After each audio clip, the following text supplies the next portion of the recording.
A Soul's Journey. Author, Peter Richelieu. Foreword.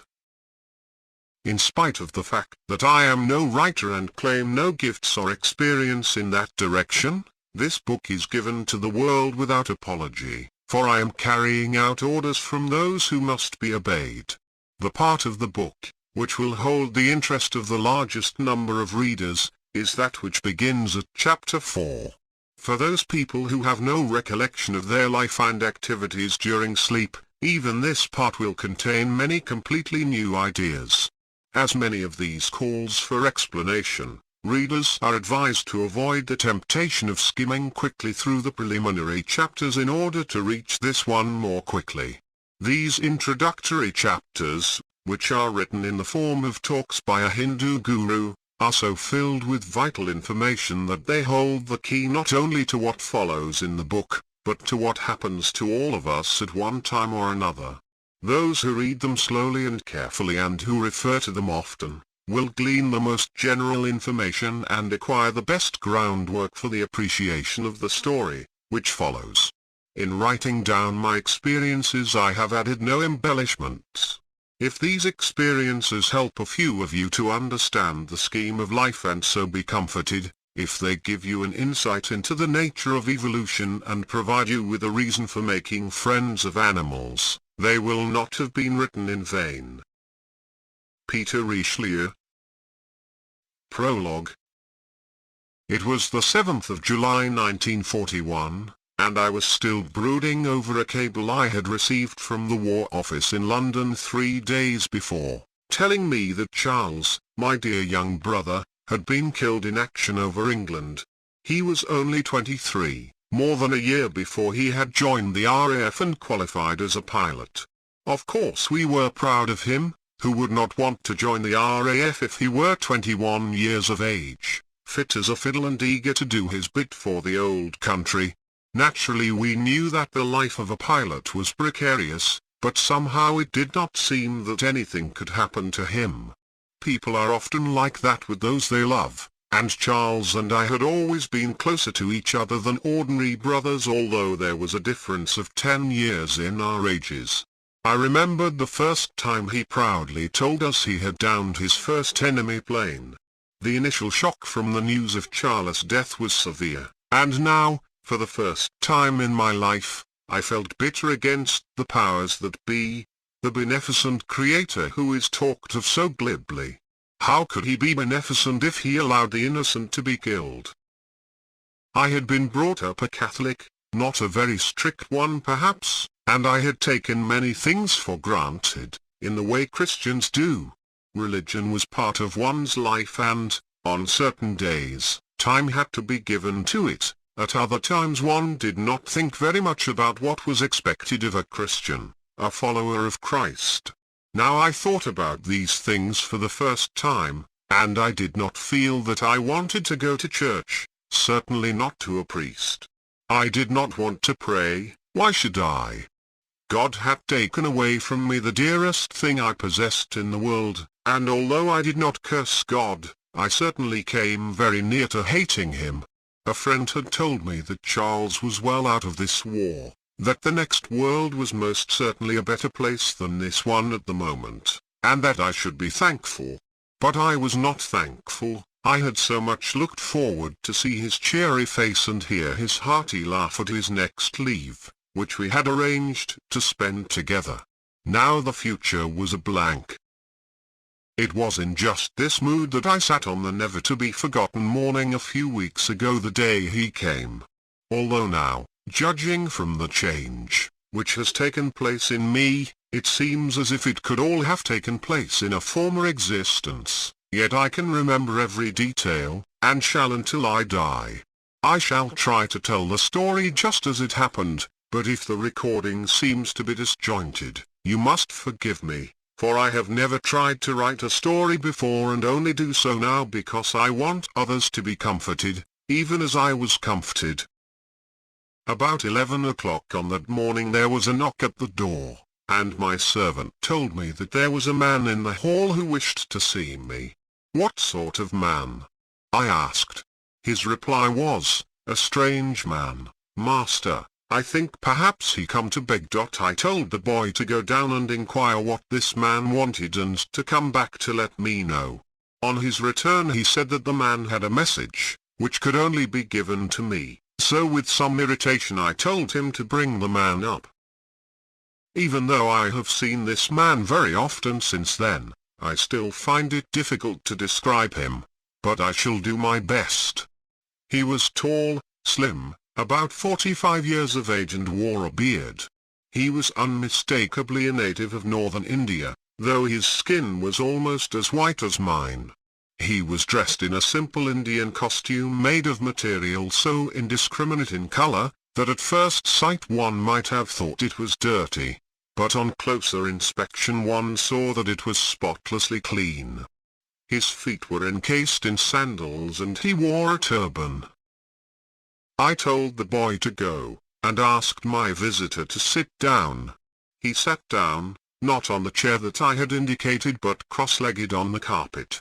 It was then that I noticed the benevolent expression of his eyes, which seemed to contain the wisdom of the ages. So far he had not spoken. "Well," I said, "what can I do for you?" He seemed surprised at the question, and took a few seconds to answer it. "You sent for me," he said. This was too much for me, so I replied, "What on earth do you mean? I've never set eyes on you before. So am I likely to have sent for you? Come on, tell me what you want, for I have work to do." "You sent for me," he repeated, and I suppose the surprise I felt must have been evident in my expression, for he smiled and continued, "Have you not just lost your brother? Is not it true that you have been asking many questions of a hidden providence, whom you accuse of being instrumental in taking your brother from you? Have not you said many times, why should such things be? Why should he be taken and not others?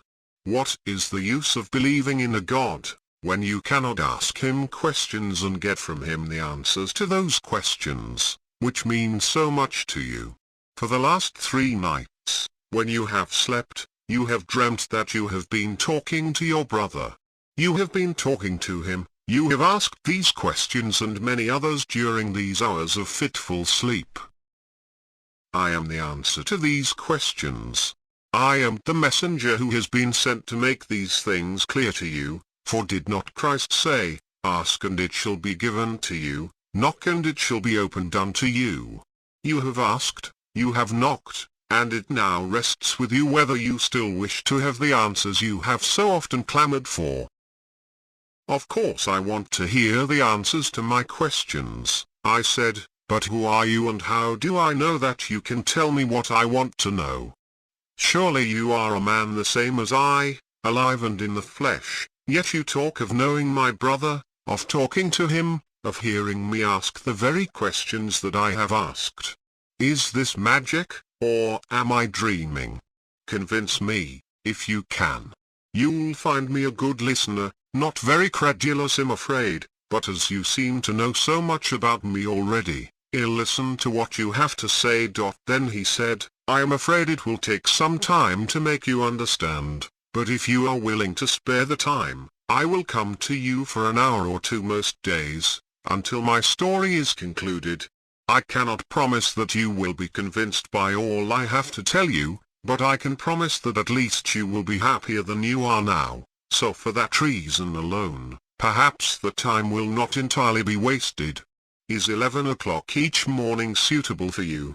I said, "Yes, oh yes," rather wondering what I had let myself in for, but at the same time feeling that I could get rid of him after the first day, if I found there was a catch in the thing. I looked up to carry on the conversation, but he had gone. There was no one there, although I had not heard the door open or shut. I began to wonder if I had dreamt it all or whether my brain had become a little deranged, owing to worry and lack of sleep. I even sent for my servant and asked him if he really had brought a man up to see me. When he said he had, I asked if he had seen him go, but he said he had not and resolutely denied that anyone could have left my room and gone out by the front door without his seeing him. That did not help, and I still wondered if it had been a dream, for somehow the statement of the boy, that he had brought the man to me, seemed unreal. I decided to wait for the morrow. 11 o'clock was the time he had fixed, and I was certainly going to be in my room at that hour, to see whether he came or not. Oddly enough, I slept that night as I had not slept since I had received that fateful cable. When I woke in the morning, I seemed to have been talking to Charles and telling him about my visitor. In my dreaming, Charles did not seem to be at all surprised, and I woke with a certainty that my Indian friend would turn up as arranged. I decided I would ask him as soon as he arrived how he had managed to go without being seen or heard. I suppose my door must have been ajar, partly open, for just on 11 o'clock a pleasant voice at my elbow said, "Well, do you still want those questions answered?" I had not heard him come, but in a strange way was so reassured by his presence that I replied, "Certainly, I am ready." Without any more casual conversation he sat down on the floor. I leant back in my chair, and he started to tell me the most amazing story I have ever heard. A story that even now I cannot fully understand, but one which rang true from the first word, a story which I feel will ring true for others who may read it. During all the days which followed, we had little conversation. He came, just as he had done the first day. Sometimes he talked for an hour, sometimes longer, and when he had finished for the morning, he put the palms of his hands together in Eastern fashion and went away. I rather think he sensed when I had heard enough, when my brain, reeling with strange facts, had reached a stage at which it could take in no more, for I noticed that he sometimes finished suddenly, and without a word of farewell left the room, to return the following morning, when, without any fresh introduction, he started to speak as if he had just finished the sentence with which his previous day's discourse was completed. Acharya should make more visits in the coming days. Picture only to illustrate an idea. Chapter 1. I have not come to convert you to any new faith, any new philosophy. I have not been sent to you by him who is my master to provide answers to the questions which puzzle you at present. The only way in which I can do this, is to tell you about the fundamental facts of life in the hope that this will give you a foundation of knowledge through which you can build up a philosophy of your own. I shall also assist you in gaining practical experience, through which you can prove things for yourself. Much of what I say will sound unusual to you, but, in many lives, I have studied much into it, proof of which has convinced me that certain facts are true. I have no desire that you accept what I say as facts or truth, for you can only do so when you get to know such things within your own consciousness. There is an old saying of the Lord Buddha, who founded the religion which bears his name, which illustrates my point. One day one of his disciples came to him and said, "Lord, whom shall I believe? One man telleth me this and another that, and both seemed sure they are right." The Lord Buddha replied, "My son, believe not that which any man saith, not even I, the Lord Buddha, unless it appeals to your common sense. And even then do not believe it, but treat it as a reasonable hypothesis, until such time as you can prove it for yourself. First of all I shall give you a rough outline of the path, which is called evolution, and of how that indefinable thing called life is found to flow through the kingdoms of nature. Of the source of life, I can give you no idea. I do not know, and I have never met anyone who did. But does that matter? All thinking men are agreed that there must be a creative power behind the universe, whether we think of that power as a personal God or just the power of creation, does not seem to be a matter of great importance. There are many who still like to think of God as a venerable old man with a beard, an idealistic figure based on the highest that each person can imagine, but with unlimited powers and an understanding of justice that is unequaled amongst men.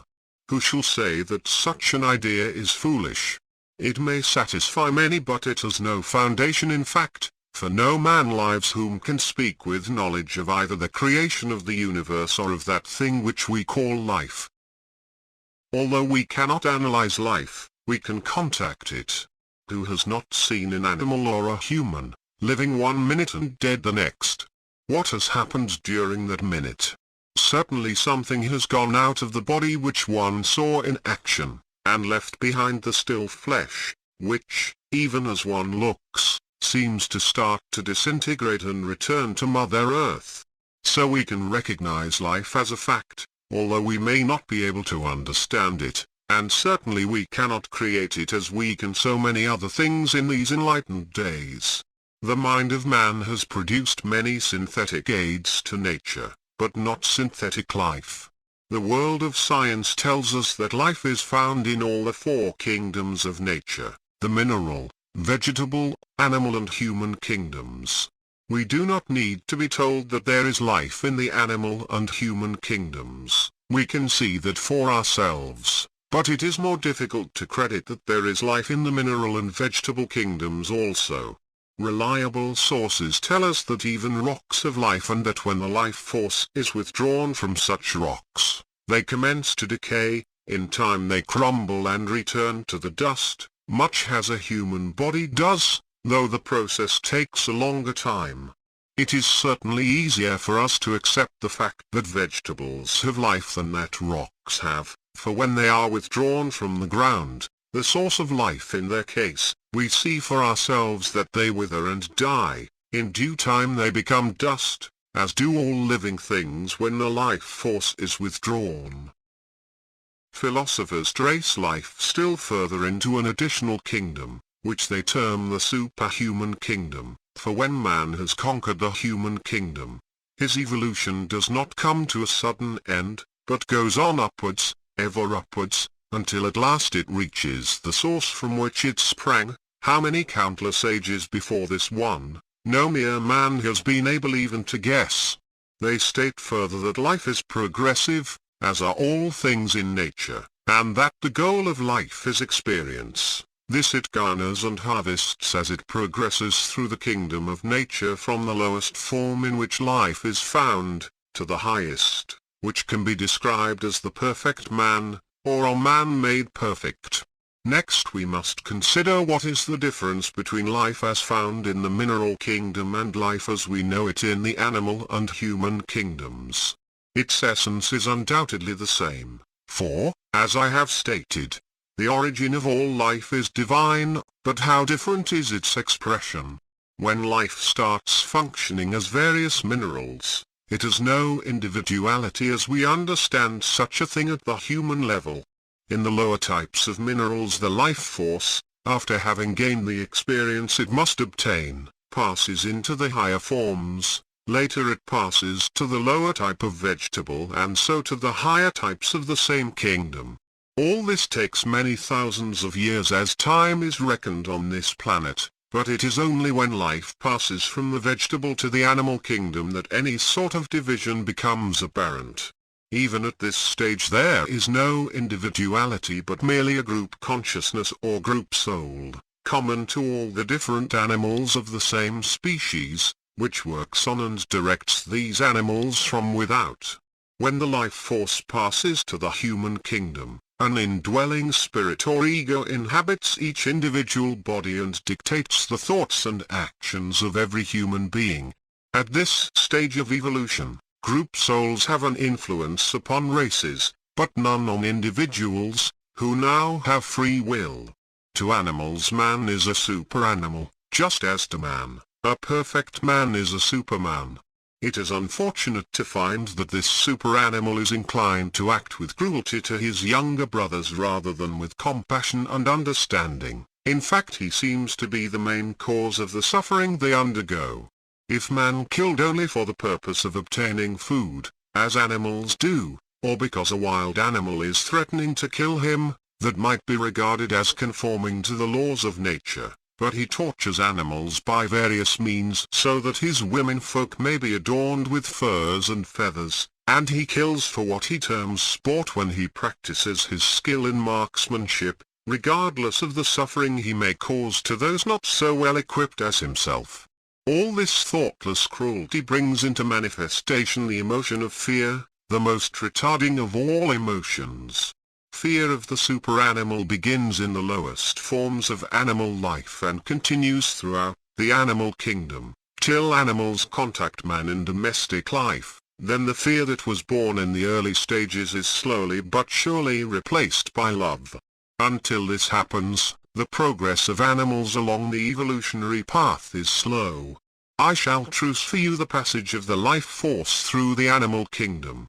Try to imagine the life force as constituting the water of a slowly moving canal. It is bounded on both sides by the banks of the canal, thus giving the impression of a controlled purpose.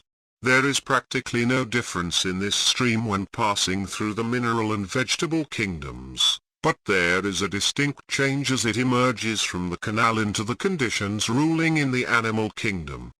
The animal kingdom is a complex structure of different levels of evolution, from microbes and worms, through the wild animals of the jungle, to the animals which man has domesticated. In passing through the animal kingdom, the life force acquires the coloration of experience. It takes form as, shall we say, myriads of tadpoles. The life force was contained in the larvae which were produced by a frog. In due course it emerged as many thousands of tadpoles. These were born to contact life and to gain experience, which will color the water that was clear. Many tadpoles die in infancy, never reaching their destiny as frogs, and these units of water may be said to return to the soul groups scarcely colored at all. Some become frogs, and although through lack of food or for 1,000 different reasons their lives may be short, when they eventually come to an end, the units of water comprising these young frogs return to their soul groups, colored only with the small experience of discomfort or suffering due to the cause of their deaths. Others live longer and in due course contact human life. The frog learns to fear its tormentors, to run from them, to hide when possible and avoid contact with them. In due course it varies either by a natural death, which in the majority of cases is unlikely, by the unthinking cruelty of the human kingdom, or by an attack from one of the natural enemies of frogs, such as snakes. When the units of water comprising these fragments of life return to the compartments, their experience most certainly colors the water, which when it started out was clear, with many colors expressing its sufferings in its diverse forms. The whole experience, blended together, leaves that compartment colored with the experiences of all the units, none of which has a separate identity, all being part of the complete group soul.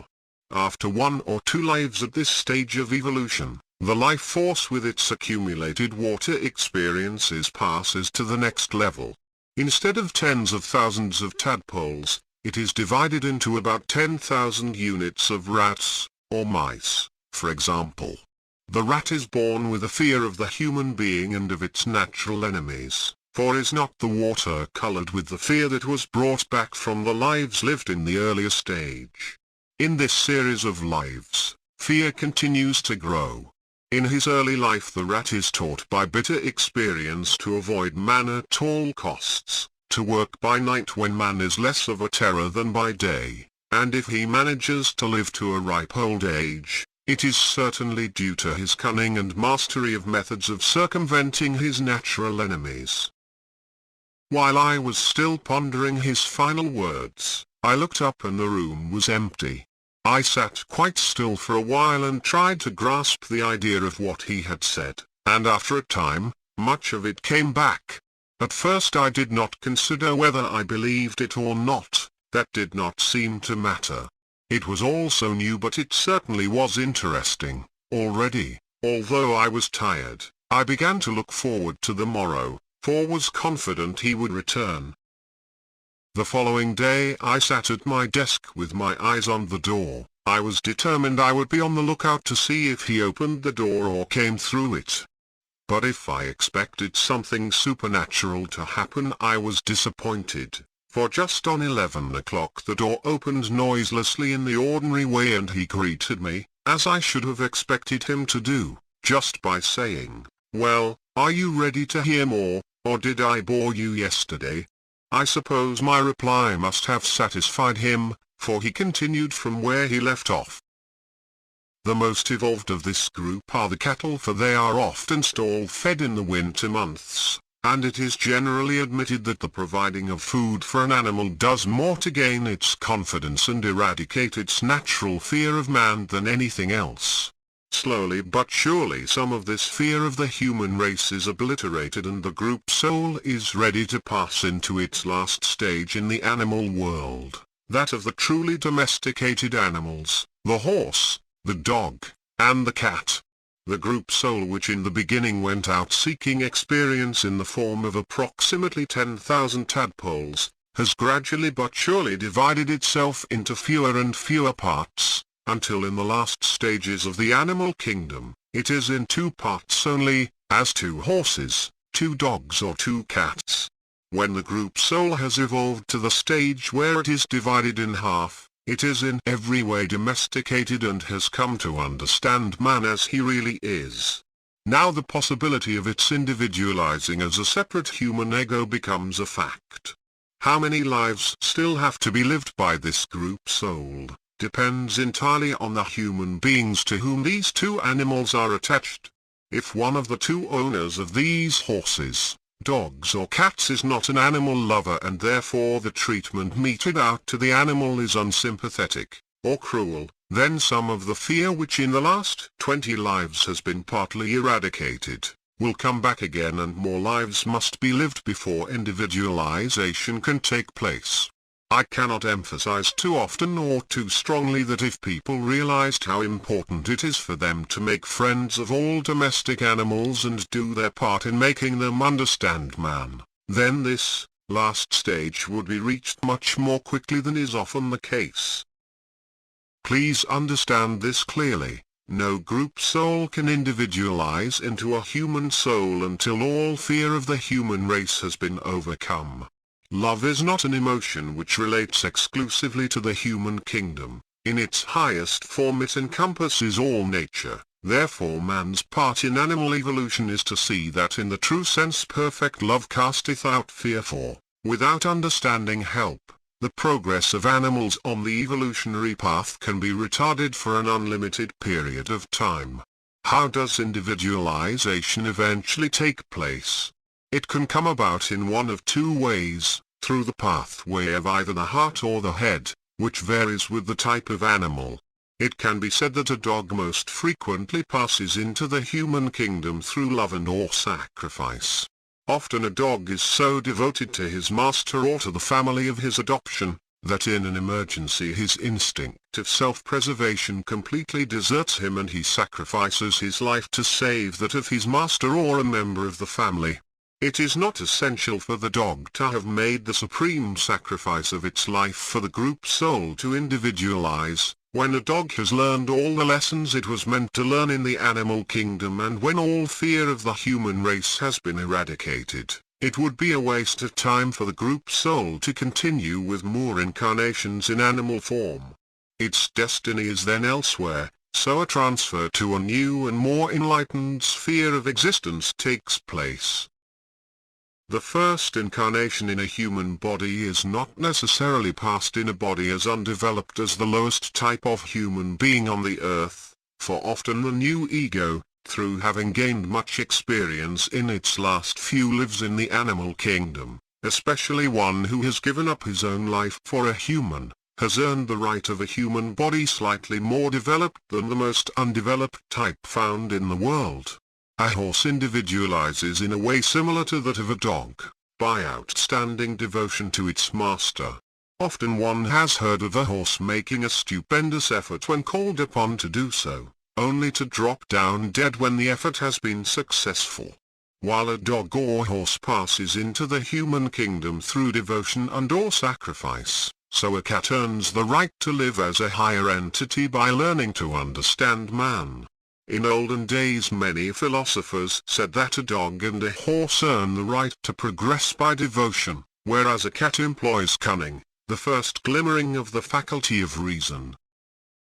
We can see instances of elephants who have been trained to serve man, and monkeys who have lived in the right types of zoological gardens, who obviously qualify in this respect, and in surroundings devoid of fear they have used their brains and so can be said to understand, to a limited extent, the ways of man. Animals, which miss outer life as domesticated animals, go into the lowest form of human body that is known in the world. On the other hand, the group souls of many highly evolved dogs miss out having to inhabit the bodies of the lowest form of human life known, and are born into bodies of a more evolved type of man, probably as members of tribes who for generations have served mankind. Before passing on to the early lives of the human race with its tremendous differences from life in the animal kingdom, I must mention the case of the animal which individualizes as a human being, whilst still occupying an animal body. The transfer from the animal sphere to the human must take place when the right time comes, when all fear is gone, and when the love side of the animal has been sufficiently developed.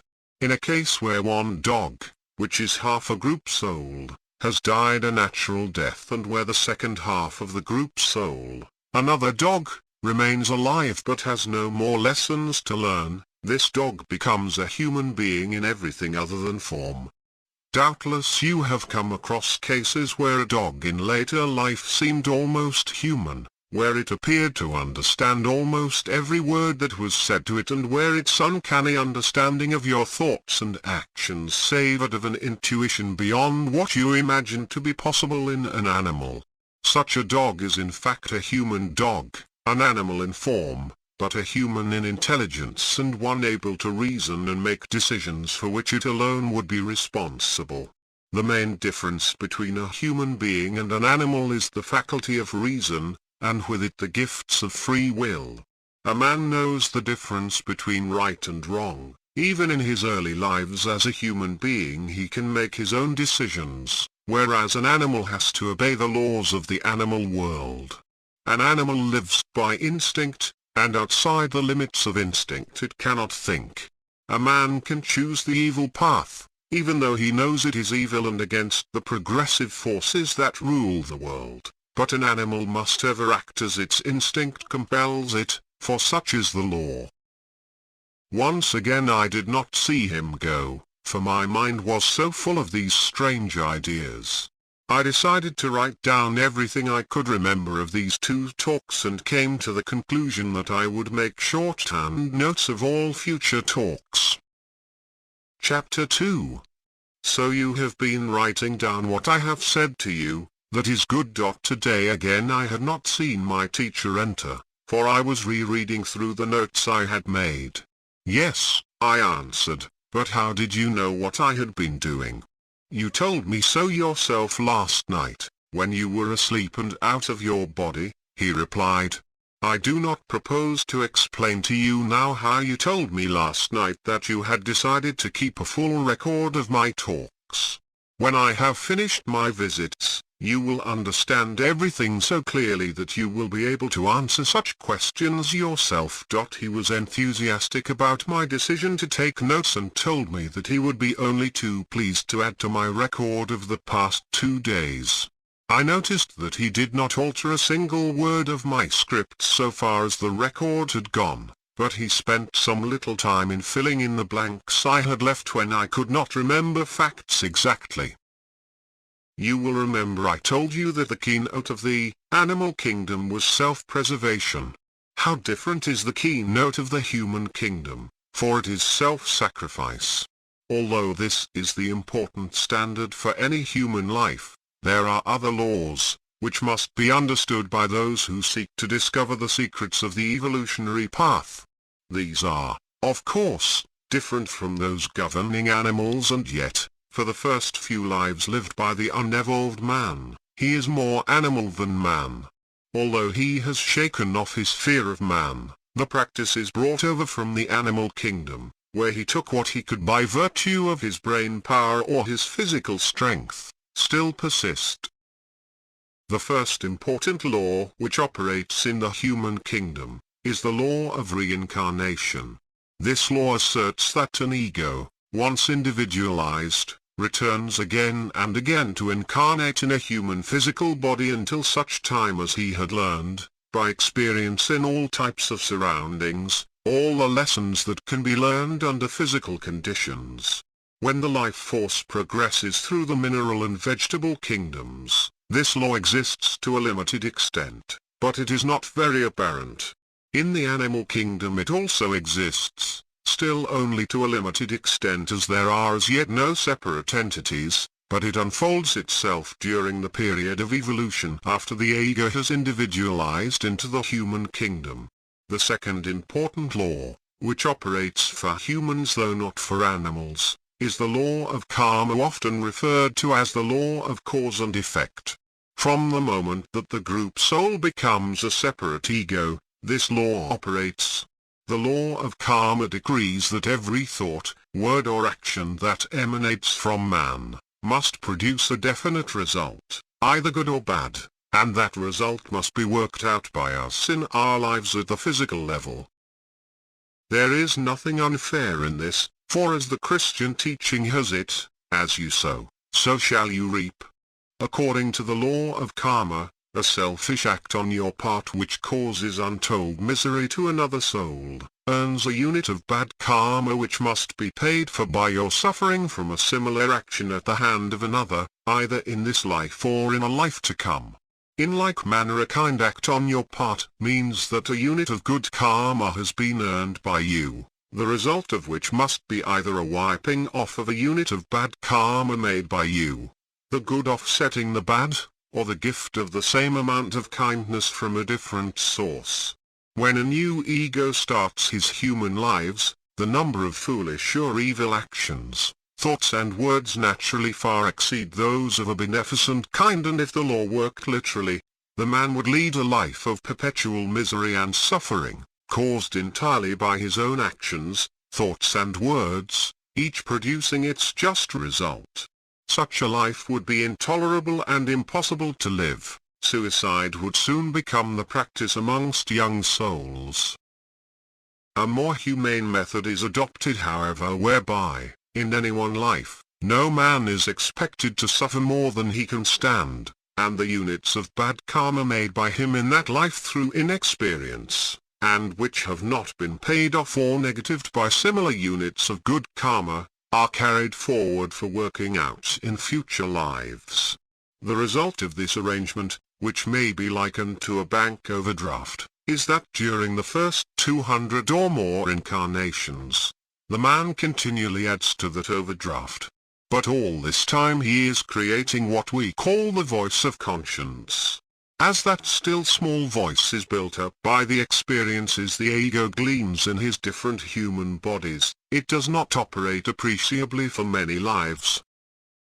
Here is an example: an unevolved man, knowing little of the ways of the human, but much of the ways of the animal world, desires to possess something owned by another. His animal instinct is to take that which he desires by force. If he is strong enough, he tries to do so. A fight ensues, resulting in the death of another human being.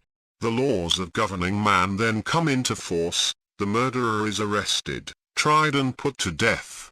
The reservoir of knowledge, which exists at the higher mental level, notes the result of such an action, and in a future life, when the same man in a different body wishes to possess something owned by another, he is warned by the voice of experience, his conscience, that if he kills his enemy, he himself will suffer the same fate at the hands of the state. In this manner, gradually, the reservoir of knowledge is built up, each major happening in the lives lived being registered for the purpose of a warning in a life to come. From this simple explanation it can easily be understood that a man who has a sensitive conscience and who listens to it, must be an old soul, for he could not have an efficient conscience unless he had much experience in the past lives in which his conscience, or reservoir of knowledge, was built up. For perhaps 200 lives, each life lived produces more units of bad karma than good. Some are paid off in each life through suffering and misfortune, but the balance is transferred to the overdraft. As ego becomes more evolved, really more experienced, common sense teaches him that evil produces trouble for himself, whereas good and kind actions result in happiness and the accumulation of friends. In this manner he evolves to a stage where the number of units of bad karma made in a single life is exceeded by the number of units of good karma earned by good actions. This constitutes a very important stage in a man's development, because from this point on, he becomes a really useful and valuable member of society. In all his future lives, before the new incarnation commences, a small percentage of his overdraft is allotted to him for paying off in that particular life, and that quota must be paid off, in addition to any units of evil karma made in the life itself.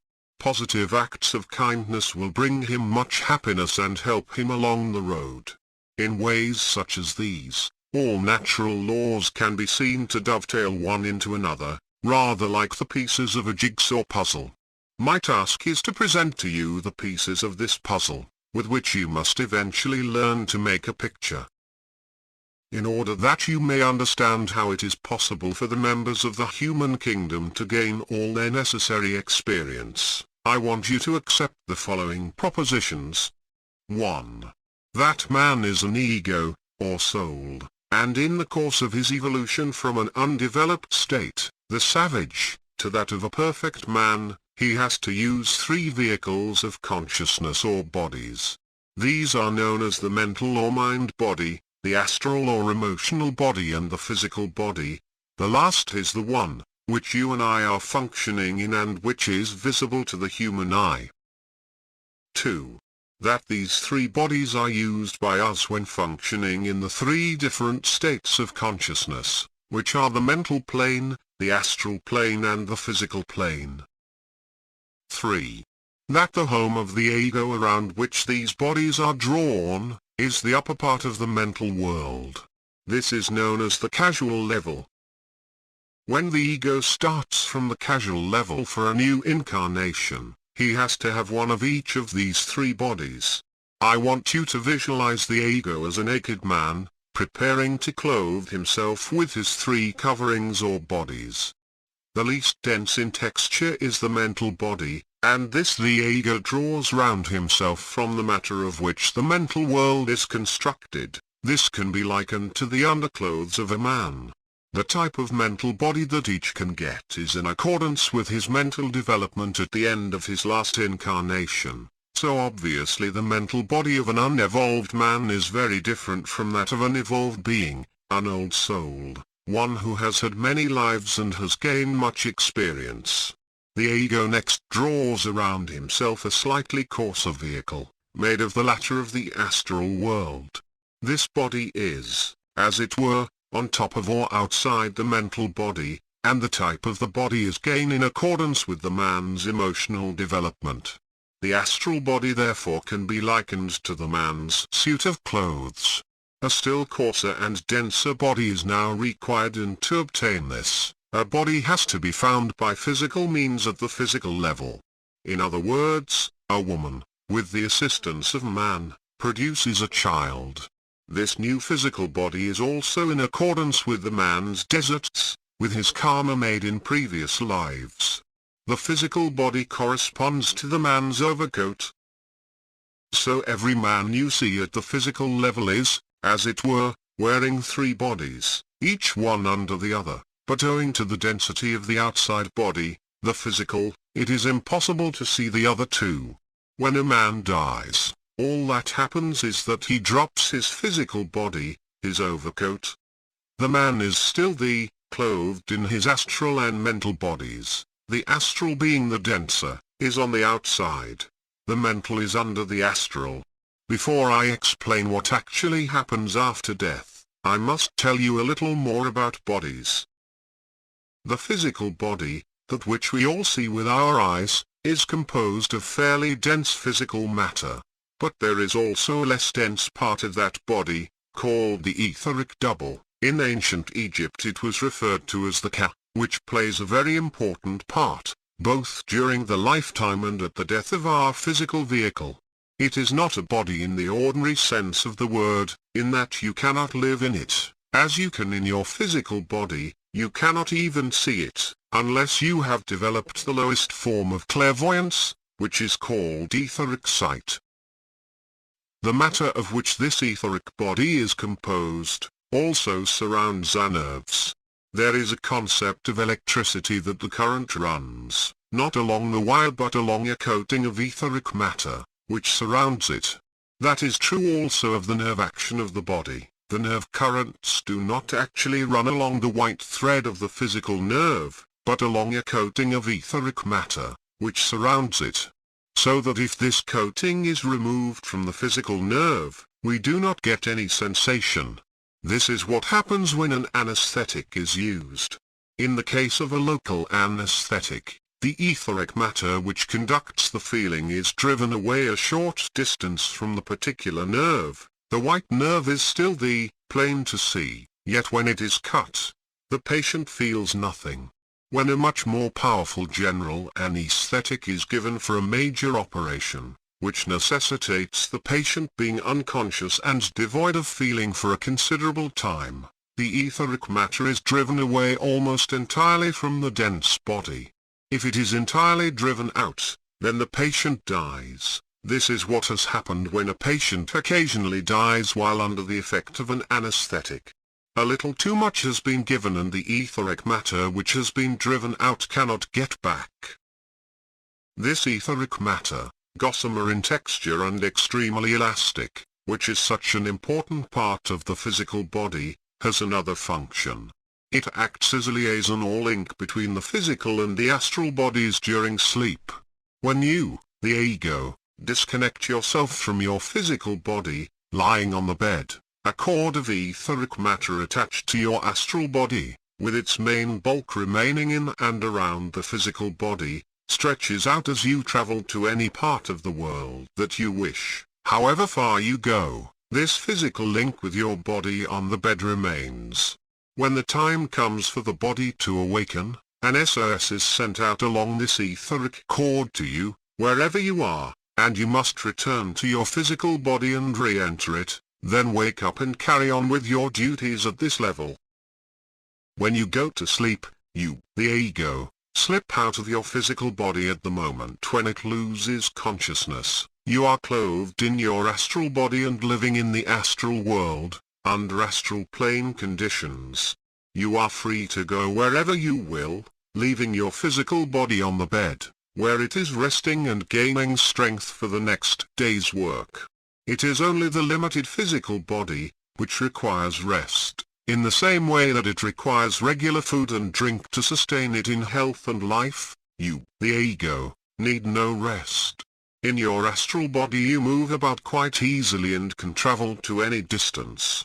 At the astral level the force of gravity does not exist, so you glide along and it makes no difference whether it is land or sea that you are crossing, as you are not affected by either. The distance you can cover in the few short hours that the physical body is resting, is more or less unlimited. When I tell you that you can travel round the world in about 2.5 minutes, it gives you some idea of the speed that can be attained. The astral body, which is composed of much finer matter than the physical one, is drawn round the ego on his way down into incarnation. It fills what we call the casual body, forming an ovoid of luminous mist. But the physical body, being denser, has a very strong attraction for the astral matter, and draws this closer to it, so that we have an astral reproduction of the physical form in the center of that ovoid. And there the astral body is just as recognizable by features as the physical body, only it is built of finer matter.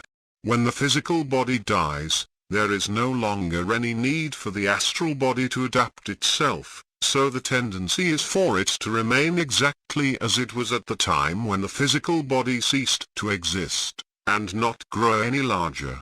The reason for this is that the astral body is not a vehicle with organs, bones, flesh and blood like the physical, but rather a body of mist.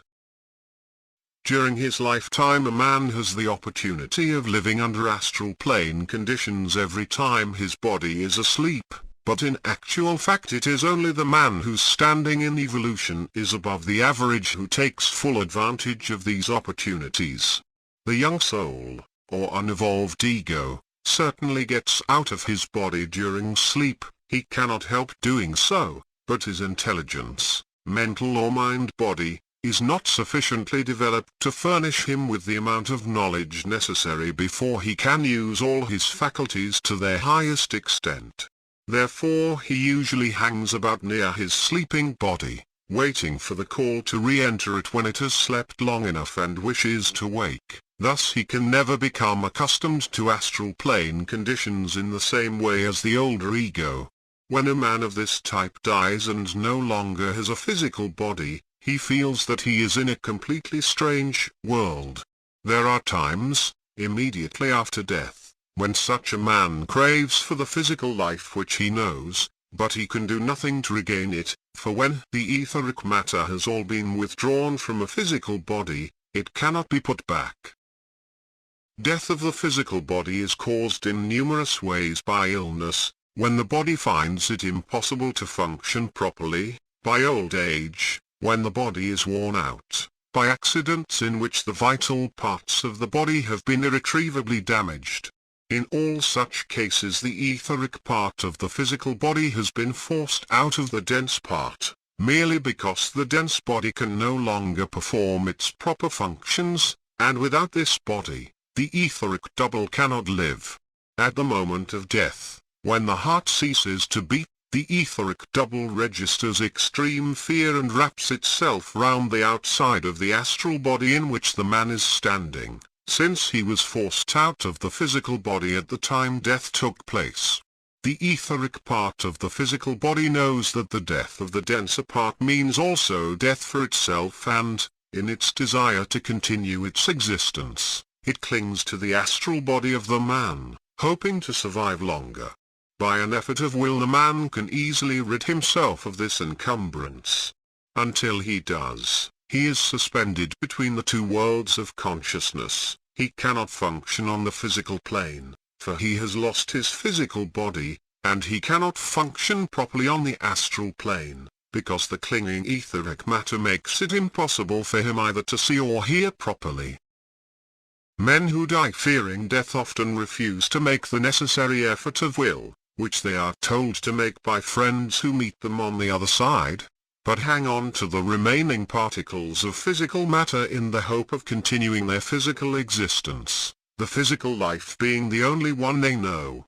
It is no use fighting, of course, for sooner or later they must let go and make the effort of will that I have mentioned. Resisting the inevitable only causes them to be suspended between the two worlds for a much longer time than is necessary. A man who has acquired some knowledge of the subject of death by studying cognate subjects during his lifetime, will at once shake himself free from this encumbrance and take up his life again under, what I may perhaps call permanent astral conditions. I say permanent because now that he has lost his physical body and will not get another until the time is ripe for him to reincarnate again and spend another short period of time in the physical world, he will be living under astral plane conditions during the day as well as during the night. Immediately the effort of will to get rid of the etheric double is made, the etheric matter falls away and starts to disintegrate in much the same way that the dense physical body disintegrates. But whilst it may be months or years before the disintegration of the physical body is complete, the etheric part of it, being much finer and lighter in weight, returns to dust almost immediately. Now that the physical body is no longer attached, the ego is clothed in his astral body and will function in this body as long as he remains in the astral world. The astral world is the world of emotions and illusions. It is composed of matter which is finer than any gas we know, in which are many degrees of density. The astral body is the vehicle of emotions. Emotions are brought about by vibrations of the astral matter, what are known as the higher emotions, love, gratitude, unselfishness and the like, show themselves to clairvoyant vision as vibrations of the finer matter, whilst the lower emotions, greed, envy, jealousy, selfish love, akin to passion, pride etc., show as vibrations of relatively much coarser, or denser, matter. As man is, prior to death, so he will be after death, minus only his physical body and without physical, but, owing to the fluidic nature of the astral body, they become forces of great good or evil. Thus a feeling of slight antagonism at the physical level, becomes their sheer hate, with unpleasant results to both parties, whilst one of mild physical affection would draw out a reciprocal outpouring of love, which would produce an amazing atmosphere of harmony and peace. As the astral world is the world of illusion, no time or labor need be used as in the physical world. Everything, clothes, food etc., is produced by thought. Life there can be one long holiday. We can devote ourselves to whatever we really desire to do and indulge in hobbies to our heart's content. There are no limitations to prevent us acquiring more knowledge, such as insufficient time to study or the physical limitations of weak sight or retired body. There is nothing in the astral body which can tire. Whilst our physical bodies sleep, we function at the astral level in our bodies and then meet friends and relations who have died, so it is foolish to try to forget about these people in the daytime, for they are all around us, the only separation being the limitation of consciousness. In many ways it is a pity so few people remember what they do at night. If they did, they would be much less troubled about the state called death, and the wicked rumors circulated concerning hell and eternal damnation would have no more effect on them than the fear of the ogre in the children's fairy book affects the adult reader. Very few people realize that in the physical world, the average man spends most of his time working in an office or in a shop or on the land, or in some occupation he would not choose, had it not been necessary to earn money for food, for drink and for clothes, both for himself and those dependent on him. It is perhaps just as well that so few people do realize this, as otherwise we should all be extremely discontented. That would be a hindrance to our evolution and would produce trouble everywhere. Only a few fortunate men are able to earn their living at what they like most. A painter or a musician, even though he be left a fortune, will continue with his work because, generally, his work is part of himself and becomes a pleasure. I shall give you a general outline of some of the conditions found on the astral plane.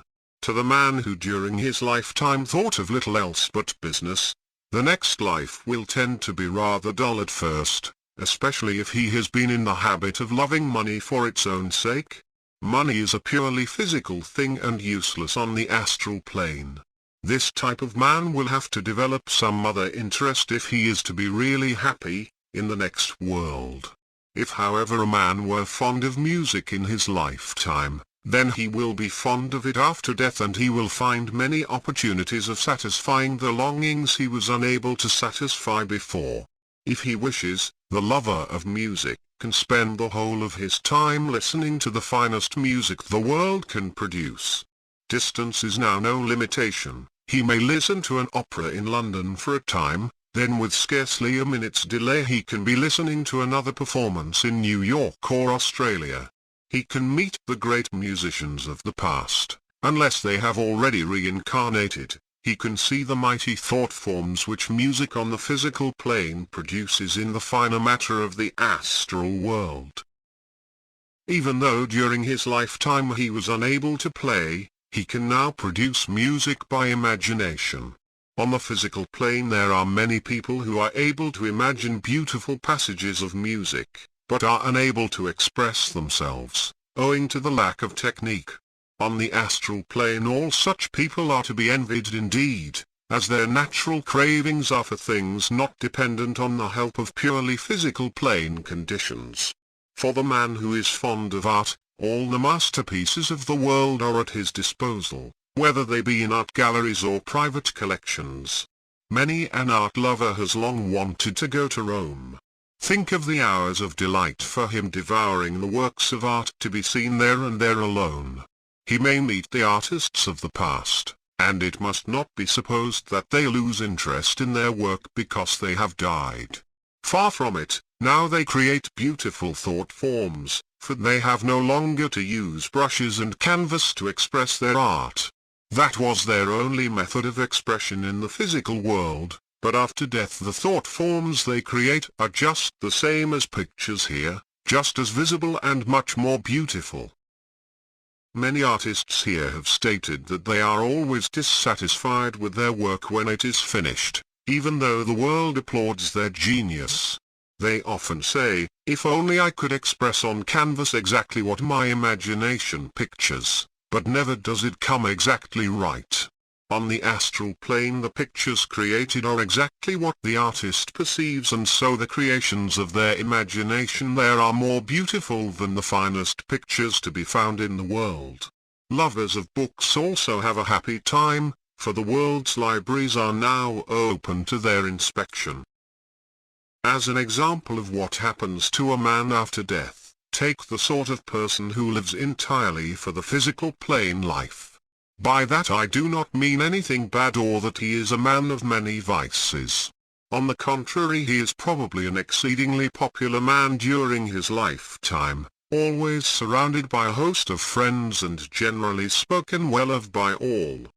Probably his pleasures consist of living well, attending theatres, dances, etc., and doing the 1,001 things that go to make up the life of what is termed a man about town. Undoubtedly he is a successful businessman and considered a model husband, but all the same, his life, both business and pleasure, depends on physical things, such as are only obtainable on the physical plane. There are many such people, as everyone who looks around him can see. After death a man of this type will probably be extremely bored and will have practically nothing to do. He will soon realize that making thought forms of good dinners and intricate business deals becomes a very unsatisfactory method of killing time, when there are no physical results. He does not get the physical satisfaction to which he is accustomed after a good dinner with choice wines, though he can imagine and even appreciate the taste of dishes and wines, which he used to have on earth. It is impossible for him to feel the same result after drinking alcohol that he felt during his lifetime, however much he may drink, and the feeling of repletion which follows a good dinner on the physical plane, is entirely absent from the astral meal. Neither does he obtain much satisfaction from a successful business deal produced in his imagination, when he is unable to use the money so made for. On the astral plane things cannot be bought or sold. He can make thought forms of as many thousands of gold pieces as he likes, but what can he do with them? Nothing. He can be likened to a man who had been wrecked on a desert island, surrounded by treasures, invaluable to him could he transport them to a civilized country, but useless in a place where there are no buyers and nothing to be bought. The man on the desert island has one advantage over the man on the astral plane, inasmuch as there is always the possibility of his being rescued. He may be able to return to his country with his newly found wealth. The dead man has no such hope, for when he returns to this plane, he comes as a child without possessions other than the experience gained in his previous lives, experience stored by his higher self in the reservoir of knowledge which, as he gradually evolves, he is more and more able to bring down to the physical level. Similar dissatisfaction is experienced from his accustomed sports.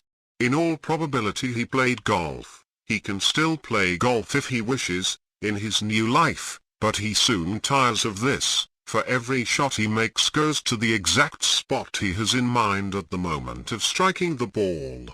Every round played is a perfect round, never differing from the one before. Every putt is holed automatically, for he makes a thought form of what he wishes to do and the fluidic astral matter immediately carries out, in form, the thought that his mind expressed. You can easily imagine how boring such a game would soon become and how different from the games played at the physical level, where one day he would play like a master and perhaps the next would be little better than a rabbit. The uncertainty was the charm of the game, and this no longer exists at the astral level. Consider the man who all his life has been taught that hellfire and eternal damnation are the portion of all who do not come up to the standard of perfection demanded. After death, the difficulty of ridding himself of such thoughts causes him to go through much misery. He is continually tortured by the thought that he is being fooled, although assured that such beliefs are untrue. Until he manages to discard them, he will be unable to settle down in the new life, where there is so much to be seen and to be learned. There are others who are miserable because, when they look back on their physical life from this higher level, they realize the number of opportunities they have wasted. This reacts on them in different ways. Some are filled with remorse, others, more sensible, make up their minds not to waste their opportunities next time. Again, we find a man who has been supporting a wife and a large family before his death. Probably he has not made adequate provision for them and he worries how they will manage. This is a very natural thing, but unfortunately it is a very foolish one too. Having laid down his physical body, he no longer has any further responsibility at the physical level. No worrying can bring practical help, and it reacts on those left behind in a way that makes them more depressed than they need be. He is adding to their troubles instead of lessening them, and a solution of the problem only comes about when he realizes that those he has left behind are separate egos, each working out his or her karma, and that probably this trouble they are passing through is an opportunity to pay off some of the bad karma which has to be worked off during this particular lifetime. There are people in this world who always make trouble for themselves, by worrying about things over which they have no control, or by being pessimistic about the future, always feeling sure that the worst will happen. After death, such men are the same. They continue to feel depressed and to radiate depression wherever they go. Unfortunately, people with these depressing ideas continue to flock together as they did on the physical plane and still believe what they previously believed, although the lie is, as it were, before their eyes. Sooner or later, men of this type are made to realize their foolishness by those who are ever on the watch for opportunities to help such sad cases. The new teacher must then fill in the gaps he has made through taking away that which he condemned, by offering something more reasonable, more comforting, something which explains not only the present, but the past and future. Never spurn an idea because it is strange to you, rather listen to all sides of the question and draw your own conclusions. Your mind may temporarily become chaotic, but out of the chaos you may find light, the light which will set your feet upon the path that ultimately will lead you to knowledge, and on to the wisdom of the perfect man. Get rid of the idea of reward or punishment. There is no reward, no punishment, but there is result, there is cause and effect, and the law acts just as much in higher worlds as it acts down here on the physical plane. As we live now and as we are now, so shall we be on the other side of death, and our life there will be conditioned by the thoughts with which we have surrounded ourselves down here. So let us take an intelligent interest in higher things, science, art, music, literature and the beauties of nature, in fact anything which is not purely physical, and in the next world we shall have a happy life and be in a position to enjoy opportunities which would be useless to us had we not prepared ourselves by our life here. Chapter 3. Yesterday I began to give you a brief outline of conditions as they exist on the astral plane, and I shall continue with this today. The theory of the Great Church of Rome, stated very roughly and briefly, is that after death the hopelessly wicked drop into an eternal hell immediately, whilst the very great saints go at once to heaven. The ordinary man, neither very good nor very bad, needs a long or short stay in an intermediate condition called purgatory, in which his faults are eliminated. As I have told you, there is no such thing as an eternal hell, there could not be. if for no other reason than that a finite cause can never produce an infinite result, and those who pass to the astral plane with the fear of this in their minds, go through a difficult beginning stage. There is a little more foundation for the statement about the very great saints, for there is a condition called the heaven world, and it is quite possible that a very few great saints glide rapidly through the intermediate world, the astral, and pass directly to the mental world to continue their evolution. For the very large majority of people, the question of going to either heaven or hell does not rise. Their mode of progress is by passing through two conditions, the lower of which is known as purgatory, and it is with purgatory that I wish to begin today. The Roman Catholic doctrine of purgatory as an intermediate condition, in which faults are eliminated by a rather painful process, symbolized by burning in fire, has a great deal of truth in it, but it is entirely deprived of its dignity by the ridiculous theory of indulgences, the suggestion that man can buy himself out of this inconvenient stage without learning the lessons for which that stage exists. There is of course no possibility of such a thing. No number of thousands of pounds could make the slightest difference to what happens to a man after death. Money may help him to circumvent the laws of the physical plane during his lifetime, but after he has left this world, money has lost its value, and such expenditure by friends and relations remaining in the world, so far as he personally is concerned, is wasted. It has always seemed to me a ridiculous thing to suggest that money can divert a law of nature. You cannot divert the law of gravity by offering it money, nor can you turn aside the law of divine justice by bribing it with candles, prayer and offerings.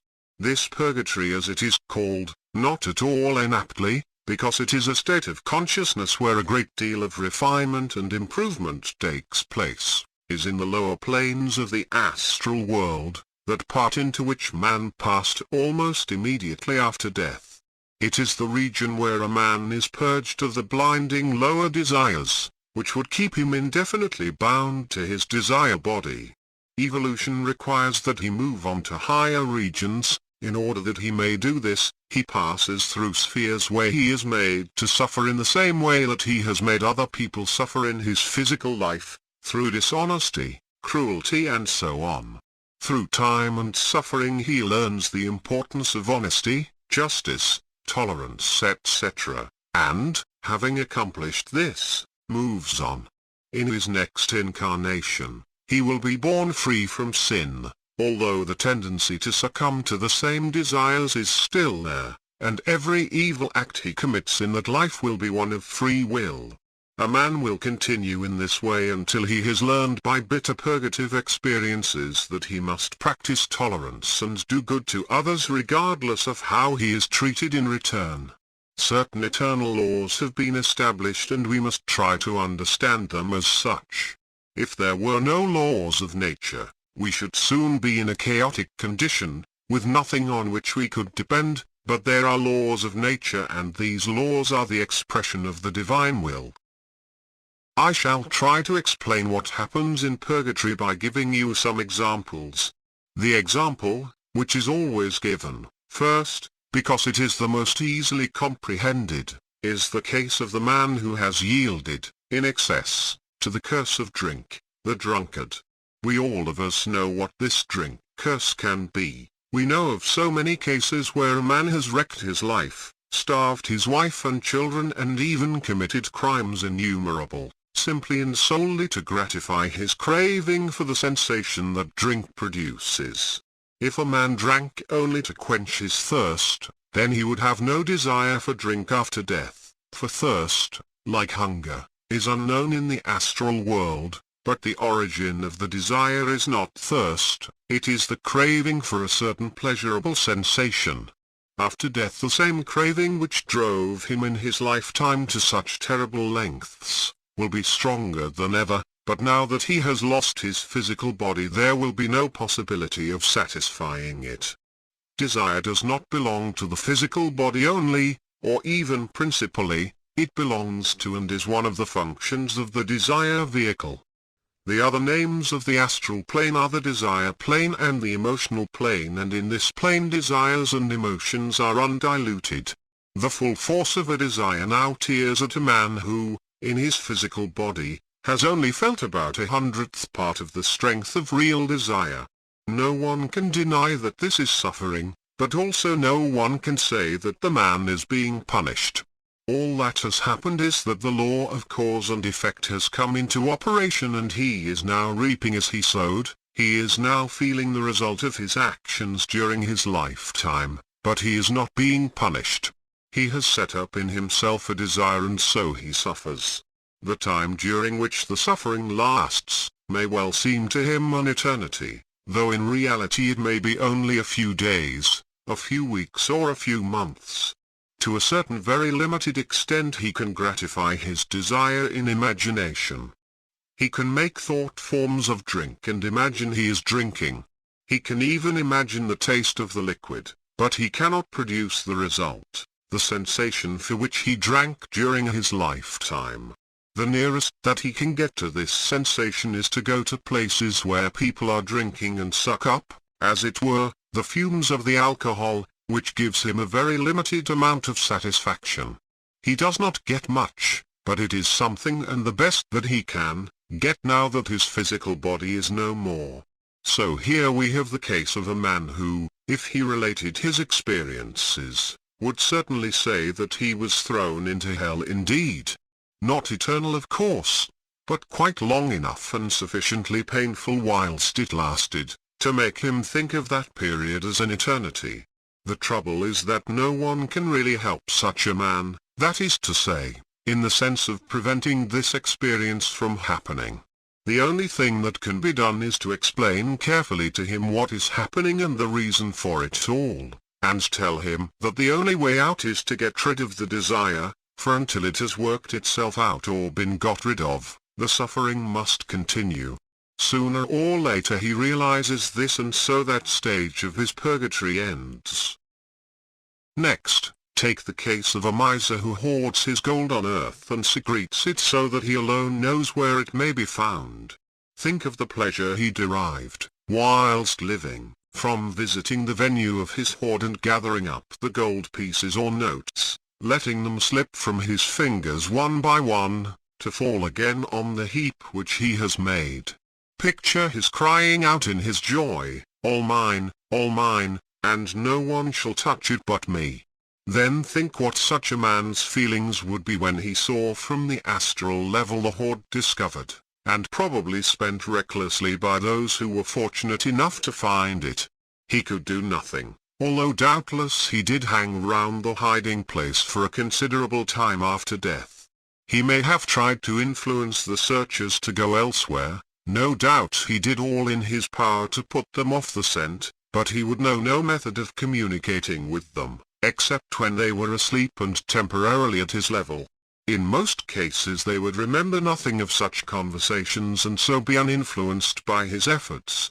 Once again, no one is punishing that man, nevertheless he is suffering from the uncontrolled emotions of covetousness, hunger, and greed. He must get away from purely physical things if he is to find happiness. Another very common case is that of the extremely jealous man who thinks he is in love with someone, whilst in reality all he wants is to possess that individual, body and soul, for his own personal gratification. Surely a man who really loved would be thankful to see the object of his love receive admiration and attention from others. But the jealous man is not. Having been jealous during his lifetime, he remains jealous after death, torturing himself indefinitely and uselessly by constantly watching the approaches of others to the object of his supposed love, hating those other people and trying in every way to influence them, but finding his efforts useless. No one is punishing such people for being jealous. They are simply reaping the results of their own foolishness through the uncontrollable operation of the law of karma, or the law of cause and effect. The only way that anyone can help them, is by the intellectual method of giving them advice, trying to show them how foolishly they are acting, and by explaining to them that all that is required for them to obtain peace is that they should eliminate the selfishness from their love, and should realize that no one can own another's ego, body and soul. However much he may wish to do so, quoted this as proof of how right he had been, that ruthless treatment of a competitor was in reality a blessing in disguise. He thought no more about the incident during his lifetime. One other example and then I am finished with purgatory. A businessman once ruined one of his competitors and when criticized by some of his friends, said that harsh treatment was good in business, that he had learnt the hard way and that the lesson would not be wasted on his competitor in the long run. Sure enough, after some years had elapsed, the broken man did rise again. In fact, he became a much more successful man than the one who had ruined him his early life. The ruthless man often quoted this as proof of how right he had been, that ruthless treatment of a competitor was in reality a blessing in disguise. He thought no more about the incident during his lifetime. How different it all appeared when the whole story was shown to him in what is called purgatory. There he saw the little man after he was ruined, return to his home where he told his wife of his misfortune. It was also shown how this man's son, who was starting his career at the university, had to give up that career and take the first job offered to him, that of a humble clerk. The father started again and, as I have said, in due time became a rich man, but that was too late to help the son. What of him? He was bitter at the trick fate had played on him, so instead of settling down in his new sphere of activity and making the best of it, he became mixed up with bad companions, tried to make money quickly by dishonest means and finally landed in prison, which broke his mother's heart and caused her death. The whole story, now seen in its full perspective, is a major tragedy, and you can easily imagine the suffering of that ruthless businessman when he realized that the result of his greed, so thoughtless at the time, caused not only the temporary ruin of a small competitor, but also the death of one woman and the ruin of a young man's career.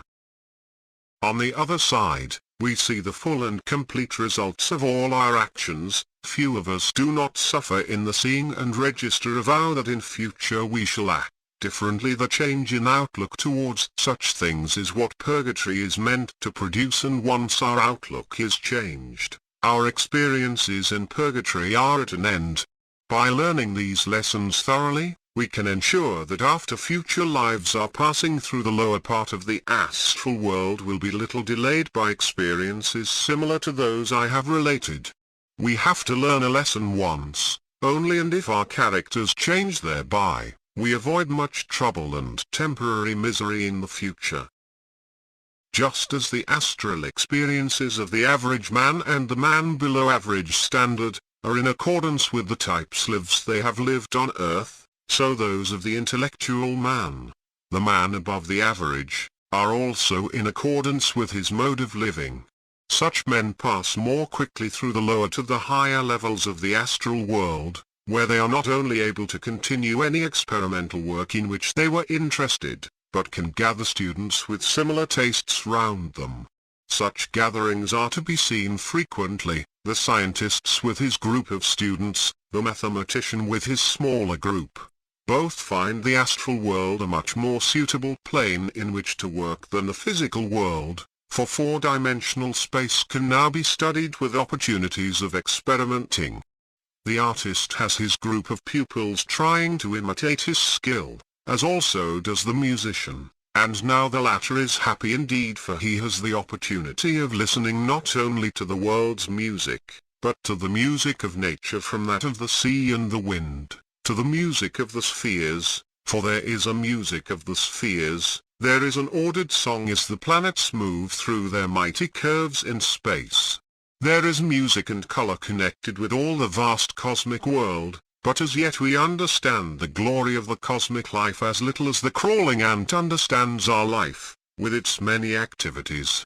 A musician may meet the great angels of music, for there are angels who live for music, who express themselves in and by music, to whom music is what speech is to us. You will hear more about their activities later. For the spiritually minded man, the man who has meditated deeply on higher things, there waits an infinity of bliss. During his lifetime he has had to rely on faith and his own reasoning powers. Now he can prove the truth of many of the theories which he has studied in the world, and one can but faintly imagine the joy and peace that this knowledge will bring. To such a man, he has been struggling in darkness, and now, to a certain extent, he has found the light. The philanthropist who during his lifetime has had one thought, one object in view, the helping of his fellow men, has perhaps the greatest opportunity of all, for now he is free to devote the whole of his time to helping and comforting those who require his services. If he takes up the special work of helping those who have just passed over, he will find work for every minute of his astral life. During wartime the need for this work is great, for the ignorant are many and the helpers are few. Much good karma is then earned by those who have fitted themselves for such work and who seize this golden opportunity. Therefore I say to you, seek knowledge, not that you may help yourself alone, but that by this knowledge you may be able to assist your brother in distress, also that you may take your share in this great scheme of evolution and be, what every thinking man should be, a guide and a helper to the ignorant. Today brings me to one of the most pleasant parts of my description of the astral world, for I must now talk about children, and after all, do not children really make a world? It is only necessary to spend Christmas with a family that is without children to realize what a difference their happy voices and romping games make to this greatest of all festivals. Nothing seems the same, the house appears to be dead and the world empty of true happiness. Children's laughter is the most wonderful thing in the world, the one thing most missed by those who have worshipped at its shrine in the past, when they find that the time is gone by and that the revelers of the nursery have been submerged into the huge cauldron of adult humanity. It is as if children are the only really natural beings in the human world, the only people who understand enjoyment.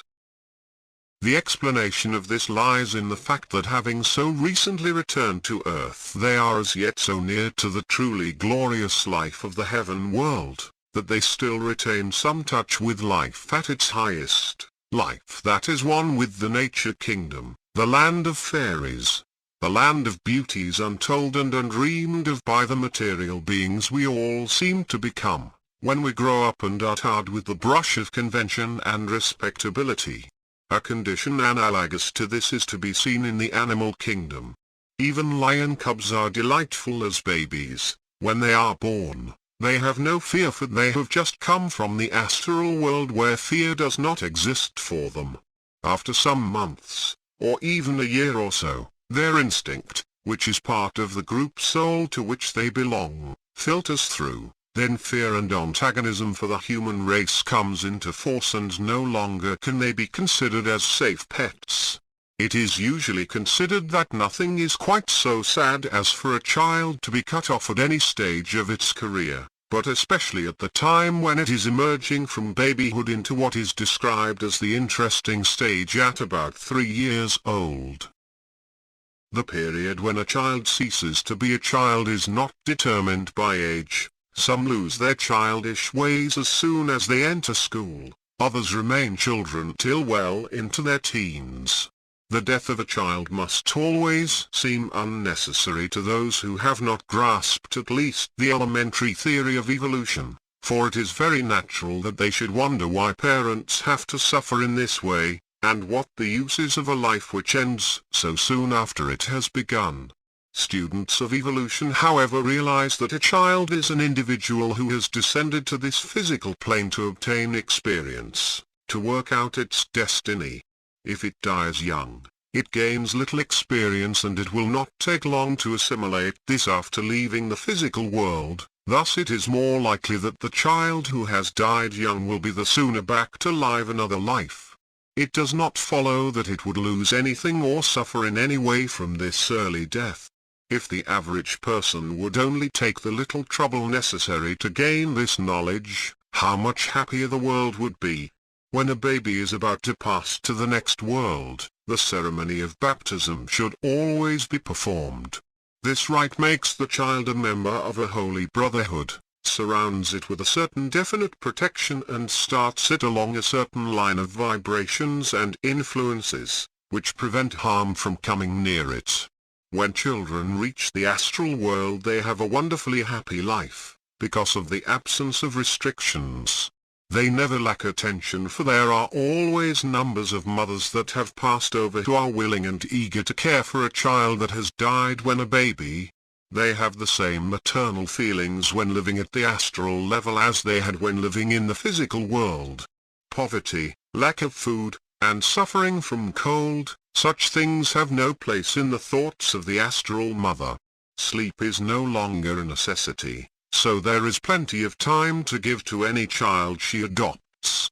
Apart from the pleasure of seeing that it is cared for and amused, she can commence the child's education, introducing it to the beauties of this world in their many forms. Such teaching may leave its mark on the child and may cause it to turn the artistic side of life in its next incarnation. As well as foster mothers, who are always available, there is a vast army of astral helpers also ready to pilot a newcomer through the early stages of his new life. Like the adult, the child is unchanged by passing to this new world. There are always many who are only too anxious to help him at his games, and there are also the nature spirits, who play a great part in children's games on the astral plane. Think of the imaginative child surrounding himself, still in imagination, with the wonders of the kingdoms described in his fairy books. In this astral world the child will not have to rely on make-believe. Once a thing is imagined, it is there plain for him to see, for the matter of the astral world is molded by thought, and just as long as the child imagines a thing, so will the thing be there. Instead of sitting in an old washtub with a pair of walking sticks for oars, the child who wants to row on the river has only to think of the river, only to imagine the boat and the oars, and they are there for his use. The child who loves to imitate the heroes of fiction has only to think strongly of himself as the hero, and he immediately becomes his idea of what that character should be. The plastic astral body is molded into that very shape, and so for the time being, the child absolutely becomes what he is trying to imagine. He becomes Hermes with the winged shoes, or Jason in charge of the Argo, or Robin Hood, the hero of Sherwood Forest. Whatever he thinks of, he becomes, and when he gets tired of that impersonation, he has only to think of someone else and the plastic astral body obeys his commands. It is a wonderful education for a child, this living amongst the characters of his imagination, since he learns much by this method that would be impossible under physical plane conditions. We all know the child who is continually asking questions. How often have we found ourselves up against a stumbling block, because it is impossible to give an answer that may be understood by the listener who has only a child's undeveloped brain and elementary intellect. Sometimes we even go so far as to scold the child and try to discourage him from questioning. We do not want to hinder his progress. We just feel that now and again our answers are so inadequate that it would be better for the question to remain unanswered rather than to give a wrong impression. When the astral plane conditions can be made use of, all is changed. He can be shown the answer to his question by making an image to float before his eyes. A living model, for it is living so long as our thought is concentrated upon it, is a great improvement on a wordy discourse. It may be asked, do the children not miss their fathers and mothers, friends and playmates? No, they do not, and for this reason. Everyone when asleep spends these hours in the same world as the child who is dead. The fathers and mothers who mourn because they think they have lost a child, find that the same child is visible to them again the moment they sleep and are out of their physical bodies. They are able to talk to the child and he to them, to play with him, to continue his education and so on. They are able, practically, to carry on from where they left off on earth, but the pity of it is that these self-same parents remember nothing about this when they wake up in the morning. The child after death is invisible to the average parent, and to all who have not developed clairvoyance, whereas the parents are never invisible to the child. He can always see them, the astral counterparts of their physical bodies, and often when parents are mourning over the death of a child, the one who is dead is standing by their side, trying in every way possible to communicate with them. To the child, the parents seem to be very dull and stupid at such times, for the child cannot realize that although he can see them, they cannot see him. An often repeated question is, do children grow when they are living in the astral world? This question is always difficult to answer, because if the child is asked, it usually answers, yes, I have grown quite a lot. As I have told you, the astral body does not grow after death, for though the child develops mentally and learns more, the body actually remains as it was when the child died. Growth is only necessary at the physical level. After a person is born, the body grows gradually until it attains full stature, unless the subject dies, when physical growth automatically ceases. As there is now no physical body to which the astral body need adapt itself, it too ceases to grow. When the child says it has grown, it means the child thinks it has grown. The plastic astral body immediately responds to that thought and for a time is bigger, but as soon as the thought is dropped, the body returns to its actual or usual size. There is nothing mysterious about this, it is only the working of the laws of nature, and higher matter responds to those laws as well as the lower variety. I once saw a most interesting example of how this works for different people, in a case where a man and his wife died together in a motor accident. 10 years previous to that date, they had lost a young daughter aged 5. The man, who had studied occultism, expected to see his daughter looking just the same as when she was alive, so greeted her by picking her up in his arms in the same way as he used to do when he journeyed home from his office. The wife, however, not having studied these matters in any way, naturally added up the years that had passed since the child died and expected to see a girl of 15 years of age waiting to greet her on the other side.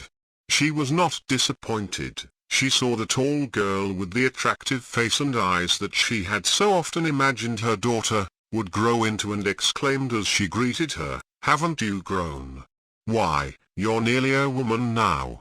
The husband, knowing something of the peculiarities of the astral plastic matter, was not at all surprised and did not spoil her pleasure by explaining to his wife that what she was really seeing was a thought form made by herself, within which was housed the ego of their daughter, whom they had not seen, except during sleep, for the past 10 years.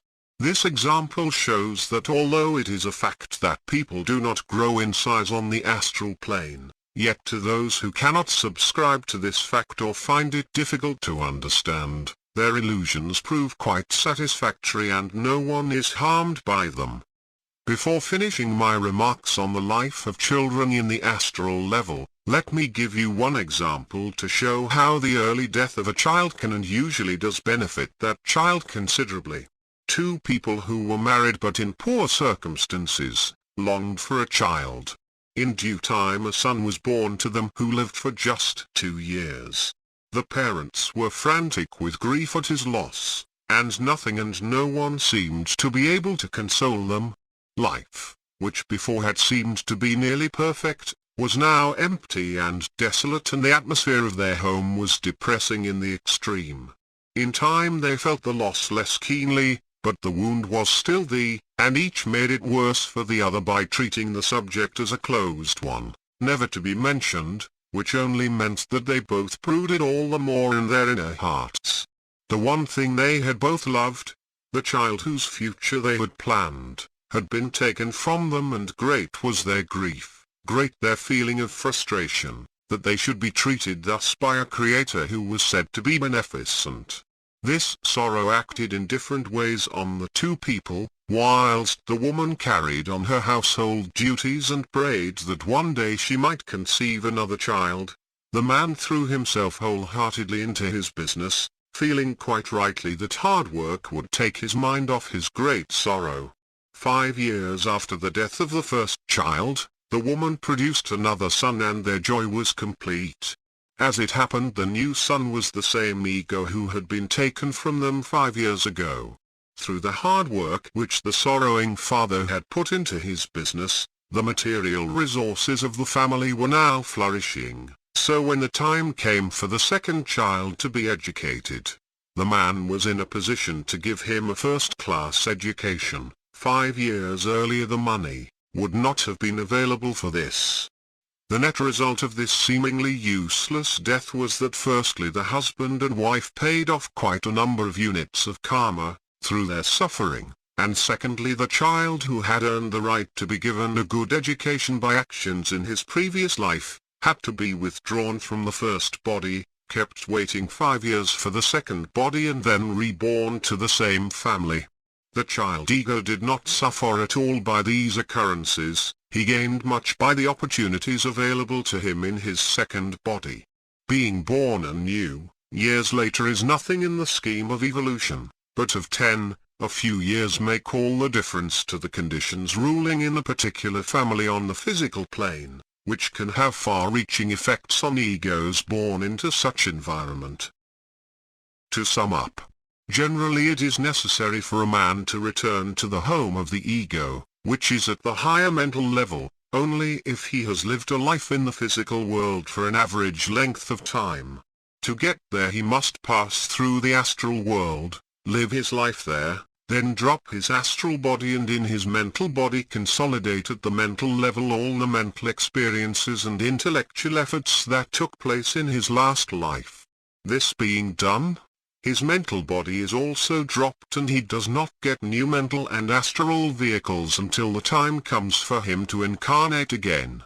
I mention this now so that you may realize that a short life on the physical plane often means that the child, having little or no experience to consolidate after such a short physical existence, returns to the astral plane only for a few years, and is then given a new physical body retaining the same astral and mental bodies which it had drawn round itself prior to the recent short life on the physical plane.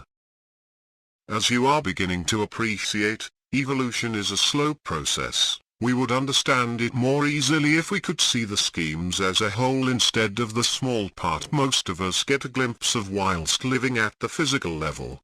There is much that I shall have to teach you about life at the astral level, and I shall give you an opportunity of asking as many questions as you like concerning the points on which you are not quite clear. Before I go on, however, I propose to try out an experiment, with which I think you will be only too anxious to cooperate. Last night I received permission from my master, who is one of the great adepts or perfected men, who help to govern this planet, to give you the opportunity of seeing for yourself some of the conditions about which I have been talking the last few days. It was my master who sent me to you in the first place. What I propose is that you shall yourself go on an astral journey and, if you will do exactly what I tell you, I think I can help you to remember much of that which you see and do during the time you are out of your body. Tomorrow morning, therefore, I shall not visit you as I usually do. You can spend the morning reading all the notes you made of my talks during the past 6 days. Refresh your memory on every detail possible, for you will need to remember a great deal of what I have told you if you are to benefit from the opportunity I propose to give you, in the hope that it will make many things which are now not clear, easier for you to understand. You must eat no meat today or tomorrow nor touch alcohol. I know you usually eat very little meat and seldom drink very much, but even a little alcohol will add to my difficulties, for it will be my job to impress on your brain cells, on your return to your physical body, the necessity for you to remember what you have been doing out of your body. It may not necessarily be completely successful, but we shall try, and since my master has agreed to the scheme, I have no doubt that he will help me to carry it out. Tomorrow evening you must have your last meal at 7 o'clock. Go to your room after dinner and be ready for bed at 9:45 p.m. I have here a tablet which you must take when you go to bed, as it will ensure that you are asleep by 10 o'clock, at which time I shall arrive before settling yourself for sleep. Try to imagine what you look like lying on your bed. The simplest method of doing this is for you to imagine that, immediately above your bed, where the ceiling is, there is a huge mirror.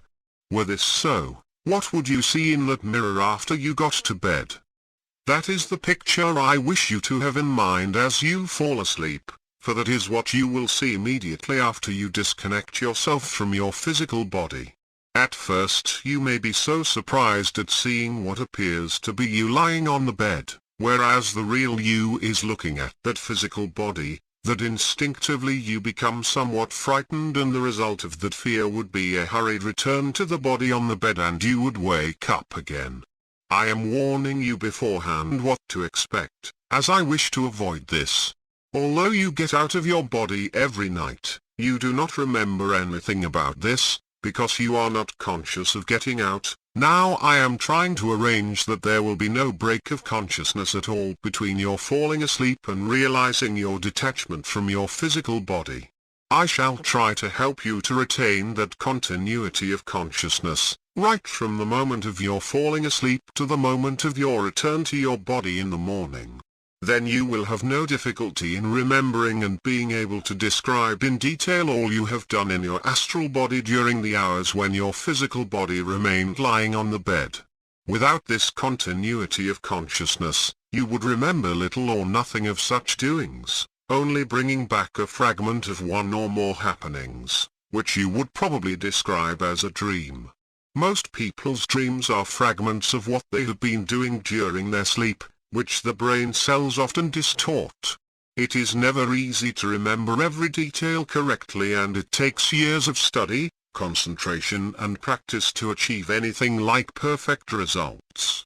That is why I cannot guarantee that you will remember everything, even when helped by my master. If perchance you are entirely successful, you must not be disappointed if you find, as undoubtedly you will, that on future occasions, when you wake up, you are unable to bring through anything at all.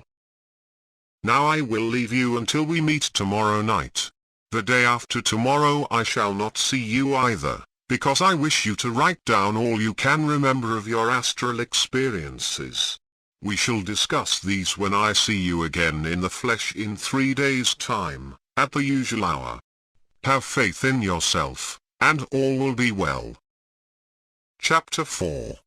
Part of my instructions were that I should write down everything I could remember about last night's happenings. This sounds simpler than it proved to be, for I can tell you at once that the experiment was successful in every way. I do not know if I have remembered everything that happened. I expect my teacher will tell me that today, but I have remembered so much that I have had to marshal my thoughts very carefully to get it written down. It was a dark moonless night. I went to bed at 9:45 p.m. as I had been instructed, took the tablet which had been given to me and concentrated on imagining what I would see in a mirror above my bed. I have a little French clock, which stands beside my bed. It is a great treasure of mine, for it cost a small fortune when I bought it as an impecunious undergraduate at Cambridge. It chimes both the quarters and the hours with a soft silvery note that has never either stopped or interfered with my sleeping. I had heard it strike 9:45, for then I had taken my tablet. It was just when I heard the first silvery chime starting to herald in the 4 quarters preceding the striking of 10 o'clock, that I seemed to feel something quite unusual going on in my body. Something inside it seemed as if it were loose, and I felt what I can only describe as a sliding movement, which I suppose was really myself slipping out of my physical body, for before the clock had started to record its 10 strokes, I found myself suspended in space and looking at my body lying on the bed, exactly as I was told I would do, only I was not, standing on the floor but perhaps a foot above it. It was really later when I realized this had been so. When I became aware of existing apart from my body, my heart seemed to palpitate, but I cannot say I was exactly frightened, and I certainly did not have any desire to rush back. To say I was surprised is putting it mildly. I was excited. I was thrilled. There was a semblance of fear also, a fear of the unknown, a fear of the unusual. To my astonishment it was as light as day. This was my first realization of the light which rules everywhere and all the time at the astral level, and although I hardly noticed its character at the time, I found later that it is a blue-gray light. If you can imagine what a room looks like just after dawn is breaking, only much lighter, it will give you some idea of the appearance of my room.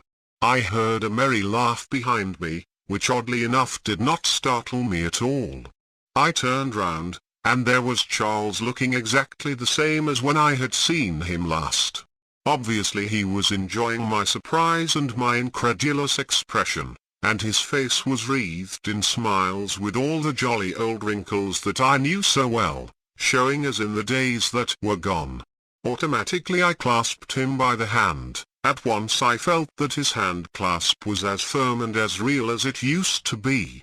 My Indian friend, whom I had not noticed before but who was also in the room, said, "Yes, he is real all right, as I told you, and because you are using at the moment the same type of body as he is using, he naturally is as real to you as you are to him." My joy at seeing Charles was so great that I suppose I spent quite a minute or two shaking him by the hand, putting my hands on his shoulders and altogether satisfying myself that he was really there, in the flesh he should have described it. I found it difficult to appreciate that although the astral body looks like the physical so far as features are concerned, yet it is not in any way physical and has no flesh, bones or tissues. However, Charles was real enough for me, and I started asking him 1,001 questions, such as one does with a person one loves and whom one has not seen for some time. I wanted to know how he was, what he was doing, was he happy, etc., and when he could get a word in edgeways, he quietly said, "Don't you worry, I'm all right and having a good time, as you will see for yourself." I commented on his still wearing uniform. "Oh, am I?" he replied, and went on to say that he had not thought about what he was wearing.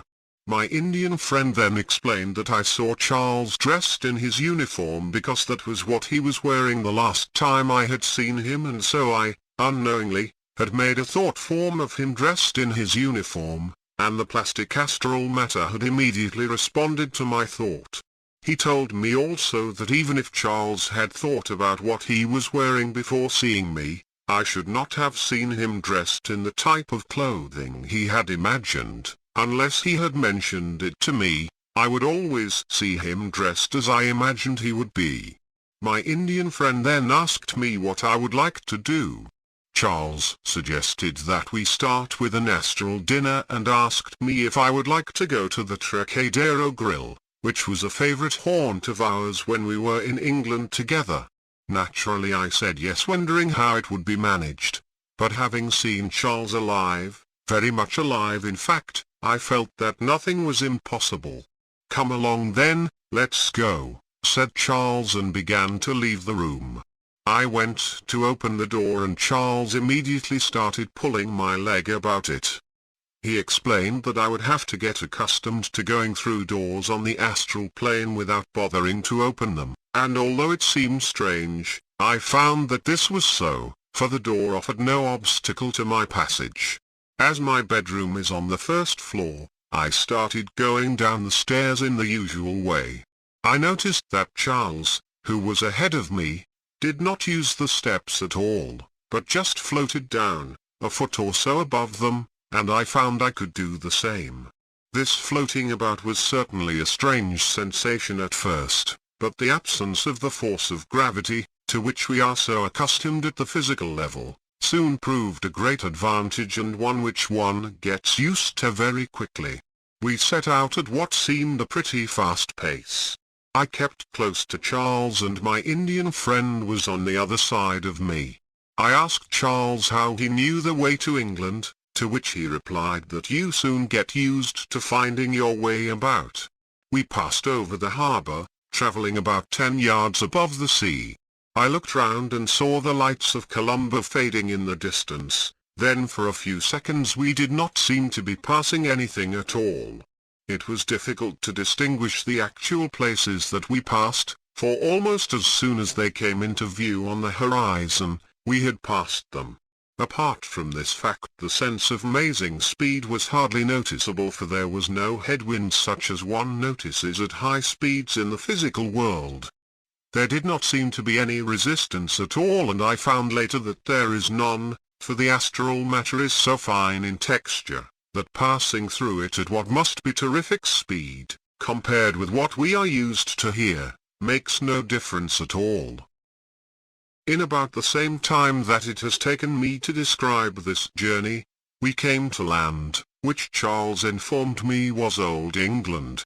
He told me that we had taken more or less a straight course, for naturally it was unnecessary to make any deviations, as land or sea made no difference to travel under astral conditions. When we reached England, which I recognized when we slowed down over Dover, I became fascinated with the ease with which we moved.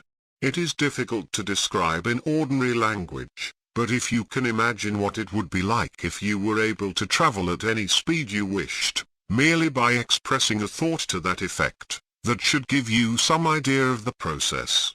We had gone up higher as we approached the land, and now we floated some yards above the tallest houses over London. We had left Ceylon shortly after 10 p.m., which was 5:30 p.m. in England. We came down to street level when we were over Hyde Park. I knew it was still daylight, for no lights were showing, but the light of the astral world was just the same here as in the East, where it was night time. I commented on this and was told that as the astral body never requires rest, there is neither night nor day at the astral level. This was one of the first interesting points of difference between the two worlds, which made an impression on me. Charles suggested that I might like to go along Oxford and Regent Streets, to see how it felt to walk in my astral body. To be walking along Oxford Street, where I had not been since 1939, just before the outbreak of war, was indeed intriguing. The street was thronged with people, as one would expect it to be at this time of day. Although the pavements were crowded, this did not seem to make any difference to us, because we actually walked through people in their physical bodies who were traveling in the opposite direction. It is not strictly correct to say that we were unaware of walking through them, for we felt as if we were passing through a small cloud of mist when we did so. For a moment we were enveloped in it, then we were through it and everything around us was clear. The mist did not in any way impede our progress, but we did feel it, and in a similar way when we came into contact with other people using their astral bodies. We felt them to a slight extent, though they did not in any way hinder us. In the world I have often seen a person shudder and in a joking way say that someone was walking over his grave. I know now that this sensation must have been caused by a physical body coming into contact with an astral entity, which, although the astral matter is too fine in texture to interfere with the physical body passing through it, leaves a slight impression.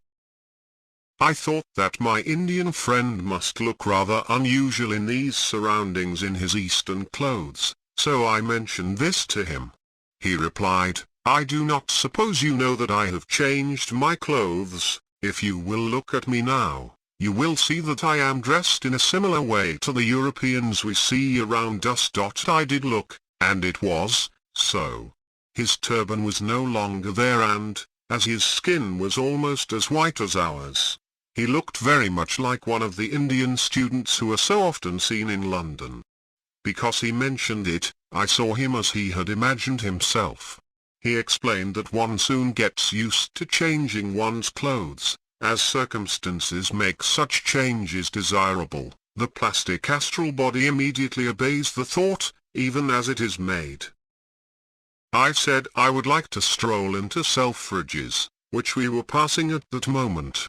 No one objected, so we went in and I made my way to the bookstall. I have always been attracted by books, and picking up one of the new ones, I turned over its pages. As I did so, I noticed that there was no gap in the shelf from which I took it, and on inquiring why this was so, I was told that what I was holding in my hand was a thought form of the book I was interested in, the physical one on the shelf not having been moved at all.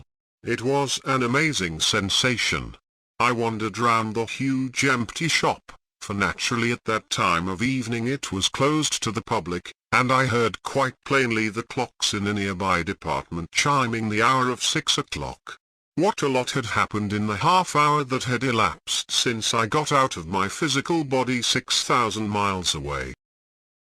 My companions seemed highly amused at the interest I was showing in things, but Charles obviously enjoyed the unique position of guide, exactly as we all enjoy showing a friend round a new country, as we so often do in the mysterious East, where we meet most of the big incoming liners bringing friends from home on their first visit. Charles said he wanted to show me some of the damage that had been done to London through the raids. He took me to various places, such as St. Paul's, where it was very obvious what Londoners had suffered from these dreadful bombings. It was necessary to travel above the main buildings of the city to see the damage properly, but in our astral bodies that proved no difficulty at all. As we were walking along a street, Charles said, "Come on," and immediately floated over the heads of the stream of traffic. I found it quite easy to follow, as immediately I expressed in thought a wish to do the same. I found myself side by side with Charles, floating gracefully and easily over the crowded metropolis of London. He suggested that we have a look at our old home in Warwickshire, which I had not seen for many years, and in what seemed a few seconds only, Charles had steered me to the right spot.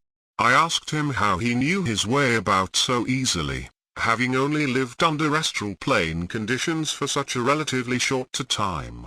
He told me that he had made many friends on the other side who had been only too glad to put him wise to the different conditions, and besides this his training as a pilot in the RAF had taught him quite a lot about going to places as the crow flies. Seeing the River Avon winding its way through the lovely Warwickshire countryside was pleasant, and soon we came down to earth near the spot where our former home stood. How well I knew the old place, even though, since I had seen it last, many small houses had sprung up in the immediate neighborhood. The house still looked the same, even the two lawns in front and behind seemed much as they had been when Charles and I played on them as youngsters. I wondered who lived there now, for after my father died, it had been sold, because my mother was not left sufficient money to keep up the place, and I, the elder son, had settled in the East. I walked inside, for by this time I was beginning to realize that a closed door made no difference, and saw strange people occupying the rooms we had loved in the old days. I suppose it was very foolish, but they seemed to me to be intruders, and, with different furniture around, the atmosphere of the house had quite changed. We did not stay very long, but soon returned to London. It was certainly very thrilling to stand in the centre of Piccadilly Circus, where the flower girls used to be in the days of peace, but without the figure of Eros, which had been removed to avoid damage.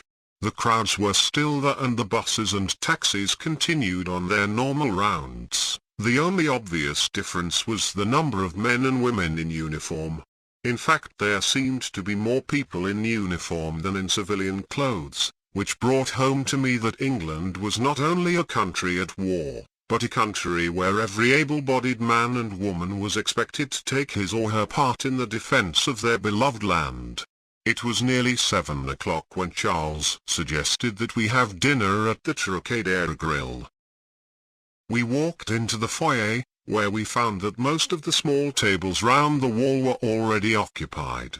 My Indian friend then said that he would leave me in Charles' care whilst we had dinner as he had other work to do, and he would join us later, assuring me that Charles was well able to introduce me to this type of amusement on the astral plane, and with a cordial, "Have a good dinner," he left us. Charles explained one of the very important points which must be understood when having an astral meal or drinks in a restaurant which existed in reality at the physical level, as compared with doing the same thing in a restaurant that had been created by ourselves through the medium of imagination or thought. He said that it was always unwise to sit down at a table, which actually existed at the physical level for, as we were invisible, people who came in and saw the vacant table but who did not see us, would naturally take possession of it, which would be slightly inconvenient. When they sat down they would not feel our presence, but the same sort of thing would occur to us as when we passed through crowds on the streets. When a physical person sat on the chair that was occupied by you in your astral body, you naturally expected to feel something, and although there was no resultant unpleasant feeling, it was not entirely pleasant. It could be avoided, he said, by producing in thought a table for one's own party in a space where, physically, no table stood. He did so right away, in the foyer of the Trocadero, and asked me to sit down. He told me that, by thought also, he would produce a waiter who would appear to us exactly the same as the other waiters we saw moving about on their normal business, but that this waiter would not be seen by the physical occupants of the foyer. He did this, and at once I saw a waiter approaching our table who asked us what we would drink, in just the same way that we would have expected had we been there as ordinary members of the physical world.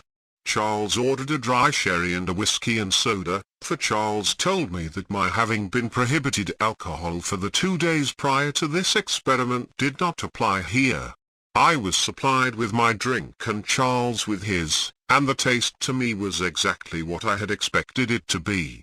I was told that, had I never tasted whiskey in the world, I would not have been able to appreciate the taste of it at the astral level, though I should undoubtedly have tasted in the astral liquid what I presumed to be the taste of whiskey. Charles told me that one day, when my Indian friend was instructing him in these things, he asked him to have a drink. He ordered a glass of water, telling Charles that it would be useless for him to order whiskey, sherry or vodka as he had never tasted them in his present physical life, so not being able to imagine the taste of these drinks, all the pleasure would be lost. The same thing applies to smoking.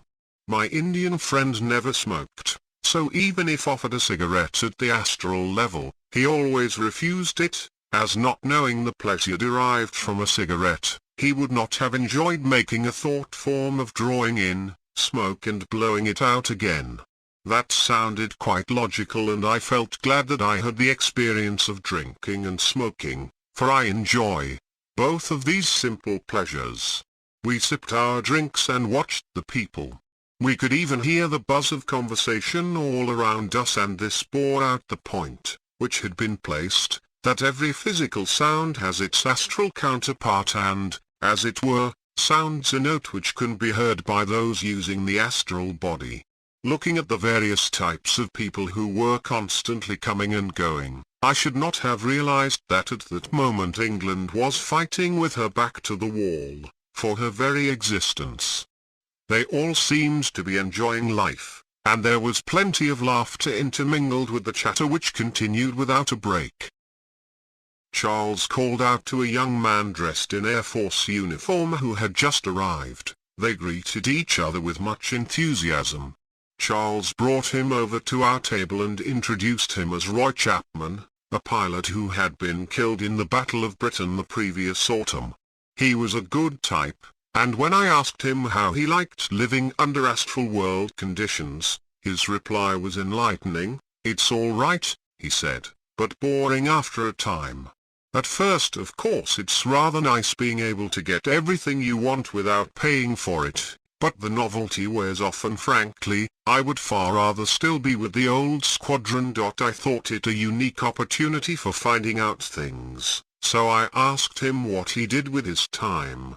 He replied that he did more or less what the spirit moved him to do, and went on to say that, at the moment, he was waiting for a girl he knew, to meet him for dinner. I asked if the girl was dead or alive. He said, "Oh, dead of course, if you still want to use that old-fashioned expression. It's useless making dates with people still living in the world, as just when you are in the middle of something interesting, they have to go back to their bodies." In the few minutes that were left before his girlfriend arrived, I gathered from him that he had tried all the usual games and found them pretty boring.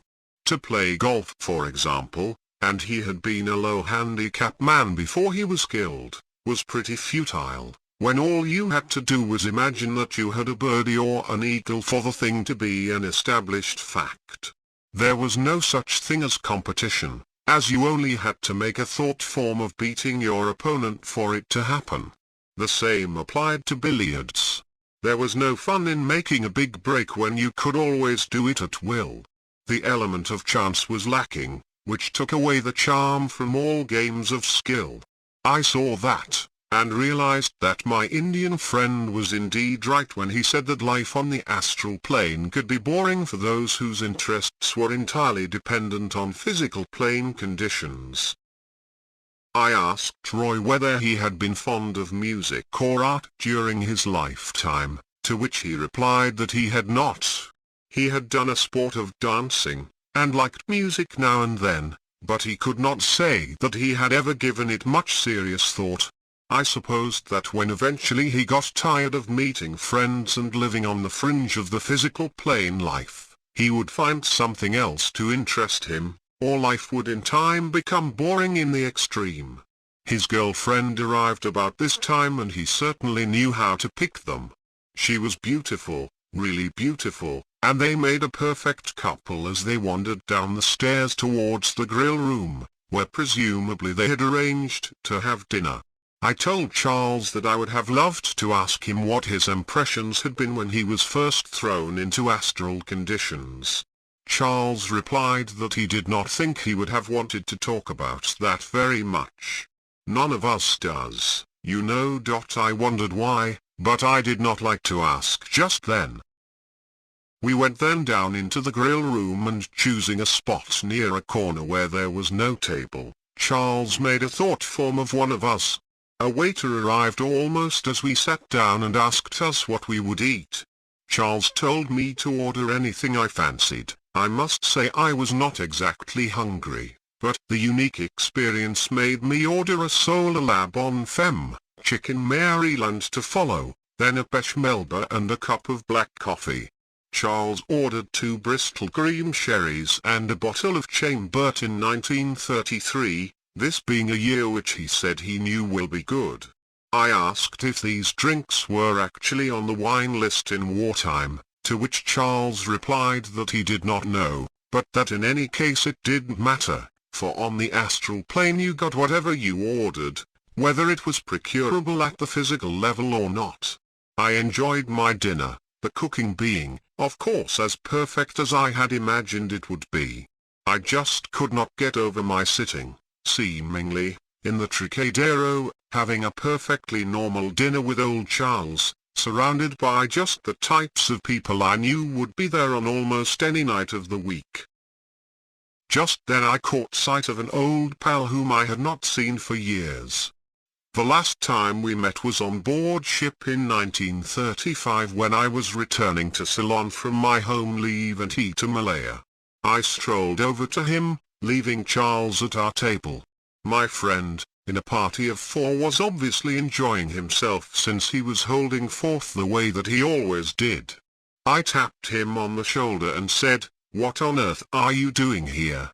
But he took no notice of me at all and continued with his story, and he certainly was in good form, for I could hear every word he said and his companions were in fits of laughter. I found it quite impossible to make any impression on him, so in disgust I turned back to my table, where I found Charles highly amused at my discomfort. How the devil could I tell whether he was real or unreal? I asked. Charles replied that he was amused at my use of the words real and unreal, for they just do not exist here. He explained that at first it was difficult to tell, but there was a difference. The astral body which we saw was not clearly outlined in the case of a man using his physical body, the faint Y, whereas that of a permanent resident in the astral world, also of a man functioning at the astral level during sleep, had a much clearer outline. There was another difference to be noted, and that was the silken cord of etheric matter which was also attached to those who were temporary visitors, who never seemed to be quite as much alive as the permanent inhabitants. You soon got used to judging, apart from the silken cord which was not easy to see. He asked me to compare Roy Chapman with the other diners in the grill room. There certainly was a difference, for the outline of Roy's body was more clearly defined than that of the others.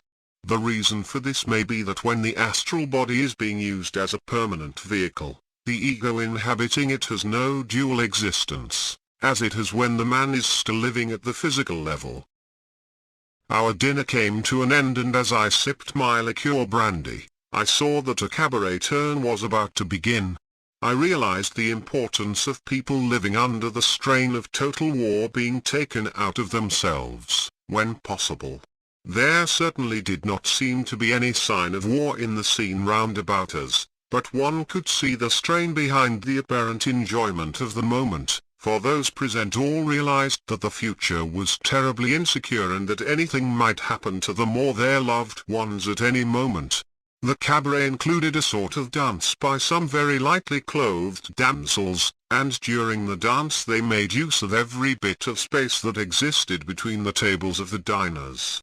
That took in the place where our astral table was situated, and again I experienced the strange sensation caused by individuals in their physical bodies passing through one's astral body. After the cabaret, Charles suggested taking me to a little nightclub of which he had been a member before he was shot down. I do not even remember in what street the club was situated, but I know it was between Leicester Square and Soho.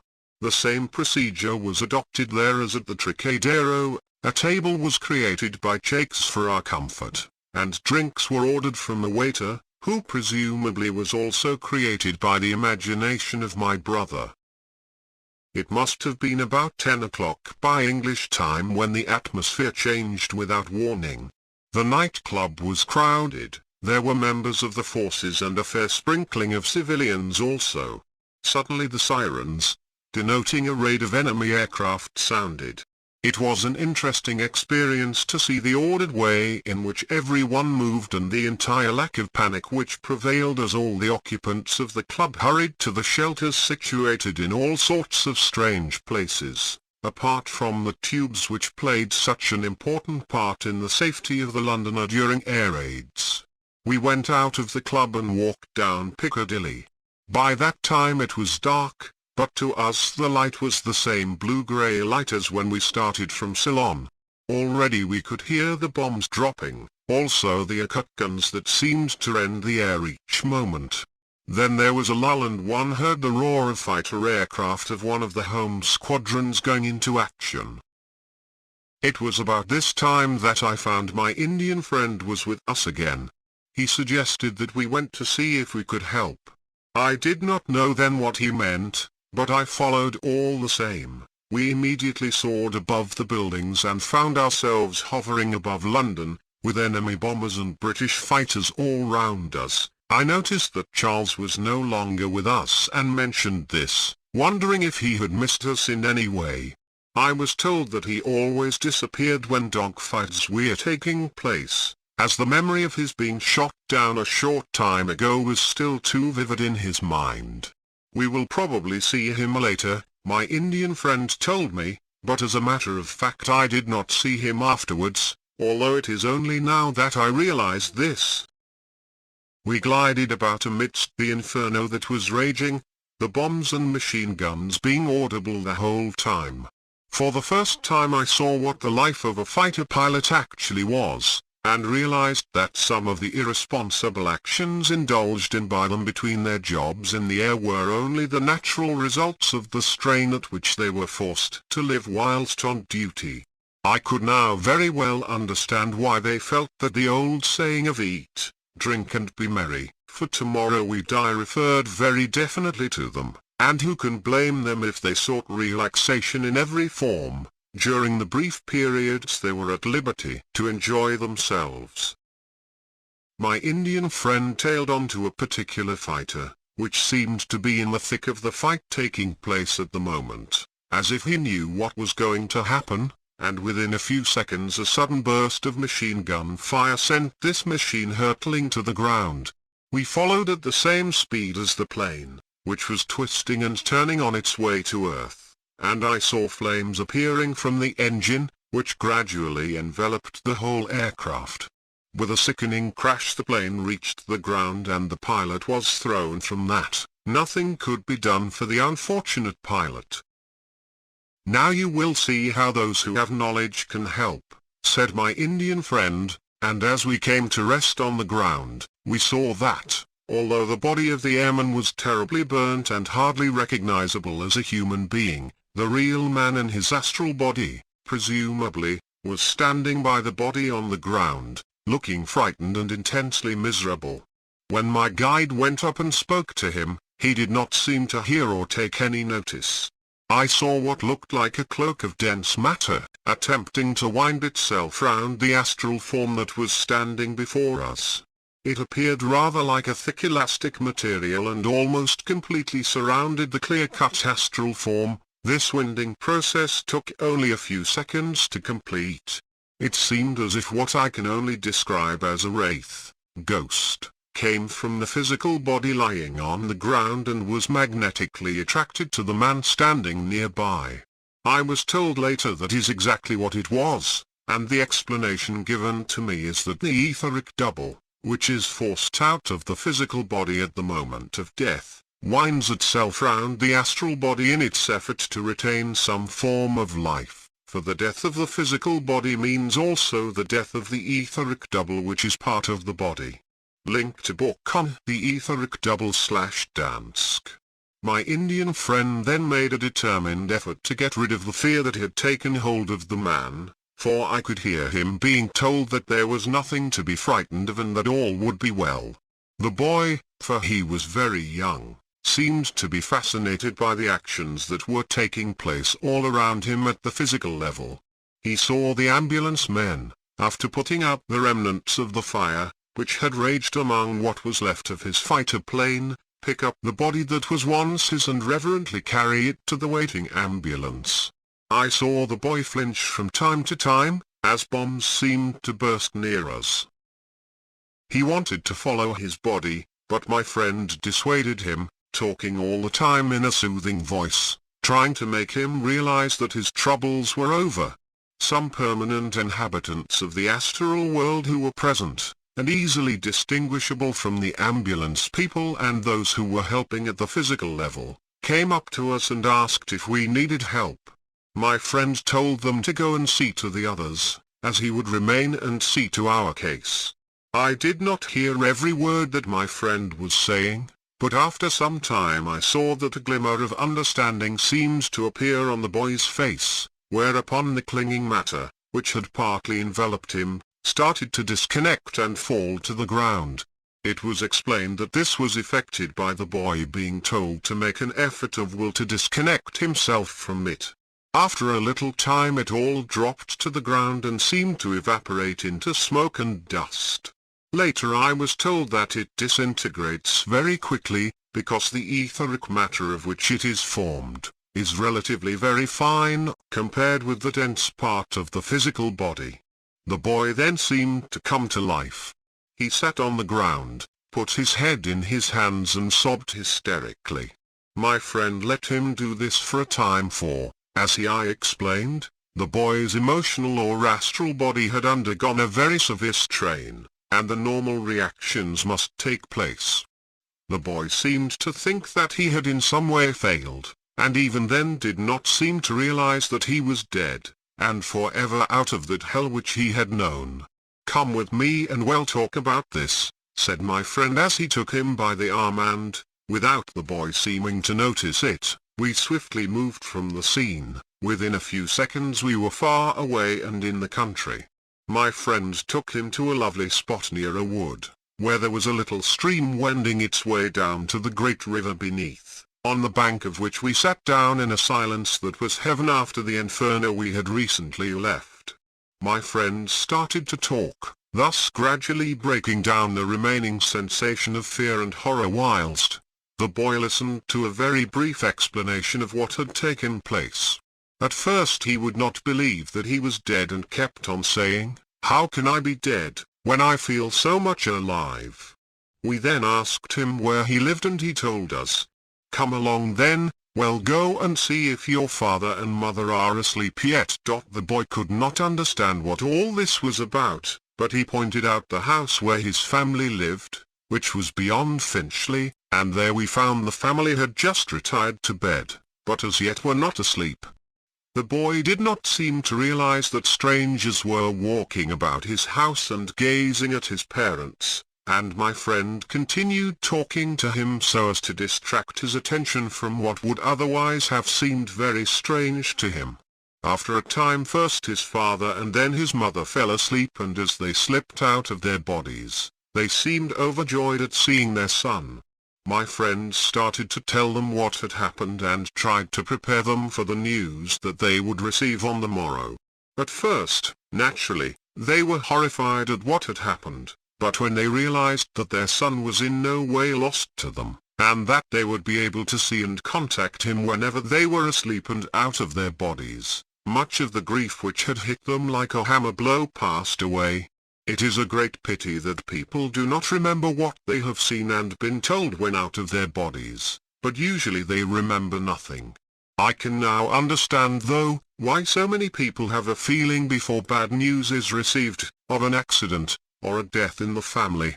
It is because they have been told about it on the astral plane, and the following morning some slight remembrance of this has been brought back into the waking consciousness of the individual.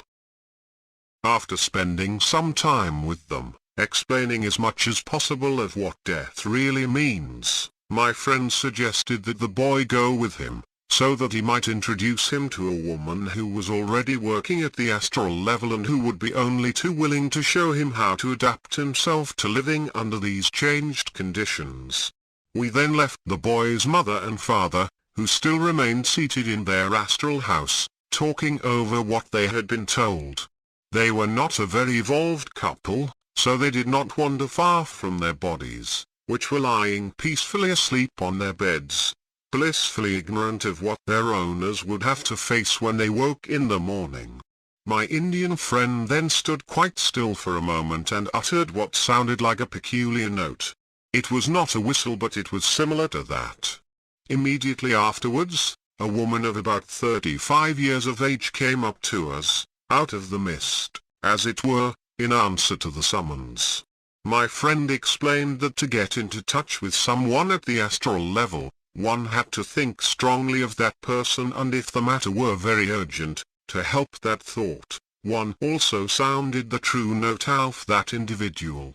I gathered that every person has what is known as a true note, which is different from the note of anyone else, and sounding that note helped in urgent cases to bring the person needed to a particular spot in the shortest time.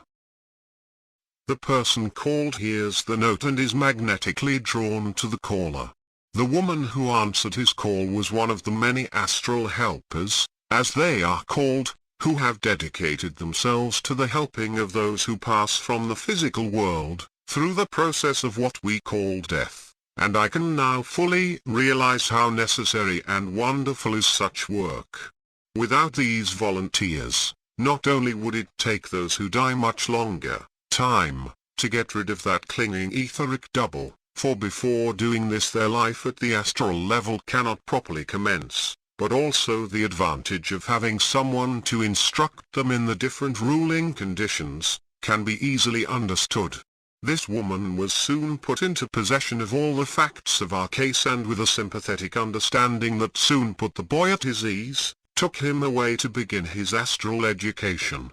I was assured that this always happens. No one is ever left to find things out for himself, always someone is detailed to perform this necessary task. In this way a newcomer soon begins to find his feet and enters into the new life that must take the place of the old one, now behind him. My friend then asked me what time it was, and on looking at a nearby clock, I saw that the hands pointed to 2 o'clock. This meant that 4 hours had elapsed since the air raid sirens had sounded, therefore it must be 6:30 a.m. in Ceylon. He said that we had only a little over 1 hour left, as I should have to get back into my body again at 8 o'clock in Colombo.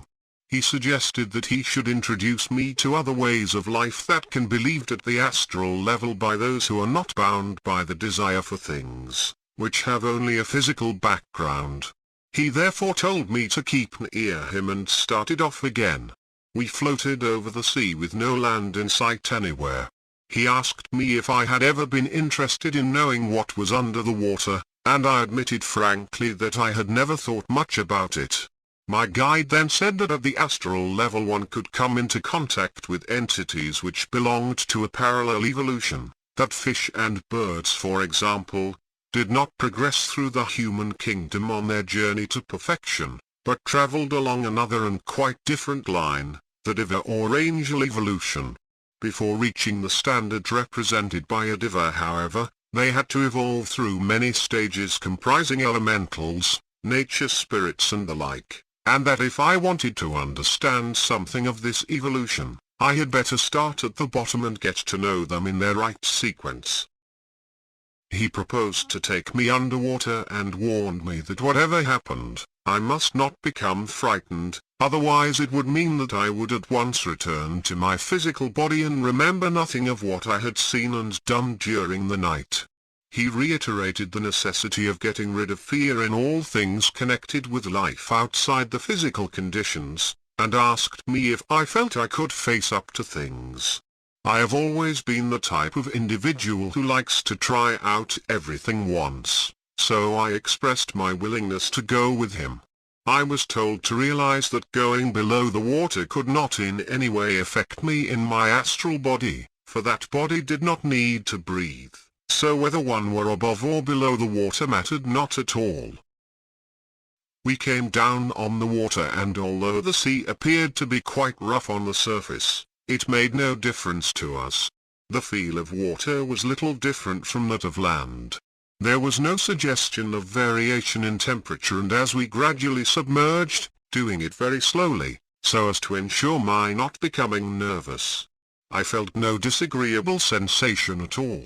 As my head went below the waves, I was glad to note that the light did not change.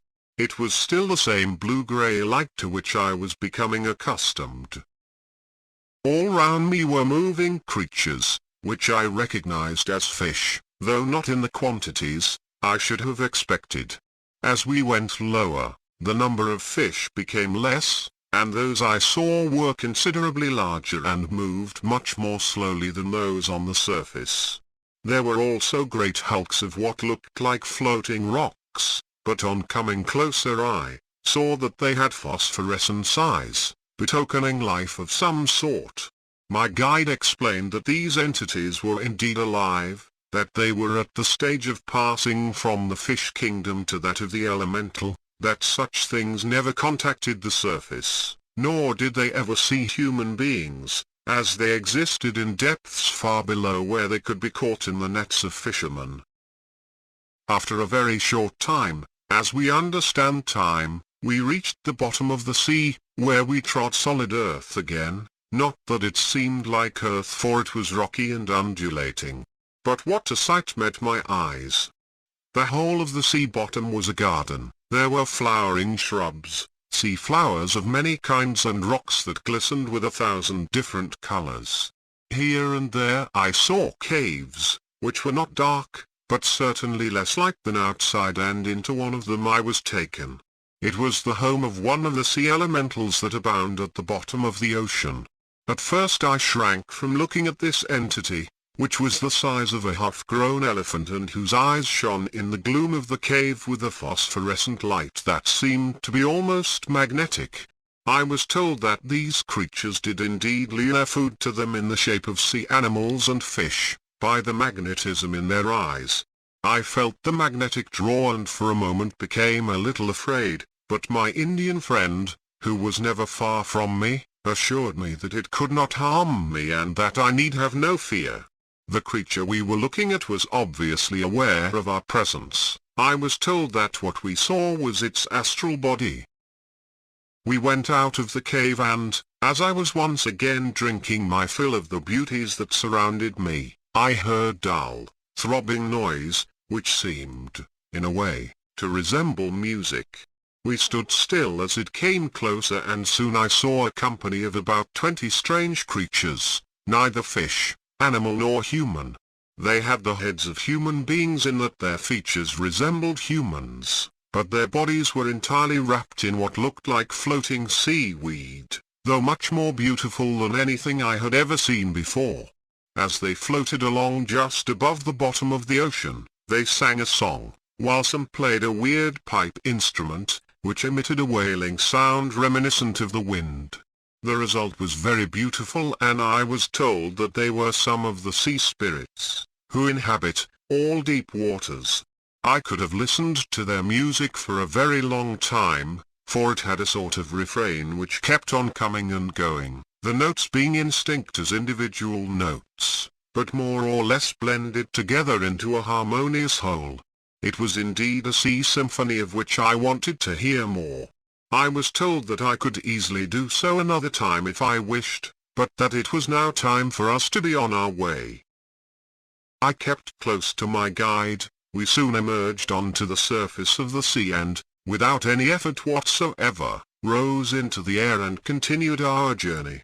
Once more we travelled at what must have been a terrific pace, judged by earthly standards, although there was actually no feeling of speed, for within a minute we seemed to slow down and I saw we were over Colombo Harbour. A moment later we were floating through the bedroom window in my bungalow which I had left less than 10 hours ago. Sure enough was my body apparently still asleep on the bed, but even as we stood looking at it, I noticed that it moved and turned from one side onto its back. My guide pointed this out to me and explained that, subconsciously, it was beginning to realize that the time had nearly arrived for it to wake up again, that within a few minutes an SOS would be sent out and, even if I were 10,000 miles away, I should have to return immediately, as this summons meant that the physical body had had its proper quota of sleep and wished to take up its work in the world again. I asked how it was possible to ensure that the body would always remain asleep for a specified number of hours. He replied that it was difficult to ensure this, but that with much training and concentration, it was possible so to discipline the body that it acted according to one's will, but this I gathered took much time and training to do properly. I asked if the tablet I had taken before going to bed the previous night had had anything to do with it, and was told that in this case it had. The tablet was a special kind of sleeping draught made from a secret formula which not only ensured the person going to sleep almost immediately, but also made certain that the body remained asleep for a period of 10 hours, unless awakened by some extraordinary amount of noise or on being touched by an outside agency. It was impressed upon me that if I wished to experiment with such matters as bringing back into the physical consciousness what I had been doing whilst out of my body, it was essential that I trained my domestic staff never to wake me or make any noise near my bedroom during the period that I wished to remain asleep.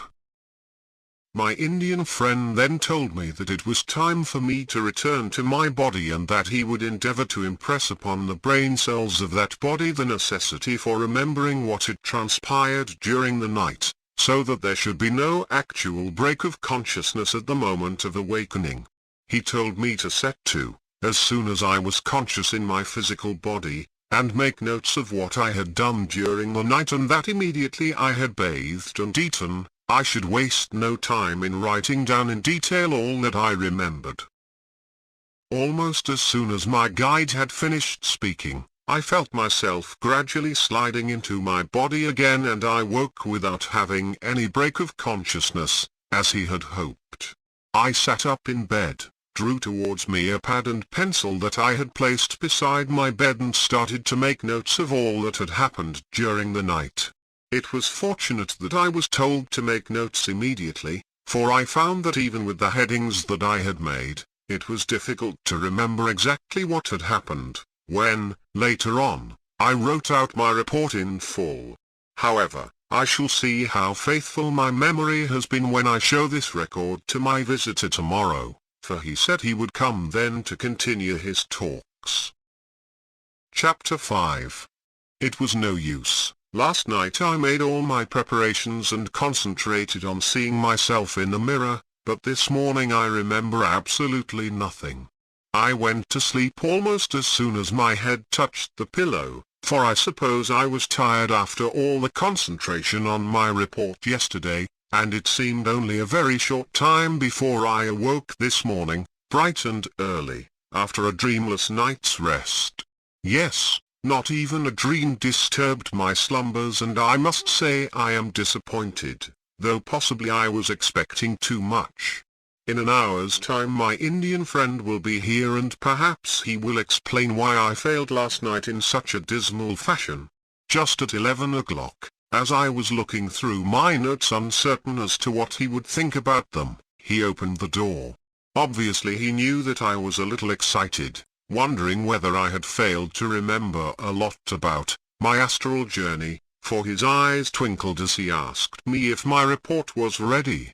He never seems to laugh, though his eyes often smile, and there is no doubt at all about his having a very highly developed sense of humor. Having read my notes, he complimented me on having remembered so much and said that for a first attempt it was distinctly above the average.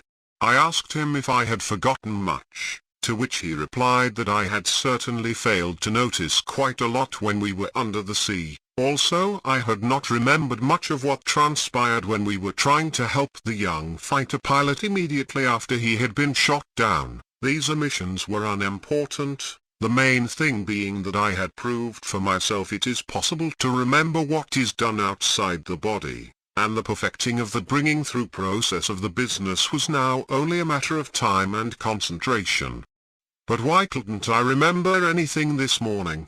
He smiled as he pointed out that I must not expect to be successful all at once, and that I must be prepared for my disappointments, yet if I were determined to succeed, he would help me in every way possible. He continued, "Your adventures of the night before last have made my task of describing the astral plane to you much easier than it was before, for now you know from experience something of what I have endeavored to explain to you in mere words. You have therefore learnt the first lesson in what we call occult wisdom, which is that you must never believe in a credulous way anything that you are told. You must not disbelieve it either, for that would be foolish. The only method to adopt is to accept as a possibility the things that you are told, then, to set about finding out the way to prove those things for yourself." Now what have we proved so far? That is where I wish to begin. You have proved that it is possible to have experiences apart from your physical body. You have proved that death is not what you thought it was, for you have seen your brother Charles and you know that he is very much alive indeed, though invisible to you whilst you are functioning in your physical body. You have talked to him, and this should be sufficient proof that he exists in a region where you can follow him at stated times. You are aware that although Charles still knows very little of astral plane conditions, you could not honestly say he was suffering, nor that his life was a miserable one and something from which a man would naturally shrink. You therefore have taken one step towards getting rid of the fear of death, the fear which makes such a deep impression on so many men living in the world. Even from your present knowledge you know that death is not the tragedy it is so often called, and that in some cases it might easily be considered not only a relief, but also a great blessing. You have seen for yourself that existence after death is to a great extent governed by the type of life lived in the world. You can appreciate that those who are artistically inclined or interested in one or other of the specific branches of art such as music, painting, literature or philosophy, or even those whose special interest is travel, are well catered for after death. On the other hand, you can also appreciate that those whose lives here are purely material, whose amusements and interests depend on the physical body, who primarily are drawn to sport, to good living, to forms of business which have as their goal the making of money, are going to find time hanging heavily on their hands after death, until they realize that they can develop new interests. I asked, how can one develop new interests after death? In the same way as you could have developed them during your lifetime, had you possessed sufficient leisure and the money to provide fees for the necessary tuition. At the astral level, although you have not yet seen them for yourself, schools exist, because of the great need of training permanent inhabitants of that world in those interests, which they lack, for the life that is before them. These schools serve a dual purpose. They not only teach pupils all about conditions at the astral level and how best they can employ the conditions ruling them for their pleasure and education, but also provide courses of instruction in all the various matters for which physical plane conditions are not essential for carrying them out. Most of the true musicians, artists, philosophers and those who were teachers or professors, in the physical world, obtain great joy from passing on some of their knowledge and experience to those who are lacking in it but who are sufficiently interested to want to learn. The absence of the time factor, the absence of the necessity to sleep 8 hours out of the 24 again helps considerably. If experts in their particular subjects give even as little as 3 or 4 hours a day to training new students, the time given is in no way a hardship, for they still have the remaining 20 hours out of each day for their own devices. In actual practice, it works out that many of these ex-teachers and specialists in their particular arts obtain so much pleasure from molding new material into form, that they attach themselves quite voluntarily to these schools and often spend more than half their time at the astral level teaching others the rudiments of their arts, or in some cases helping those who have already developed some proficiency to become adepts under the concentrated tuition that is available in the astral world. Not only do these schools play a tremendous part in the life of the astral world, but they undoubtedly influence the future lives of their pupils. If, at the astral level, a man has developed a love of any of the arts or sciences, in his next life at the physical level he is born with the desire to continue that study, and so we find children showing at an early age an enthusiastic aptitude for one thing or another, which perhaps is not in any way a characteristic of their parents. Such leanings towards an art should always be encouraged. Parents often argue that this enthusiasm should be discouraged, as they themselves have managed to lead successful lives without such dabbling. This is a great mistake, however, and if the parents perceived that the craving of the child is a perfectly natural one, that it is really only anxious to carry on with the training which was begun during its last astral carefree life, they would probably realize that such cravings should be encouraged and not squashed, as so often they are. Both in this world and the next we are all the time progressing and making our future lives happier and fuller. The permanent inhabitants find out these schools in different ways and always at a stage when they are of most use. When they first realize that they are living in the astral world, it is quite useless to mention such things to them, for they will at once assure you that they have no desire to go to school again. They want to enjoy themselves. For the first few months the opportunity of traveling round the world and seeing all the countries they not had the chance of visiting whilst they were in this world, usually satisfies them. You will remember that Roy Chapman, your brother's friend, admitted that at times he felt bored. He had done all these things. He had made a few friends of course and enjoyed taking them out to dinners and shows, to picnics and the like, but that palls after a time. Roy was a keen golfer in his lifetime, but golf is not the interesting game in the astral world that it is here. Such a man as Roy will certainly tire of all the things that he has been doing for the last 6 months or so, and when he does, he will not hesitate to express his boredom to others whom he meets in that world. Then one day someone to whom he has been introduced will mention to him the opportunity that exists for increasing one's knowledge or developing along a particular line of art or study. He will not be enthusiastic at first, but he soon will realize that learning something entirely new will fill in the long hours. Eventually his interest will be aroused, and yet another will have passed from the stage of materialist to the life that makes our sojourn at the astral level all too short. There are others to whom these new interests have no appeal. They are usually the old married couples, who have developed a taste for domestic life. All they have ever aspired to was to have a home, a garden and to live a quiet life amongst their friends. They like to listen to the radio, have a television set and such things. Their happiness is dependent upon being together. They can carry on this type of life at the astral level, without any difficulty whatever. If the man dies first, he wanders round looking miserable and lonely at the hours when his wife is awake, and is there to meet her as soon as she gets out of her body at the time when she falls asleep. To suggest to such a man that there are schools where he can learn something, is usually a waste of time. He scorns the idea. All he wants is a comfortable home with his partner. He sets to find out the ways and means of living in such a way as he and his wife will enjoy when reunited. He learns that it is simplicity itself to have a house and garden exactly in accordance with his own pet ideas merely by expressing a desire for such, in thought.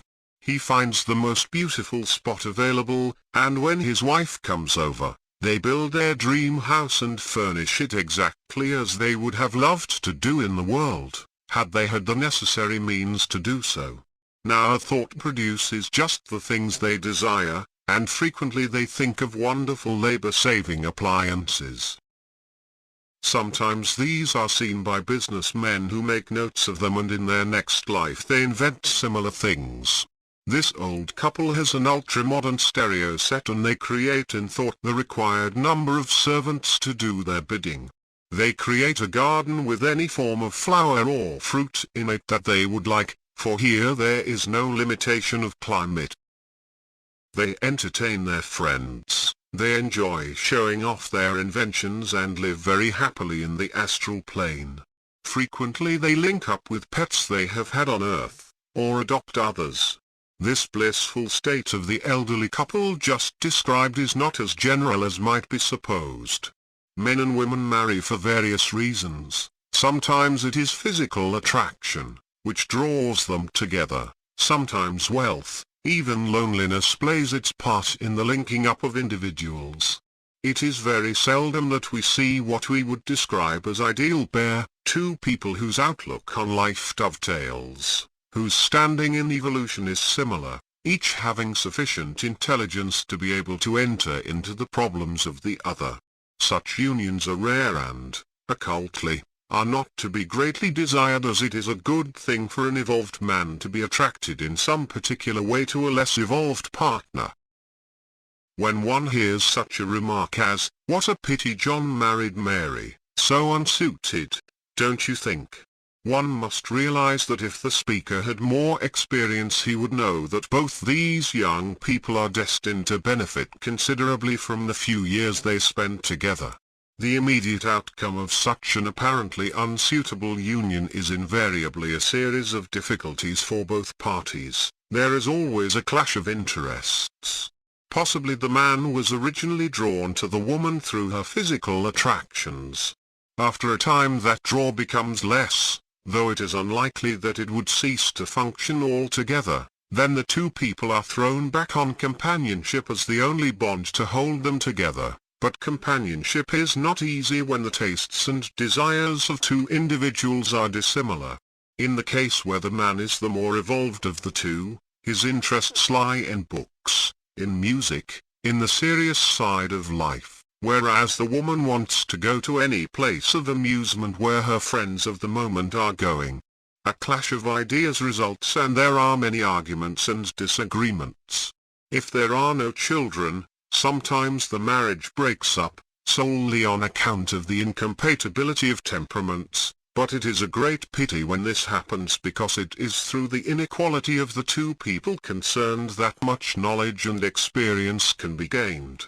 The man has to learn a method of meeting his partner halfway.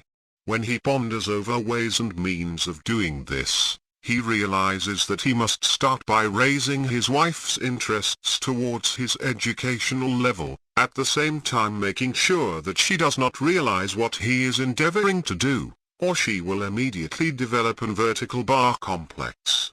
He must learn to be patient when, through her inexperience, she presses for things he knows to be unwise or unnecessary. Knowing that to do so is wrong, sometimes he must give way in order that she may see the results of the mistake which has been made. The woman will not always wish to be led, even when subconsciously she realizes that her partner in life is wiser than she. If two such people can spend a lifetime together, the benefits to both are great indeed, for one will have had the advantage of a superior intelligence and a greater experience to guide her and develop her character, whereas the other has had to learn the value of patience, of tact, of the necessity to see things from another's point of view, a view which through lack of experience must be more limited than his own. After death such people do not necessarily carry on their lives together. The man probably feels that he wishes to spend his time with greater minds than his own, whereas the woman, who for many earthly years has been forced to live at high pressure endeavoring to produce a standard, which was always something of an effort for her, now wishes to sit back and take things easy for a time. Usually, after a short period of relative inactivity, she finds that the seeds sown during her lifetime have now brought forth a strong desire to continue the development already begun. She finds that she no longer derives complete satisfaction from the artificial enjoyments she once longed for and bullied her unresponsive husband to provide for her. Her mental appetite has been whetted and she finds it is impossible for her to go back to the standards, which were natural to her at the time of her marriage on the physical plane. She will tell you that she did not have a particularly happy life, but now that it is over, she will be glad that fate decreed that the experience should have been hers. It often happens that two people who have lived together for a whole lifetime do not contact each other again, either after death or in future lives.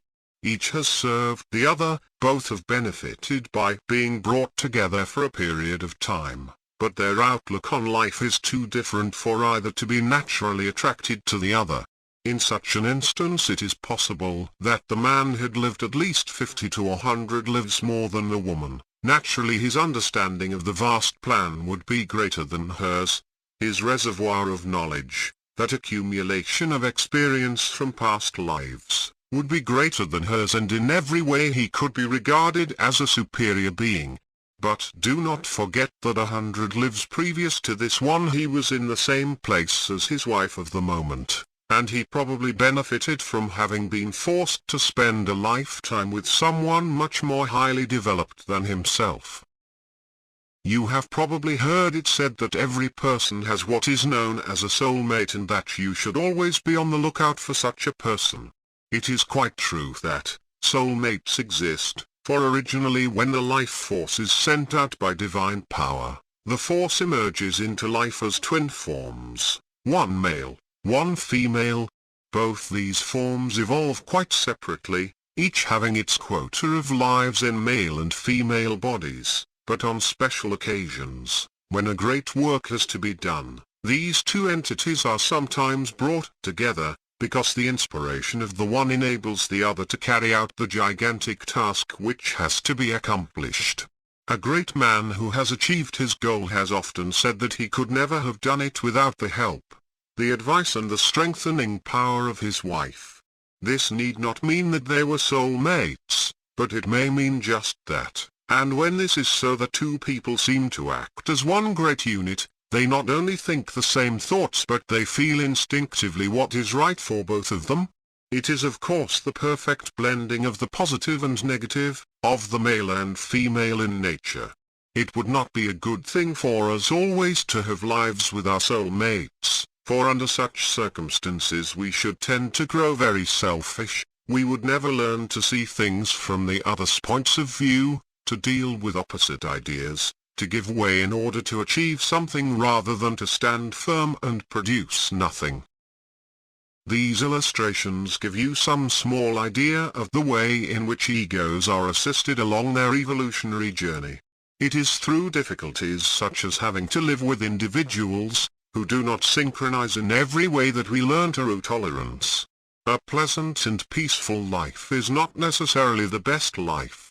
We progress most quickly along the evolutionary path through suffering and what often seem hard and ruthless methods. Each life is a day in the school of evolution, and, if we are to carry out the purpose of which we were sent into incarnation, we cannot afford to waste any opportunities.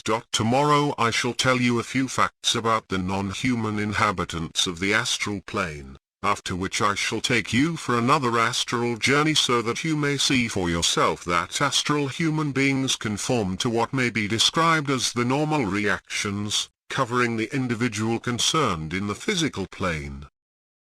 Chapter 6.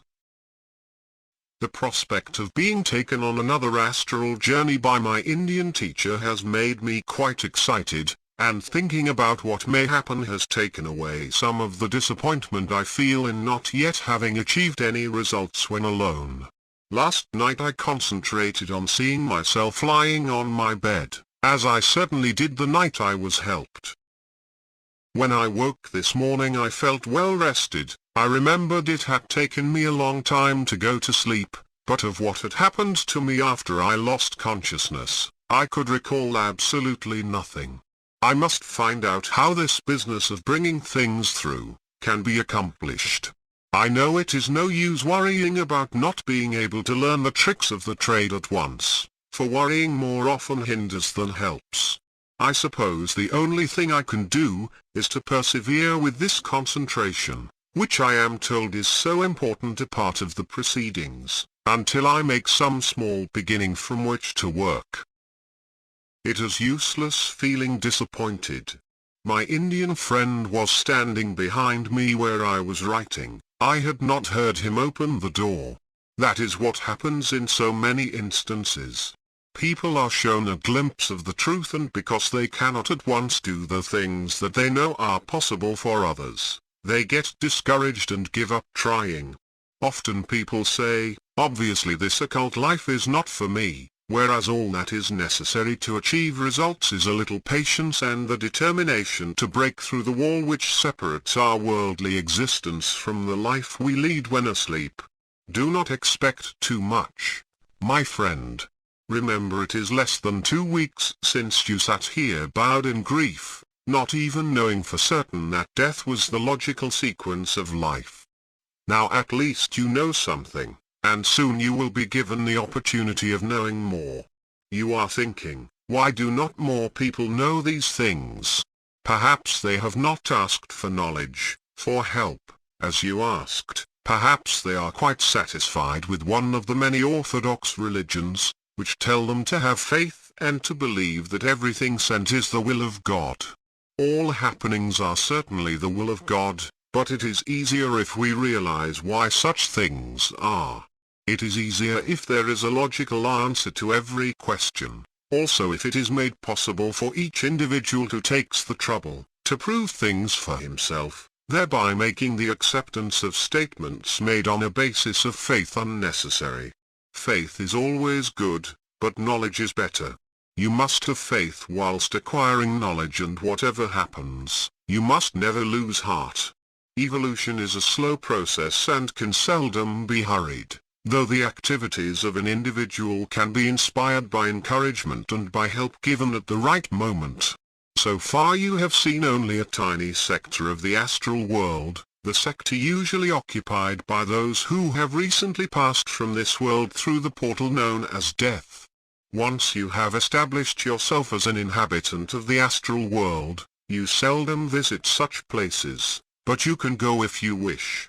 You do from time to time. For example, when you meet special friends and relations were to die and so require some help from the regular inhabitants, in exactly the same way that you require help from friends living in a foreign country which you are visiting as a tourist or as a new settler. The astral world is divided into what are known as spheres, levels or subplanes. It is necessary to know that such spheres exist or you will never be able to understand how the machinery of this world operates. Most teachers illustrate their point by asking their students to understand the densest sphere of the astral world as being the conditions, which exist whilst standing on the ground. In this sphere there is a counterpart of everything that exists in the physical world. Where there is a town or a building in the physical world, there also, in the astral matter, is the counterpart or reflection of that town or building, which you can see quite clearly when you function at the astral level in your astral body. Imagine the astral counterpart of Piccadilly Circus, London, which you visited a few nights ago, as representing the noisy lowest sphere.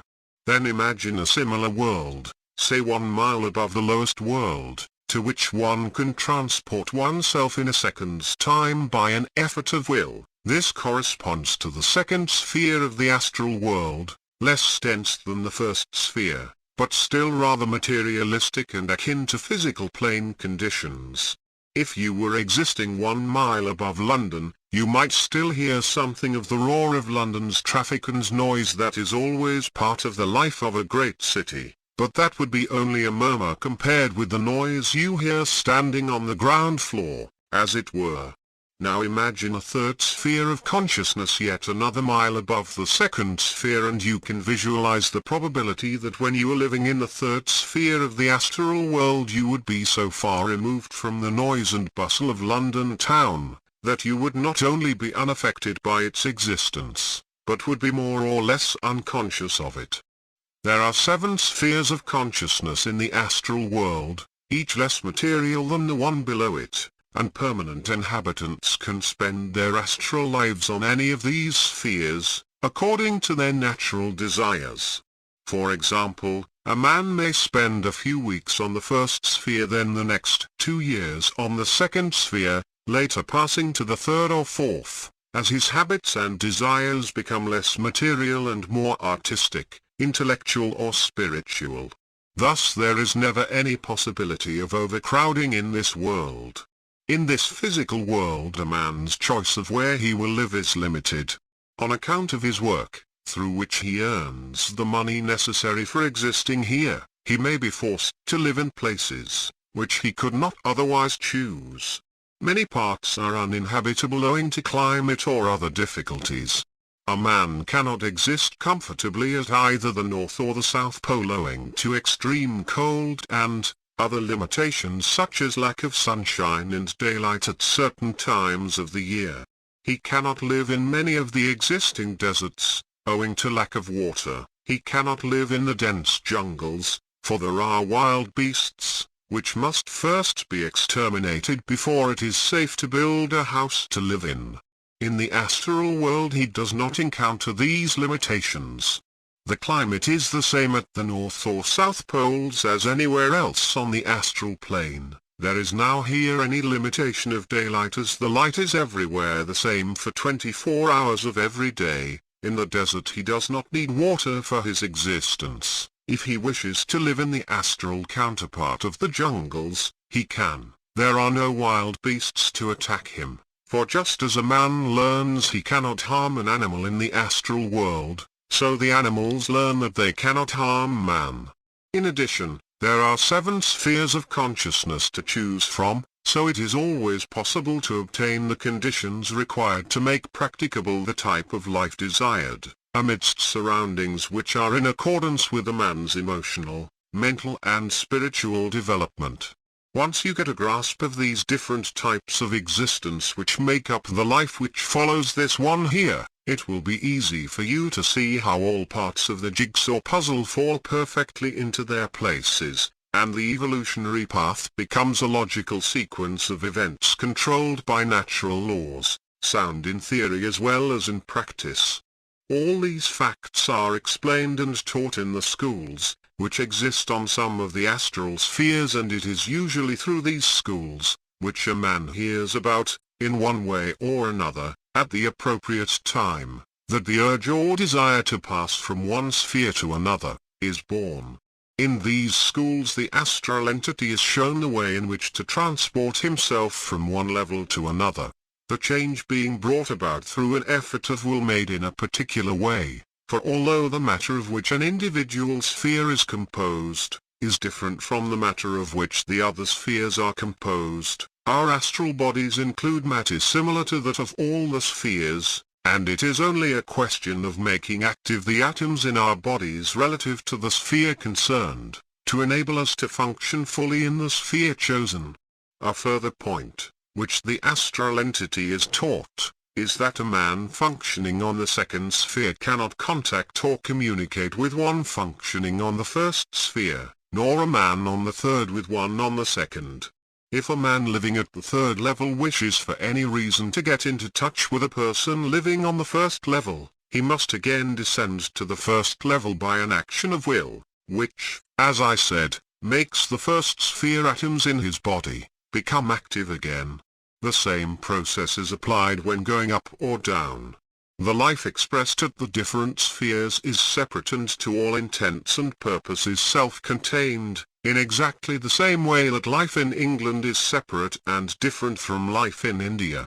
Both countries are part of the physical world, all spheres are part of the astral world, but they work separately and for very definite reasons.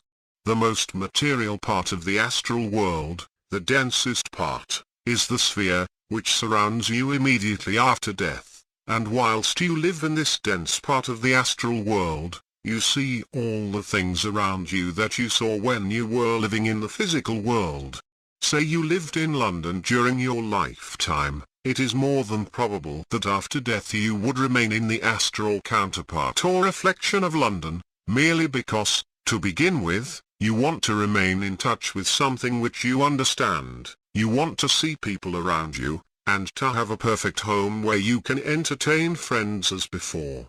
Then one day, perhaps a friend points out to you that life in town has few advantages in the astral world, and suggests that you see the beauties of the countryside. You can easily visualize the difference in atmosphere between an existence amongst the teeming millions, which comprise a metropolis, and the comparative peace of a country village, where the inhabitants are counted in dozens instead of thousands or millions. This is the second sphere which, for want of a better description, I have suggested should be thought of as being one title above the level of the first sphere, and where you would find many families happily carrying on their existence, with social intercourse and the usual things which go with the idea of the perfect country life. You can live in these spheres as long as you like. A very coarse and material type of person is happiest in the densest part of the astral world, for that part is nearest to and most like the physical world to which he is so attached, and here he continues to live a very limited existence. These are not spheres in which a developed person, a man who has some spiritual background, would be particularly happy, were he forced to remain under these conditions for long. He is not so forced, and after passing through the purgatory period, in which he is shown the results of the good and evil actions of this past life, the realization of which influences his future character, he begins to feel an urge to get away from anything which is similar to the life that is over, and the revelation comes to him of the immense possibilities for interesting and profitable experiences, which await him in the higher and less dense spheres of the astral world. Eventually he settles down to live his astral life surrounded by conditions which are in keeping with his actual development. This may be on the third sphere, where he meets the type of individual who is a creator, musicians, artists, scientists etc. Or on the fourth sphere, where he can discuss world problems with men who have greater intellects than himself. When an astral entity of human origin reaches these spheres, he becomes aware that they are also inhabited by other entities, which he finds are of non-human origin. It is important that you know something about these entities and their origin before you have further astral experiences, so I shall tell you something about them now. These entities comprise a parallel evolution called the Diva or Angel Kingdom. They evolve in a similar way to the human kingdom, in that instead of individualizing from the animal kingdom into the human, these entities, which previously were seen and known as insects, fish or birds, individualize into elementals, nature spirits and devas or angels. When the time comes for a bird or fish to progress to the next stage of its development, it becomes either an elemental or a nature spirit, according to its type in the physical world. You will remember when I took you under the sea on your first astral journey, I showed you some of the elementals that live at the bottom of the ocean. Originally these were fish, and in their natural journey towards their goal of perfection, they have to change from fish to elementals in just the same way that dogs, cats, horses etc. change from their animal types into the unevolved types of humans that we know of in the world. Birds, for example, turn into nature spirits, fairies they are sometimes called, and both these elementals and nature spirits, after many progressive lives, reach a stage where they become what the world describes as devas or angels. Now there is a great difference between the two evolutions, in that the Diva evolution does not inhabit the physical world after the fish or bird has progressed to the elemental or nature spirit stage. It only inhabits the astral and mental worlds, and apart from the lower elementals and very junior or unevolved types of nature spirits, they do not live below the third sphere of that astral world.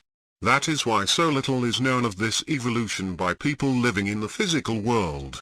They hardly contact it, as far as the ordinary individual is concerned, though human beings who have developed the dormant sense of clairvoyance, can of course see these creatures even at the physical level, for there is no closed door to the clairvoyant between the astral and the physical worlds of consciousness.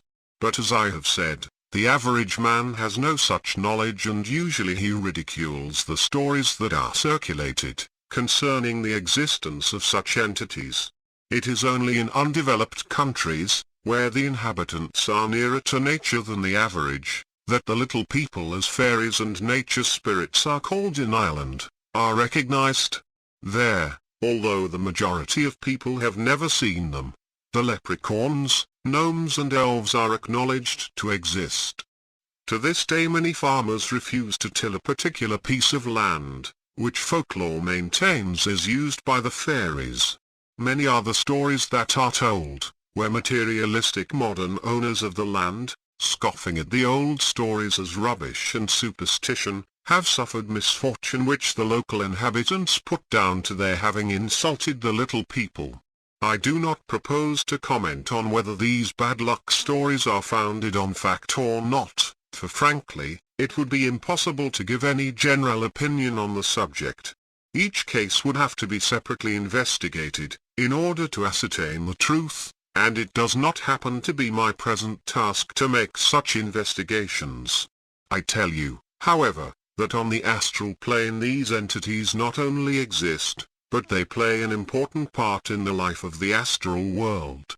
And after death, when you reach the third and higher spheres, you will not only see them for yourself, but will have contact with them as I shall describe. For this reason, a man passes to the fourth sphere, he would at first be impressed by the entire absence of what might be described as activity. He would meet people there of course, and, if he had not already met them in his past physical life, be introduced to them in exactly the same way as people are introduced in the physical world. He would be welcomed as a man of similar interests to themselves by the permanent inhabitants of that sphere, who know that he could not have progressed as far as the fourth sphere, unless he had the necessary desire and qualifications to enable him to function there. Instead of physical activity he would find much mental activity, for the main interest of the inhabitants there is discussing international and evolutionary problems. Discussions relating to the development of science, discussions relating to the parallel evolution of the Diva Kingdom with its great differences from our evolution and so on, or the formulating of theories, which they endeavor to test out.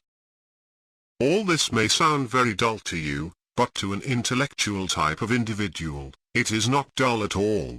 Of course the people one meets vary intellectually, and those who have the finest intellects, who are actually the older and more experienced souls, take the lead in the discussions, as is natural for them to do. In many cases, members of the Diva Kingdom join the deliberations/discussions, though intercommunication in such instances is not made through the medium of words, for although not yet living in the mental world, where everything is governed by thoughts, it is found that in the higher levels of the astral world conversations can be carried on without the actual use of words. Life is so much less material there that the possibilities of exchange of thoughts comes quite naturally, and there is no question of such things being considered either marvelous or extraordinary. You must remember that the devas who inhabit the fourth sphere of the astral world are also evolved beings, as different from the low-type elementals and nature spirits as evolved men are different from the low types of coolies met within the physical world. The mental outlook of a Diva is quite different from the mental outlook of a human. The Diva is mostly interested in the processes of nature.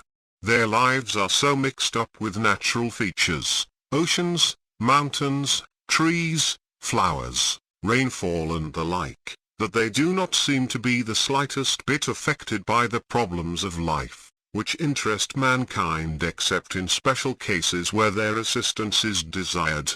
Although the growth or decline of nations does not touch them, the progress of plant life, the scientific research work whereby nature provides man with his physical needs, interests them greatly. There is an evolved Diva in charge of each different type of tree, shrub or flower. Under these controllers work thousands of assistants, all of whom seem to have their special duties.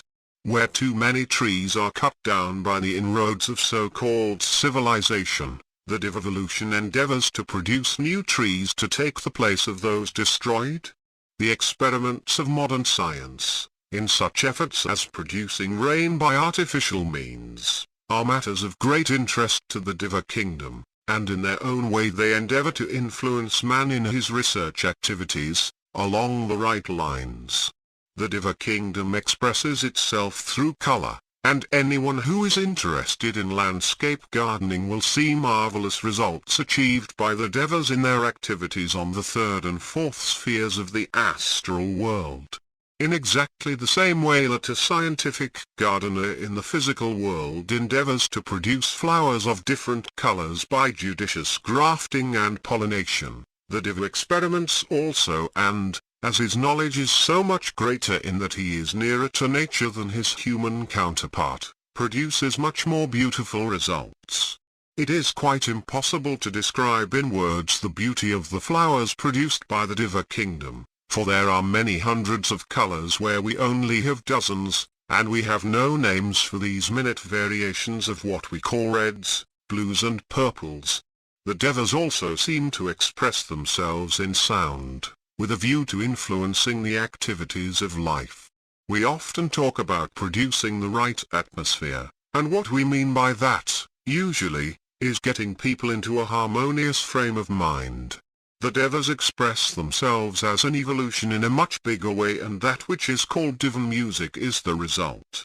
Large numbers of Devas gather together in woods and dells, using weird wood instruments to produce the most beautiful sounds, always in perfect harmony. Their voices seem to be pitched much higher than human voices, but are much softer. They do not use words as we understand words. They sing mostly in huge choirs, but there are also soloists who from time to time sing by themselves, the main choir remaining silent, whilst the passage is being rendered. The soloists usually perch themselves on high trees some distance from the main choir, and the result is absolutely amazing to our ears. It is quite impossible to give an adequate description of these concerts to anyone who has not heard them, but undoubtedly they produce an atmosphere which the devas say affects the whole human race. It is probably their way of expressing peace and goodwill to all men, for they certainly could never understand the differences of opinion in the world that can lead to such things as modern wars. The Diva has no possessions, as we understand possessions, nor does he need any. From his early days as a nature spirit he does not have to earn money in order to support himself, and so, perhaps, he can be considered more fortunate than his human counterpart. Although these devas do not seem to laugh or enjoy themselves in ways that we understand, they are only too willing to be friendly and helpful to men when called upon. In some ways they do not seem to be interested in human affairs at all, yet in special cases, where earthquakes or volcanic eruptions have taken place, they seem to have their special work to do, for anything to do with nature, land, sea, flora or fauna, is their world. An earthquake or volcanic eruption is a natural phenomenon affecting part of the Earth's surface. When these tragedies take place, large numbers of devas are sent to help where they can.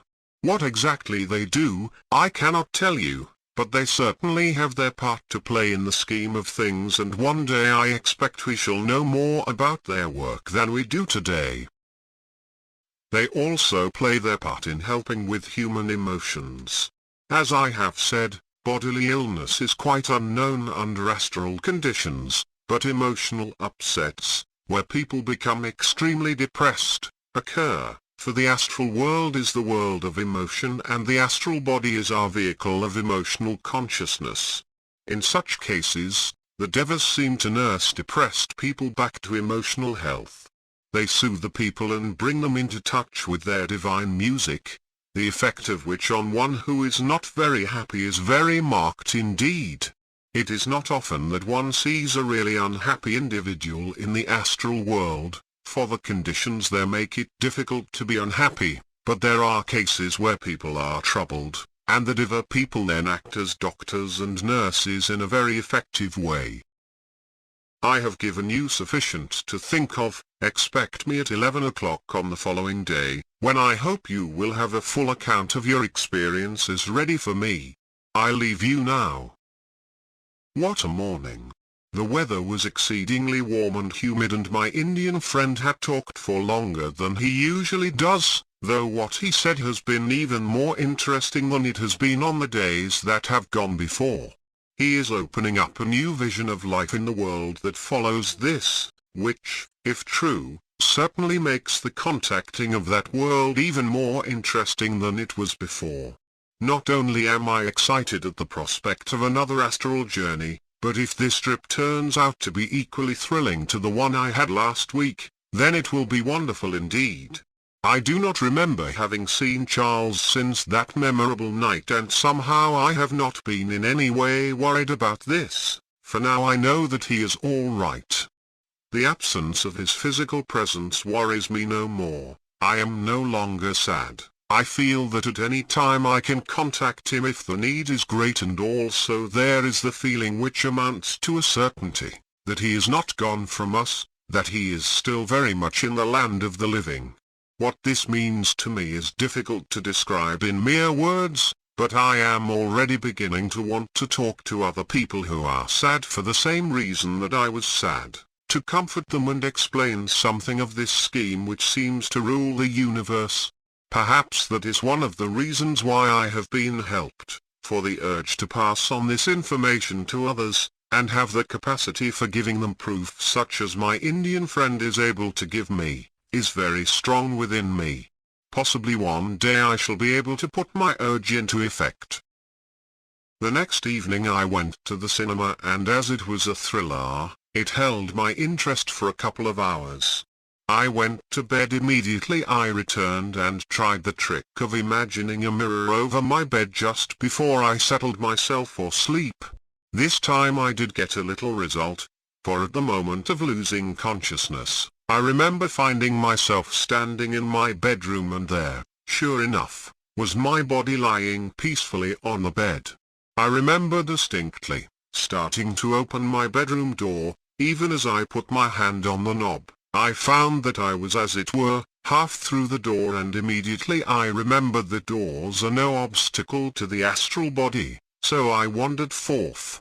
I glided down the stairs a foot or so above the steps, and I recollect this because I lowered my head so as to miss the overhang at the point where the stairs turn the corner.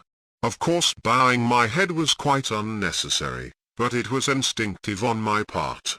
I went through the front door and floated gently towards the harbor and sea. The next thing I remember was waking up this morning at the usual hour. I lay quite still, delving deeply into my inner consciousness, but nothing more than the few details that started off my night's rambling could I recall. Never mind, even that is something. And I am rather thrilled to find that without help I was able to retain continuity of consciousness at the moment of going to sleep, and even remember the first stage of my astral journeyings. It is 9:30 p.m. I have finished my light dinner. I am now going to take the tablet and get into bed. What will I experience this time? Chapter 7. This time I do not seem to have been asleep at all. When I realized this morning that I was again in my body, the remembrance of everything that had taken place was clear in my brain, just as if I had been to a theater and had been asked to write down all the details of the play. Thus I was able to settle down with my pad and pencil and record faithfully everything that had happened. After taking the tablet, I looked at my little French clock whose hands stood at 9:42 p.m. I did not try to go to sleep, but within a few minutes I found that I had slipped out of my body and was standing at the side of the bed with my sleeping form lying there upon it. Again I looked, and it was 5 minutes to 10. There was no one about, and I walked round my room marveling at the simplicity of what, on the occasion of my first astral journey, had struck me as extremely complicated. I did not attempt to leave my room, for I remembered quite clearly that my Indian friend had said he would be here at 10 o'clock, so I awaited his coming, quite sure that he would not let me down. Next time I looked at my clock, it was 10 o'clock, still nothing happened. 5 minutes passed and I wondered whether the whole thing was going to turn out a flop. I became more and more worried as the minutes ticked away, but refused to be tempted to experiment on my own. And just as I was about to look at my clock again, I heard the now familiar voice behind me saying, "Did you think I was going to disappoint you?" My friend stated that he was late because he had been helping a particular friend of his who had died that morning. He said this man had dreaded dying and, although he had been ill for many months, he had fought death right up to the end. He explained that this was quite useless, as his time had come, and although he had probably kept life in his body for a few weeks by his extreme willpower, in the end death had prevailed. The illness this man had suffered from, for months, had at last so weakened his physical body that it was impossible for the etheric matter to remain within it. He stated that he had been helping this man to get rid of his etheric vehicle, which he tried to keep with him, this being now the nearest thing to the physical life, the only life he understood. Getting the man to make the necessary effort of will to disconnect the etheric from the astral body, round which it had wound itself, had taken longer than usual. "He's all right now," he said, "and I have left him with some astral helpers, who will probably I wish to remain, until through practical experience, he learns something about the law." I asked him what were we going to do this time, He replied that it was desirable that I should first get experience of passing from the lower to the higher spheres. He took a lot of trouble in explaining to me that although he called them higher spheres, they were not actually above each other but rather all around us, being conditions of different density only. He suggested we should start our expedition from London, so we set off as we had done the last time, and in no time slowed down over what was obviously land. Almost at once I recognized the huge city below us as London. The objects we passed on our way were in no way clear. I could just distinguish between land and sea. It was as if we were looking at a moving picture of scenery, which was being projected onto a screen at a very quick rate. There was no effort whatsoever in moving, and although it took us what seemed to be less than a minute, we did not arrive breathless in any way.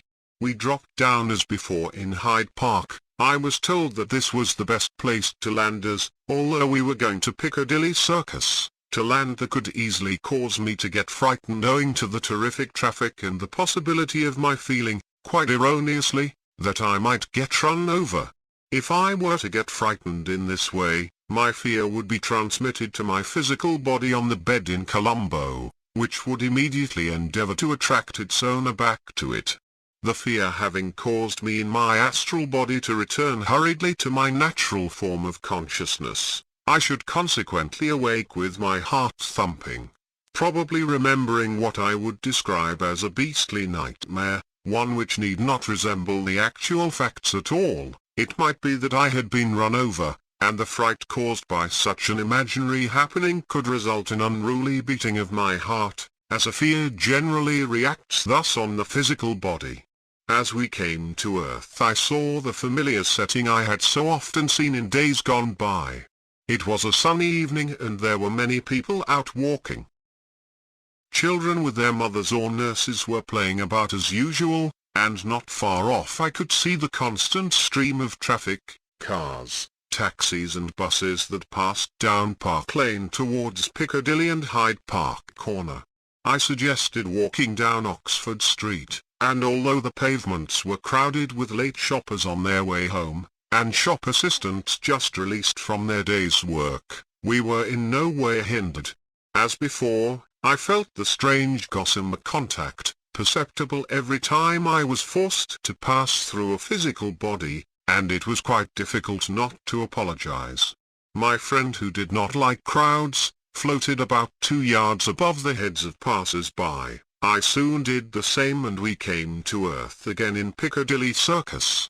Picture below seen in viewprint view. Perhaps you would like to look at the scene of our last trip to London and see if you recognize any of the people in the foyer of the Trocadero? He said. I agreed, and we strolled in.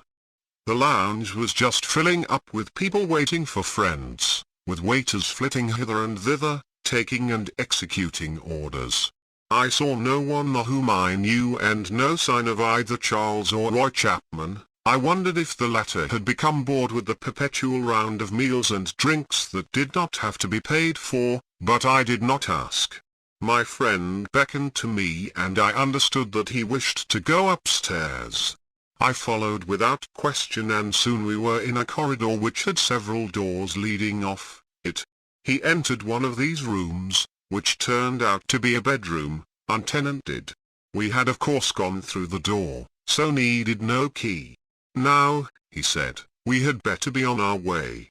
I came to this room so that we could be quiet, for I want you to realize that passing from the lowest sphere to the one less dense than this is quite a simple matter, only requiring an effort of will for it to become immediately effective.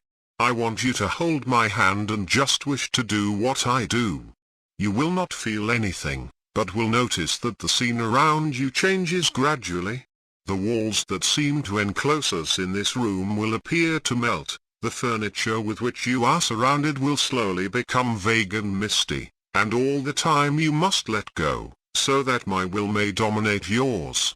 Whatever happens, do not be nervous, for, if you panic at all, you will very soon wake up in Colombo. Now are you ready? I replied that I was, and I experienced no fear at all, only interest. I held the hand of my friend firmly and tried my utmost to allow myself to be controlled by his will, and almost immediately the walls of the room became blurred and indistinct. The same applied to the furniture and, in less time than it takes me to record, we were standing in the open air, in a small. Dogs of different kinds frisked about the lawns and the voices of children could be heard as we passed by. One difference between these and similar houses in the world was the absence of garages, and I noticed that there were no cars on the streets. It was explained to me that there is no need for transport, for people can get from place to place by much easier methods, as they only have to express in thought the desire to go anywhere, and immediately they float gently from where they are to the destination to which they wish to go. I asked why there were shops when money was not needed. I was told that the people who find their happiness at this level like to live a life as near as possible to that they had always imagined as ideal when alive. Some spend money, my guide said, they create it by their own imagination, and they buy food which they prepare and even eat all in imagination, because that is what they wish. But surely, I asked, it is quite unnecessary to have shops when a thought would be sufficient to produce in one's home what one wanted? These shops, he replied, have their origin in the minds of the inhabitants, and none of them exists in the world, nor do the people who serve in them. Once the residents here think a thing, it becomes a fact in this world of illusion. These shops are all figments of the imagination, together with the things that are sold therein. But so long as the people want to have shops near to them, they have them, for they imagine them. He continued, it is the same with churches. People like to continue their religious practices, even though after death they may have found that many of the statements made by their priests and pastors had not been entirely correct. The permanent inhabitants build these churches, and ex-priests and ex-ministers of religion carry on their old vocations, drawing round them followers, just as they did in the life that has ended. Cinemas too are very popular, but whilst there is unending variety on the first sphere, it isn't quite the same on the second sphere. Here, cinemas are not the astral counterparts of such places in the world, but are the creations, in thought, of the permanent inhabitants. There are always ex-producers of films, or amateur producers, who create new films in their imagination, and their thought forms are produced on the screen for all to see. These shows are in many ways better than those we see in the world and those which astral inhabitants see on the first sphere, for, under astral conditions, producers can allow their imagination to run riot. There is no need to consider the cost of production here. Theatres are also popular at this level. Those who are interested in amateur theatricals as well as sex actors and actresses produce one play after another for the benefit of their friends and acquaintances, and they are able to do so quite easily, as there is no difficulty in obtaining the correct costumes, scenery or an orchestra, as these things are just created in their imagination and cost nothing. Some people still wish to live in hotels. Probably they are people who have always thought it would be wonderful to live in one of the big hotels that were far too expensive for them in the world. Now they can live in such hotels. That is why this hotel looks so very large compared with the size of the village. Such a hotel could not exist in an ordinary village in the world. But here it does not need to make a profit. People live in the hotel and have all the service and attention they want merely by imagining it, so they are happy, for a time. But surely all this becomes very boring after a time? I asked. Yes, it does, he said. Then the people look for something more satisfying in life, as you will see, for when their particular desire is no more they are able to change to something else, and get what they want. Many people are perfectly happy with this Arcadian existence, particularly those who have had rather a hard time during their earth life. Such people often spend 90% of their astral existence under these conditions, where they have the friends, pets, beautiful houses and gardens which satisfy them, and only pass on to the mental world when they are more or less forced to do so, by the urge of their egos, who wish to progress along the path of evolution. My guide now told me to hold his hand again and join with him in willing to pass from this second sphere to the third. I did as I was told. At once the scene that surrounded us started to dim and gradually gave place to a new one. Our surroundings were now quite different, for we were standing in an open space, surrounded by what appeared to be dozens of small woods or coppices. If you can imagine a gigantic park with trees everywhere, with glades and dells intermingled with the clumps of trees, it will help you to visualize the scenery. There is nothing quite like it in our world, but I should imagine that from above it would appear as if one were over a gigantic Sherwood forest. In many cases the open spaces were several square acres in extent, varying from a glade measuring perhaps 3 acres to open spaces covering what I would estimate to be a 50-acre field. All these glades were very picturesque, as everywhere there were flowering shrubs, while daffodils and forget-me-nots bloomed in profusion in the green grass. There were no houses to be seen at first, but later I saw odd houses, very large ones too, resembling the huge halls or manor houses that one finds in England and which in the old days were inhabited by the rich aristocrats or squires of the county in which they were found. We glided along and I saw that in many of these open spaces groups were congregated. We approached one of these groups and found that there were perhaps 100 people watching an artist painting a picture, on a canvas that measured about 50 by 30 feet. They were obviously enthralled by what they were watching, for no one took any notice of us as we joined the group. The artist was not using brushes, but he had in his hand a long stick resembling a fishing rod, and as he pointed the stick at different parts of the canvas, a picture appeared, first in rough outline then later in detail. As he painted, the artist spoke from time to time, explaining what he was creating. He made quite clear the impression that he wished those watching to have, and on one occasion, he rubbed out part of the painting. I cannot use any other word for, as he pointed the stick, a portion of the picture was erased, and explained that his previous thought form had not been sufficiently detailed to get the effect he wanted. Again he seemed to concentrate.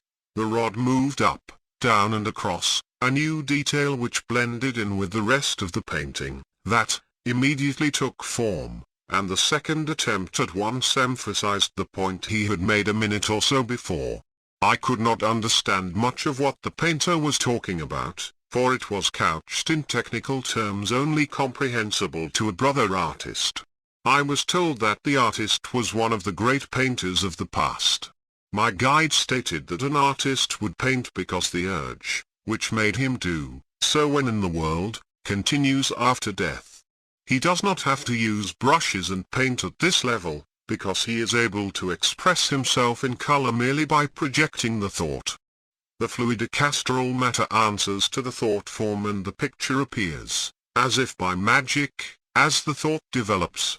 Although the canvas was huge compared with the pictures we have in our galleries in the world, it was in no way cumbersome to create a picture of that size at the astral level, when merely by concentrating on a particular part of the canvas, the picture within the mind of the artist came to life.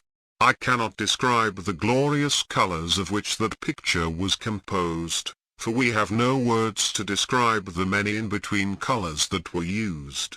When I mention that I saw at least 30 different shades of a color, which if I described any of them I would have to call red, you will realize how impossible it is to give anything but a very incomplete description of what I saw quite clearly.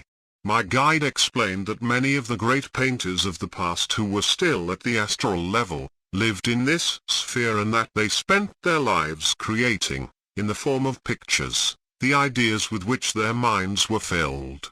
At the same time, the artists taught any who cared to watch and listen to them, the methods adopted in making pictures. I was told that it took only a few hours to create one of those huge pictures, and it often happened that the artist, having finished one, started at once to create another. But does the first one fade once the artist has withdrawn his attention from the canvas? I asked. No, replied my friend, it remains just as you see it now, so long as anyone is looking at it. You see, once a picture is created in astral matter, that picture remains static for anyone to see, so long as a single thought is concentrated on it. When all thought is withdrawn from it, then it gradually disintegrates into the main astral atmosphere and is lost forever, or until a new thought creates it again as a new picture. I watched until the picture was finished, fascinated by the skill of the creator and the results achieved. When the artist had moved away and was talking to some of the crowd who had been sitting round watching him, I saw that several of the other watchers, obviously students of art, started to create something similar for themselves, taking the master picture, if I may call it that, as their pattern. I still watched and saw immediately the tremendous difference between their efforts and those of the great painter.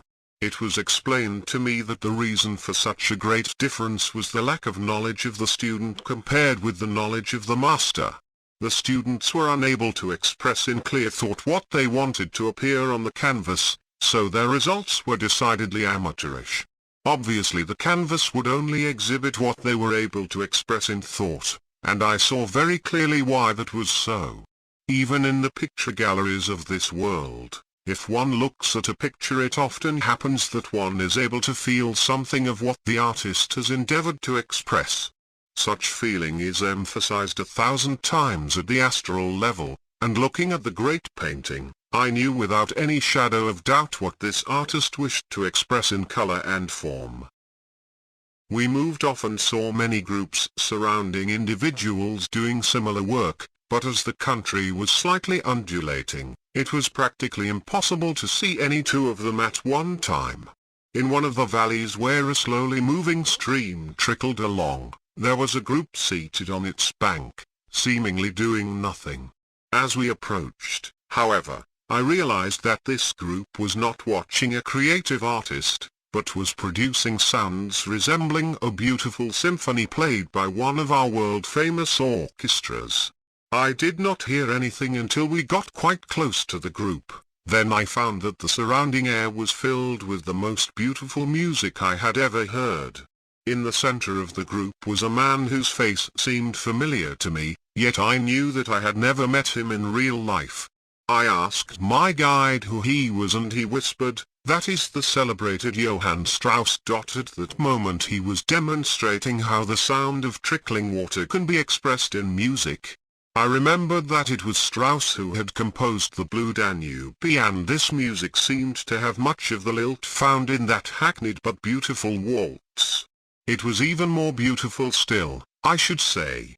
Whilst I stood enthralled, I saw on the opposite bank of the stream what appeared to be ethereal figures, which in some way were part of the symphonic poem that I heard. My friend told me to look at these new people, for these are members of that parallel evolution I have told you about, the Diva Kingdom, he said.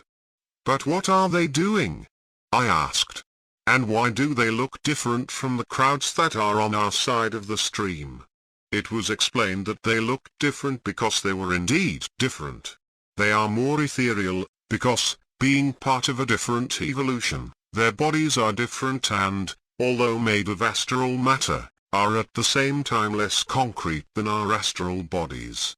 I was told that these were some of the music devas, those beings who live and express themselves through sound, and that they were helping the composer who was seated on our side of the stream, to express himself as he wished to do. Just how they helped I cannot say, for they never spoke, but seemed to concentrate on the creator of the music and, through their thoughts, enabled him to express in more and more detail what he endeavored to create in sound. Volume of sound was there and every note clearly heard, but I found that when we passed from the group to a distance of perhaps 50 yards, nothing was to be heard at all. It is difficult to describe these members of the Diva Kingdom in words that are understandable. Their forms were beautiful, but as they moved they seemed to vaporize. When they became still again they were once more quite definite in shape. I think I can describe it best by saying that the bodies seemed to be made of mist, which only held together in a concrete way when the individuals remained more or less still. We went over to the opposite bank, but as we approached these people they seemed to glide away, rather like shy animals. They had no fear of us, but did not invite contact at all, and I felt that if we approached them with the intent to communicate with them, how that would be done I had no idea then. They would have vanished into thin air. My Indian friend said that this impression was in a way fairly accurate. On my guide beckoning me to follow him, we moved on. Soon I saw that he was making for one of the large buildings, which I had taken to be a huge manor house. As we drew nearer I saw that the architecture was very beautiful indeed, and deep French windows overlooked the surrounding countryside. Spacious lawns gradually sloped away from the house, which was situated on the top of a rise. Flowers and flowering shrubs bloomed on all sides, and in the distance, perhaps 10 miles away, the sea could be seen if one looked carefully. It was a delightful spot. I wondered who lived here and for what purpose. We came down to earth on the terrace and entered the wide doors that led into a spacious hall, furnished as I would have expected it to be, but with one remarkable difference, that in the hall there were actually small trees and plants, principally roses I noticed, blooming indoors with the roots growing through the floor. There was no artificiality in this. In fact, one felt one was in an indoor garden, and the result to the eye was very pleasing indeed. No one seemed to be about, and there were no sounds of occupation, but my guide immediately led me to one of the doors that opened from the hall, and as the door opened, sounds of music met my ear. There was only one occupant of the room, and he was playing a grand piano in a way which showed that he was no mean exponent of the art. He took no notice of us but continued to play, and we listened, fascinated by the power of the musician over his instrument. There were a few very inviting easy chairs in which we sat down, and perhaps for a quarter of an hour the playing continued. As time passed, I seemed to recognize a similarity in this music to the Chopin preludes, and in a whisper to my friend I asked who the musician was. "Do not you recognize him?" He replied, "That is the famous Chopin, who is still expressing his great soul through the medium of sound, in exactly the same way as he used to do when he was alive. You will notice, though, that he does not look delicate here, for when he was in the world, he suffered much, and for a great part of his lifetime he was not a fit man. Now all that is changed. Here fatigue cannot trouble him, and he produces more and more beautiful music. At times, he allows other musicians to hear. At this level there are concerts all the time, thus there is never any difficulty in attending these functions, if you are really interested and are able to appreciate the beauty in nature that the musician is endeavoring to express in sound." I looked at the performer more closely and found that I was unable to recognize any resemblance to likeness of the great musician, which I had seen, but my memory of these was vague, and probably I had not studied them very carefully. He stopped playing after a time and turned round to us, in no way perturbed or annoyed by our presence. He assumed that we were music lovers, so explained to us what he had been trying to express, and although he used some technical terms, I was fascinated by what he said. He emphasized that in his opinion every sound was a description of either color or movement. Progressions and blending of chords were sound pictures of beautiful gardens, and where cadenzas appeared, one should immediately feel the presence of a slowly moving stream, perhaps between two perfectly laid out gardens, and try to see the picture that the musician was endeavoring to express. I, who considered myself musical, at once realized how little I knew of the true art, and resolved that after death I would be one of those people who took up the study of music in a big way. It is unfortunate that, in the world, these masters of music are in most cases entirely outside the scope and opportunity of the average man who has to earn a living. We left as we had come, without any official leave-taking, and, as we withdrew, Chopin turned towards his piano and recommenced to play. As we closed the door, we were again in the passage. No sound whatever came through the door. There was only the sound of birds, many of which in diverse colors flitted about, not only in the garden, but indoors also. My friend told me that this huge place was one of the great art schools which exist at this level of the astral world, and that hundreds of the permanent inhabitants of this world spend most of their time learning something of the art, in which they are particularly interested. I was told that tuition was always available, for all the great masters are willing to teach those who are anxious to learn, and that the opportunity is there at all times, for there is no night or day, and fatigue does not enter into one's calculations. But surely, I asked, people do not carry on studying and practicing day and night, week after week, month after month and year after year in this way? Yes, they do, and as I have told you, they do not get tired, nor does time hang heavily when they are interested and enthralled in what they are doing.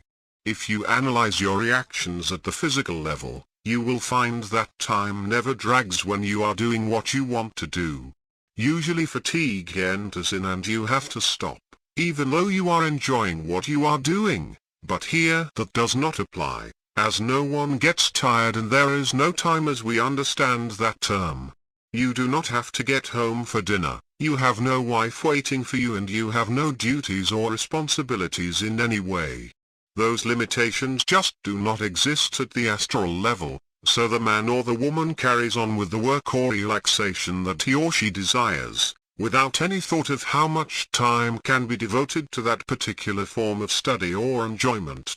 My guide then told me that he had a little work to do, and politely asked my permission to leave me for a short while. Go where you will, he said, no one will interfere with you, and I suggest you wander in and out of different rooms, for I can assure you, you will not meet with any hostile reception. This building is very like similar ones, which exist here, and it will be well worthwhile for you to see more of what is done in such places. I shall return when I have finished my private work, and I do not think you will be bored whilst I am away. From the outside I had seen that the building had at least 3 stories, so I decided that I would explore a little, as he suggested. To start with, I went into some of the lower rooms. In one I found a sculptor with a class of pupils, explaining how a particular curve could be obtained. I stood a while listening to his discourse, and some of his pupils, without speaking, smiled at me, and I listened, obviously not objecting in the least to my presence. In another room, a quartet was practicing, in another a single violinist was going over and over a particular passage, with a score of music in front of him. It was very similar to an academy such as I had seen in the world, but with the great difference that there was no fuss or hurry, and that all forms of art were represented. Also it was very noticeable that the people concerned, although quite seriously studying, were so obviously happy and not tense in any way, like the students I saw the last time in the Royal Academy of Music in England. Later I wandered upstairs, and here I had a very pleasant surprise. As I opened a door, and I noted with interest that here one did open a door and did not go through it as one would with physical doors, and went into one of these rooms, I saw a girl seated on a settee near to an open grand piano. She had a piece of music in her hand, which she was studying. As I entered she looked up, and at once I knew her, for she was Daphne Hillier, whom I had last seen in England in 1935 when I met her at a golf club. The man who was my opponent that day knew her intimately. He introduced us and we soon got into conversation. I saw her many times during my leave and we got to know each other extremely well. I had thought several times of asking her to marry me, for I imagined I was in love with her, but somehow I did not. For a reason, I did not feel that I had yet enough money to marry on. Also I wanted to get to the top of my profession before I accepted the responsibility of a wife. I returned to Ceylon and for 2 years we corresponded regularly, then it all ended by her contracting pneumonia and to my great regret, her mother wrote to me to say that she had died. I wrote a letter of sympathy and gradually lost touch with the family.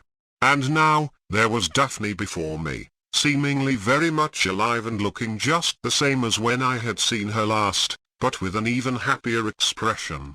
In fact, her whole face radiated joy and contentment, and some of the joy, I flattered myself, was at seeing me. "Daphne, my dear, is it really you?" "Yes, it is I," she said, "but what are you doing here? You haven't left the old world yet, I know, so what has brought you here?" I tried to explain to her something of what had happened and why I was here. She said she was surprised to see me because, although most people who are evolved at all wander on the astral plane during the time that their bodies are asleep and recuperating for the following day, yet it is not common for living people to visit the third sphere of the astral world. In most cases they do not know how to get there, and very few know of the existence of these different levels. "But darling," she said, "now you are here, you will be able to come again and we must see lots of each other in the future. There is much that I can show you. Although you never asked me to marry you when I was alive, I knew that you loved me, and I love you too." I then realized that it had not seemed strange at all for her to address me as darling, for I had so often called her that in the old days and she me, and although all that was several years ago, it came back in a flash and I felt again the same draw towards her, the same thrill at being in her company as I had felt in those old days. "This is wonderful," I said, "and it certainly will not be my fault if I do not see a great deal of you in the future. Perhaps you will be able to help me in this, for I do not know whether I could get here on my own, even though it all seemed so easy this time when I had a guide to help.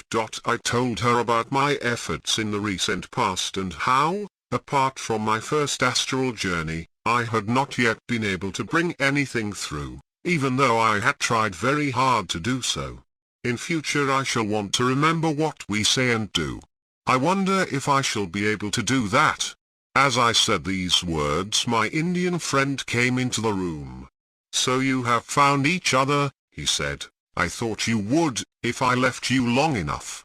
It is just as well that you have found Daphne, for she can be of great assistance to you, and through your love for each other, many things may now be possible that were difficult before.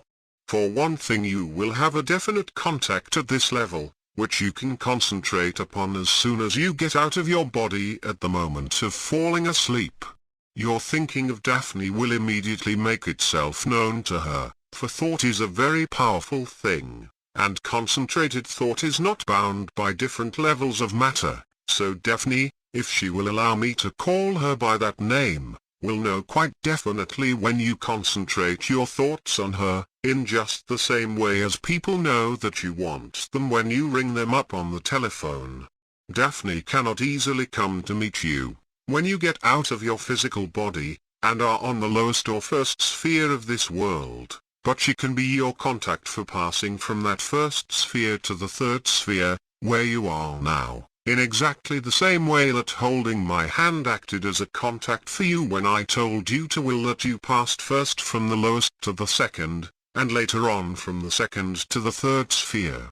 You will find that by the exercise of your will, plus having a contact who knows the ropes, there will be no difficulty at all." He continued, "You see, you do not know very much about the law of karma yet, the law that to a great extent makes your contacts and gives you the opportunities which are so important to your evolution. This law of karma, or law of cause and effect as it is usually called in Christian countries, deals with every word, thought and action of yours at the physical level. The mere fact of your having given affection at that level to Daphne and of her having returned that affection, even though it did not come to the natural fruition of what the world calls marriage, means that you two have a link with each other, which sooner or later you must work out. There is a great deal to be said for the state of being in love, for whilst a person is in that state or even imagines himself to be in that state, he wants to give and for a short period does not seek to get anything in return for what he gives. Expressed differently, he exudes something that can be said to be the highest he can offer. That giving is a cause, which must produce an effect. In other words, the law of karma must work its natural way.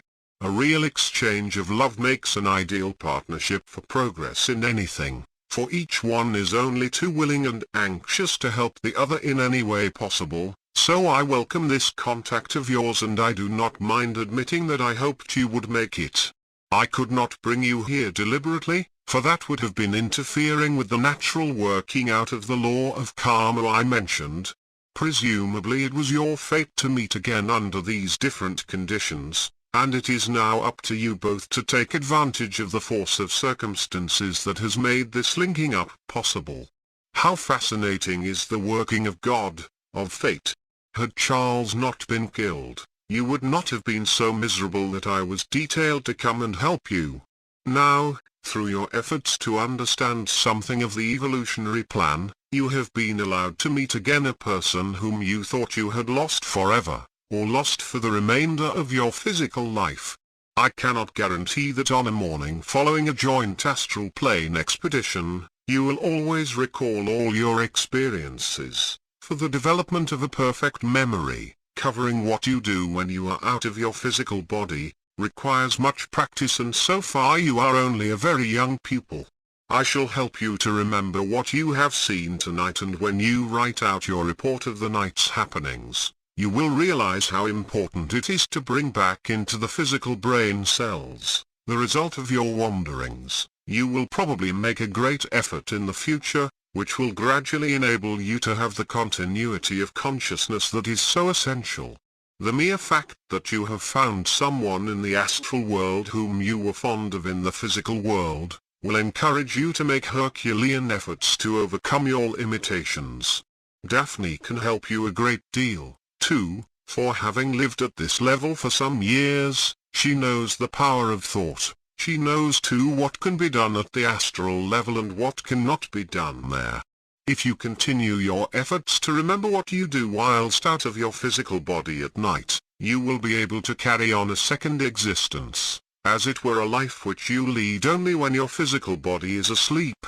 Daphne then took up the conversation by turning to my friend, but to Acharya.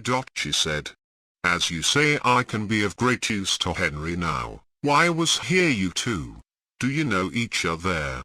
You called my friend Acharya and he has never even told I not able to link up with him before?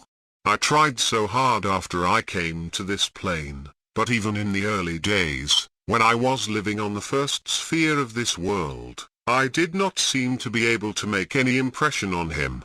Before he could answer, I interrupted and said, "Look me his name, though I have seen so much of him the last few days. Is your name Acharya?" "Yes and no," my Indian friend replied. "It is certainly part of my name, and I am usually called that by those who have contact with me at this level. It is good enough for our purpose, so you too may call me by that name if you wish, but you soon realize that the names by which people are known in the world, at any rate the surnames, are not so important after all. You, Daphne, could not get in touch with Henry, do you, Henry? Realize that this is the first time that I have mentioned your name, because he was not yet awake in the occult or spiritual sense, consequently he did not remember anything of what he had done out of his body, apart from stray dreams that were extremely muddled and incomplete. Therefore when next he left his body, he had no concentrated plan in thought of what he wished to do.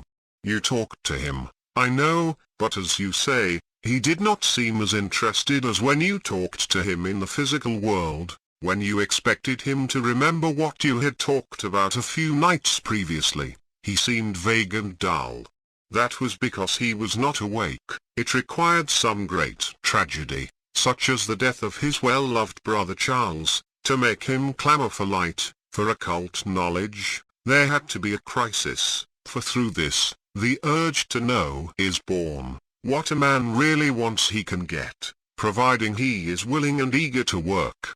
Knock and it shall be opened to you. Seek and ye shall find, said the great Master, the Christ, and those words are literally true. But now we must get on, for I have more to show you before it is time for you to return to your body. Perhaps you, Daphne, would care to come with us? I would indeed, said Daphne, for I know that with your knowledge and help I can go to places which I cannot yet visit with my limited knowledge. First have a look at your watch, Acharya said to me, and see how much time has elapsed since you left your body. I looked, and found that the face of my watch was strangely blurred. I tried to imagine what the time would be, and each time I thought, the hands of my watch changed to synchronize with my thought. I'm afraid I don't know, I replied, for my watch seems to change the hour with each thought that passes through my head. That is quite true, went on Acharya, for you see, you are looking, not at an astral watch, but at the watch that you have imagined on your wrist. You are used to wearing a watch, so you automatically raise your wrist every time you want to know the hour. The mere fact that you expect to find a watch on your wrist, makes a watch appear on your wrist, for this is the world of illusion, and what you think at the moment is for the moment. Now wait here and I will go and ascertain the exact time so far as we are concerned, for we are only interested in the time that exists in the place where your body is lying, and to know when you are likely to have to return to that body. The time that rules in other parts of the world is of no interest to you in this case. As he finished speaking, he seemed to vanish into thin air. I had hardly recovered from my surprise, when he was back again, standing beside me. He continued, I returned to your body, sleeping in your bedroom in Colombo, and the watch on your wrist there says 11:30. But surely my watch must have stopped, I said, for we seem to have been on the astral plane for hours and not just for an hour and a half. Acharya continued, you will soon realize that time seems different at the astral level from what you are used to at the physical level. It is quite true that only 1.5 hours have elapsed since you emerged from your physical body and we started our tour, and you will appreciate even more what I say when, tomorrow, you write down your experiences and realize what you accomplished in just 1.5 hours of physical plane time. You must have had experience in your physical life when you awakened at 6 o'clock in the morning and realized that you had not to get up for at least another hour. You turned over, went to sleep again and had a long complicated dream that time seemed to take a whole day. Then you awoke and your clock told you that you had only been asleep for 20 minutes. What I have told you is an astral fact, which you must remember, for time does not exist at this level. We then left Daphne's workroom and were again in the passage. We floated down the stairs into the main hall and into the garden. No one seemed to be about, though we passed one man who was going into the academy to carry on with his studies, for he had a case under his arm that looked as if it contained a flute. He smiled as he passed, but did not speak. Acharya said that he wanted to take us to hear a special symphony concert, which the Diva Kingdom was giving in the deep forest, in a remote part of the astral world where humans seldom penetrate. He told us that he had obtained permission for me and or him to attend, and that he had no doubt that there would be no objection to Daphne coming along also, particularly as she was devoting a great part of her astral existence to the study of music. He explained that this concert would be quite different from any we had heard before, because its object was to produce beautiful music, but its specific purpose was building up a vortex of power that could be utilized for influencing a particularly important conference, which was taking place in the physical world at the moment. He did not say what the conference was, but intimated that it had to do with the war, and that the decisions which were made at this conference would have a great bearing on the eventual result of the war, also the date when once again the world would have stopped fighting and would have decided to try and settle its differences by negotiation instead of through the medium of arms and munitions. He explained that such force could be built up in two ways, through deep concentration and through sound. This blending of chords, brought about by means of each individual taking part in the proceedings concentrating deeply on the purpose to be achieved, built up a vortex of power which, when transmitted to the venue of the meeting through the medium of thought, actually influenced the people taking part in the conference. He gave as an example a group of people who were all irritable, some angry and all more or less worked up. Before opening such a meeting, the chairman arranged for everyone to be served with a drink and to be allowed to smoke. At the same time he made sure that each had a comfortable chair, with the room warmed if it were cold, to a temperature at which people felt relaxed. The meeting opened, the chairman perhaps started the proceedings by telling a good story. A second round of drinks was served and then the serious details of the agenda were tackled. What was the result? The people who a short time previously were feeling irritable and ready to disagree with each other, developed a camaraderie that made sensible discussion possible and the work of the chairman easy. In just the same way but to a much greater degree, the force generated by such an effort as the Diva Kingdom was to make that night could be used to affect a group of men whose great influence could sway the destinies of countless millions of human beings. What they decided would indeed influence future humanity, so the work was certainly worthwhile. Without further preamble, we then set off into the distance, floating about 5 yards above the ground and traveling at a speed of about 50 miles an hour. This part of the astral world did not seem to be occupied by human beings. I cannot remember passing any individuals or groups of people, as we sped upon our way. I noticed that the country was exceedingly beautiful and that from time to time we passed buildings, either near or in the distance, that appeared to be similar to the academy, which we had left a short time previously. There was a profusion of flowers everywhere and numerous trees studded the countryside.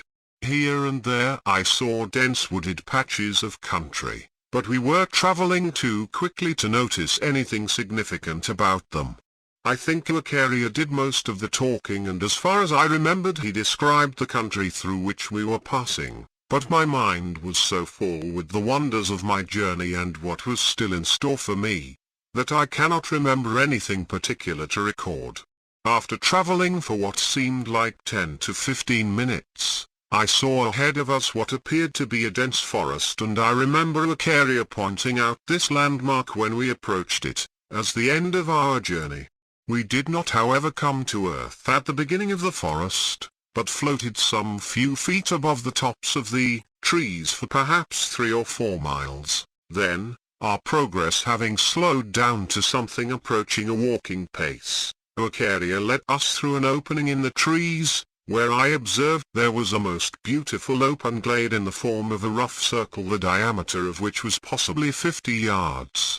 As we came to earth, there was no sign of activity, nor could I see anyone nor anything moving in the open space before us. We were led to a huge tree, the roots of which gave us most comfortable seats, and were told to sit down and remain quiet. It is perhaps opportune that I mention my impression of the light in this open space or glade. We were surrounded by dense trees, like an Indian jungle, whose tops seemed to branch out, so that the space at the top was very much smaller than the circle on the edge of which we sat. As I have mentioned, on the astral plane the light is bluish-gray, much clearer than the most perfect moonlight, but it has not the bright, direct effect that sunlight gives. Visualize this glade as being perfectly light in its entirety. If a rabbit had run across the open circle no one could have missed seeing it, until it had run into the thickness of the jungle.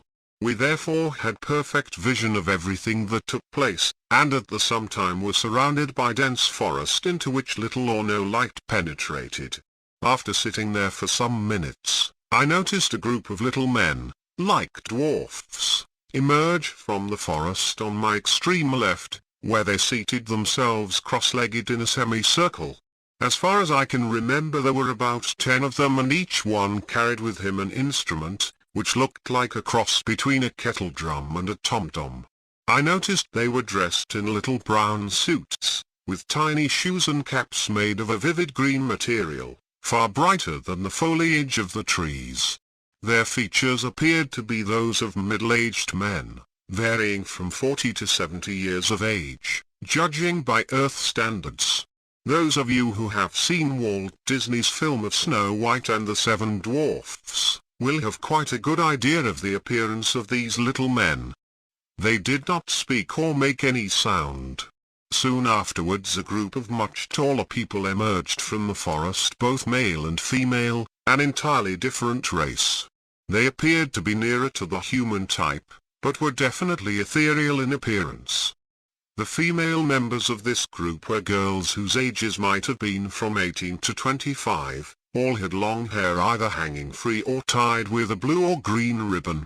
Both men and women were absolutely silent. This group numbered perhaps 35 in all, and they carried with them instruments, obviously of a musical character, but slightly different from the violins, cellos, clarinets and flutes, which we see in a Western world orchestra. They did not sit down, but ranged themselves so that those with the same type of instrument were more or less together, whilst all formed a compact group, standing perhaps about 20 yards away from the first group of little men. There did not seem to be a breath of wind, yet the top branches of the huge trees moved very slightly. An amazing silence prevailed for perhaps 2 minutes, then all at once the little men started to use their drums. Almost simultaneously they began to chant in very low voices, which blended with the background of the drums, without taking away from the beauty of the notes, which come from the mouths of the little men. Obviously it was a spiritual chant or mantra, for the very air was permeated with the outpouring of force, which quite definitely they were endeavoring to create. After perhaps 6 verses of this chant, the second group, or main orchestra, commenced to play. It is quite impossible to describe the beauty of the music played, which blended perfectly with the background of chanting and gentle drumming. The volume was not great, but it held one enthralled by its purity and beauty. What was being played was a symphony, for it had separate and distinct movements, with a main theme, which was repeated from time to time. 2 complete movements had been played and the orchestra was in the middle of the third movement when, suddenly, what seemed to be a human voice of astounding beauty rang out on the air. It seemed to come from above, and immediately I looked upwards. At first I could see nothing and no one. After some time Acharya directed my attention to a distant tree on the opposite side of the glade, and there at the very top I saw what appeared to be a young girl of great beauty sitting on the branches with her hair floating behind her, taking the solo part in the most beautiful symphony of sound. She was a pure soprano. Her voice had no great volume, but the purity of each note sung tore my heartstrings so that I wanted to weep. This went on for perhaps 10 minutes, the orchestra playing a few bars, then the girl coming in with an unaccompanied solo, later passing to the ordinary method of singing in company with the orchestra, gradually building up the power for which the music was being played. A fourth movement which seemed to embody the spirit of the 3 which had preceded it, and entirely orchestral, closed the performance. The symphony simply faded away, and suddenly one realized that the silence, which had been so noticeable, surrounded us once again. I looked at the top of the tree where the singer had been. She was no longer there. The groups comprising the orchestra and the little men remained where they were, the members of the orchestra now seated on the ground. Out of the forest an old man appeared. He had a flowing beard and was dressed in ceremonial robes. He walked slowly and sedately to the center of the open glade and raising his hands in supplication to some form of deity started what seemed to be an invocation, for the two groups of players bowed their heads and listened to the words he uttered. I did not understand a word of what he said, yet I knew that it was a prayer, asking that the work which had just been completed should be successful. It was also an effort of will, for every member of both groups was concentrating to his or her utmost that the purpose might be fulfilled. It all ended quite suddenly and, silently, the old man vanished into the jungle. Then the groups of players rose from their sitting position and moving down the glade disappeared from our vision. I was so affected by what I had heard that I did not want to move, and it came as rather a shock to me when Acharya said, "Well, that is all for tonight. I shall be most interested to know how much detail you remember in the morning." I was still rather in a daze when we stood up and, floating through the opening in the trees, began our homeward journey. Acharya gave us some idea of the purport of the ceremony we had just witnessed, but I am not very clear as to what he said, for my mind was still in the whirl and I was thinking about the wonderful spiritual influence which have seemed to be the outstanding part of the concert from beginning to end. I remember though that he described the different performers. He said that the little men were nature spirits, whereas the orchestra was composed of members of the Diva kingdom, which is a parallel evolution to our human kingdom. The latter were similar in development in their scheme of evolution to Daphne and myself in the human kingdom. The soloist was in a different category, for she was a very advanced diva and equal in that evolution to an exceedingly advanced individual in our evolution.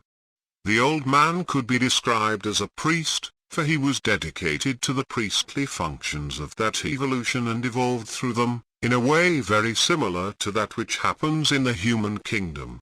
In due time we came to the academy and stopped on the lawn just in front of the entrance because Acharya said it was necessary for me to retain a clear picture of this building in my mind for future occasions.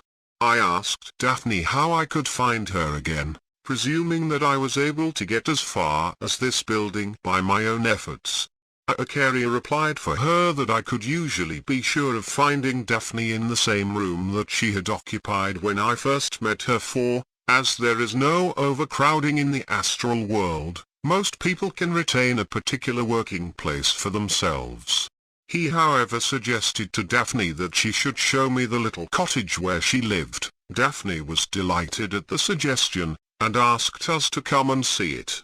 She led the way by floating over the top of the academy, when to my surprise I saw what looked like a miniature garden city nestling in a valley about half a mile in the rear of the huge building. The houses, though small, were spread out, so that each little cottage had at least an acre of ground. It was quite apparent that each occupant had designed not only his cottage but his garden, in accordance with his own particular type of temperament and taste, and the result was exceedingly beautiful.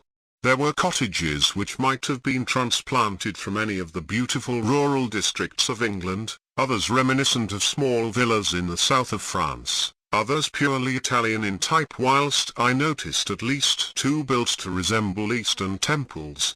Acharya noticed that I was interested in the different architectural types, so pointed out two cottages with domes similar to many Mohammedan temples I had seen. He said they were owned by people who were particularly interested in having a room with perfect acoustic properties.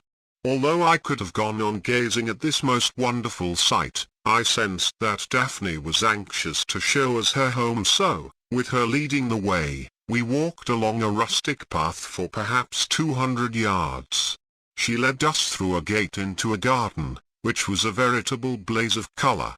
The cottage itself could only be described as a dream house. The design appealed to me immediately. In front of the porch there was a little lawn, in the middle of which grew a shade tree with several wicket chairs arranged under its spreading branches. They looked so comfortable and attractive with their bright cretonne cushions. Immediately I was struck by the advantage in the astral world. in that as there was no danger of rain or robbers, such things can be left outside for an indefinite period. We went into the cottage and Daphne showed us first of all the largest of the 4 rooms that the cottage contained. It was furnished as a lounge with upholstered settees and easy chairs, occasional tables, other small chairs and a baby grand piano in the corner. There was no sign of ostentation, but it was obvious that personal ideas of the owner had been given full rein, which in the world is often impossible, owing to the cost of things that we would dearly like to have. Here there was no such limitation, and it was obvious from looking at this room that the owner was a person of artistic tastes, but with no desire for show in any form.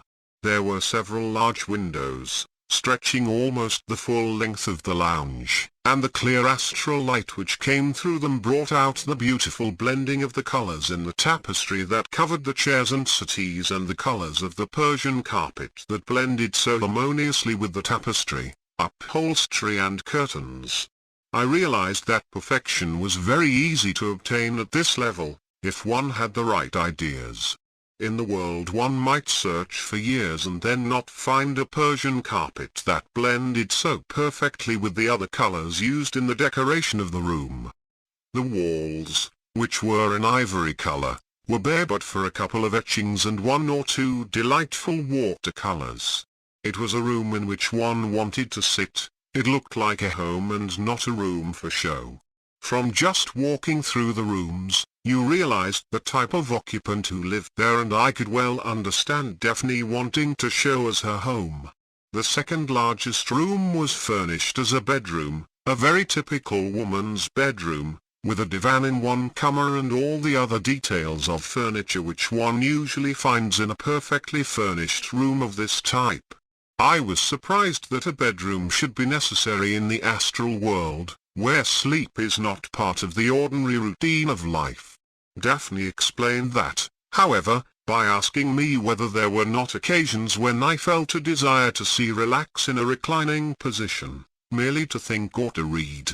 I had to admit this was so, and Daphne told me that she spent very many happy hours relaxing on her divan, thinking, reading and making plans for the future. The remaining 2 rooms turned out to be a library and a kitchen.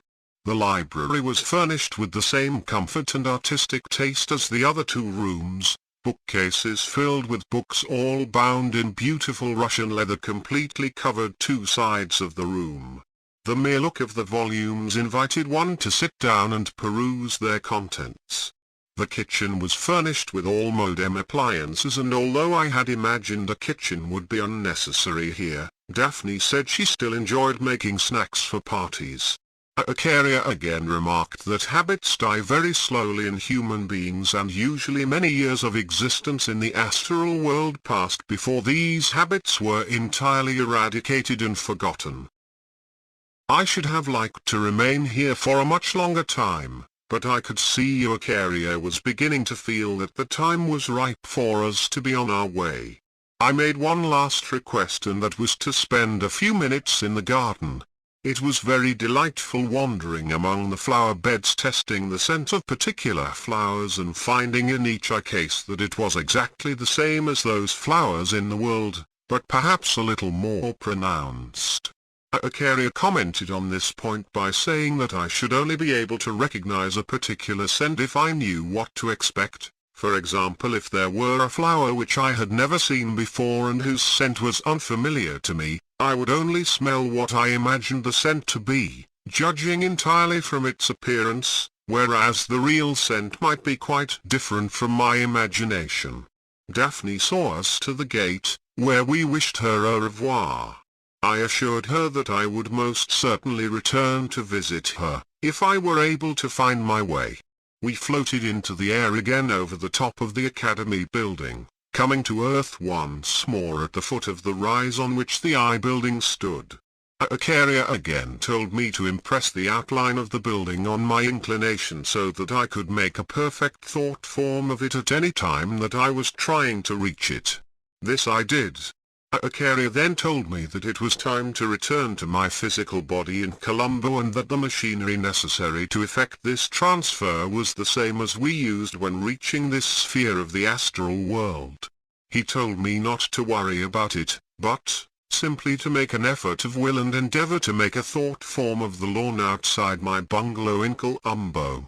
He held my hand as he had done previously, but he told me that this was merely to give me confidence and was quite unnecessary.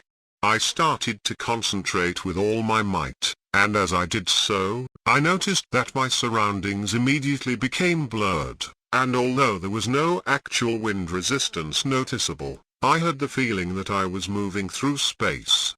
Instinctively I closed my eyes, holding the thought form of my garden in mind, and after perhaps a few seconds, the feeling of movement seemed to cease.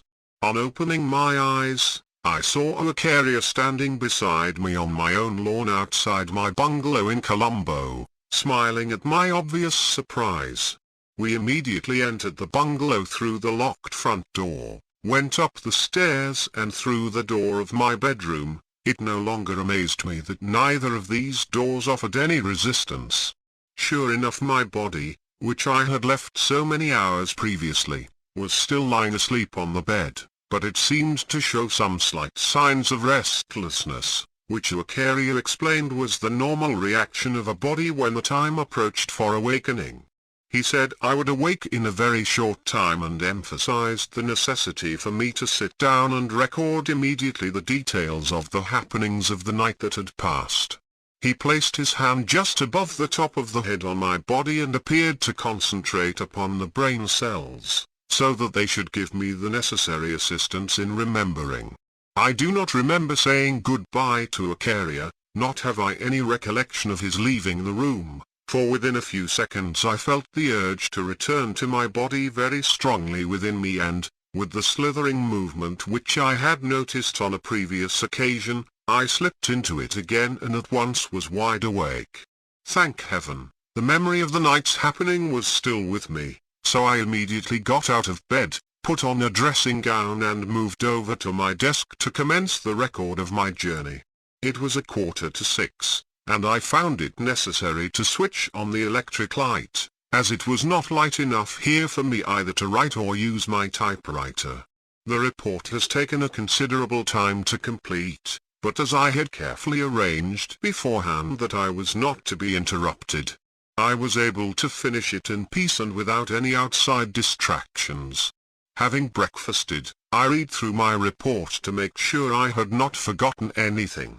Tonight I mean to make an attempt on my own to get back to the third sphere using the academy where Daphne works for my landmark. I am really excited this time, for I have something to report. Not that I accomplished anything very wonderful, but at least I had some success. After returning from the walk, I felt physically tired and gradually prepared for bed. I read for a few minutes after getting into bed, then turned out the light and settled myself asleep.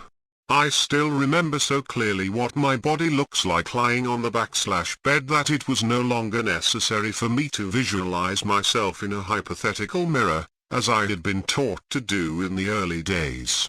I don't remember slipping out of my body, but sure enough, there I was in my room, with my body lying on the bed, as I had seen it on previous occasions. I went out of my room through the door, down the stairs and out of the front door onto the lawn where Acharya and I had stood not so many hours previously.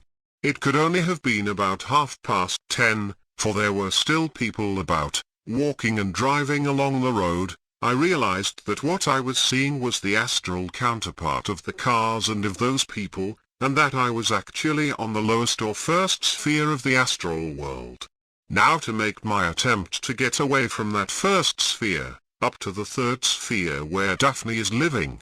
Now to concentrate the whole of my effort of will and make a thought form of the academy, which Acharya made me visualize so carefully early this morning.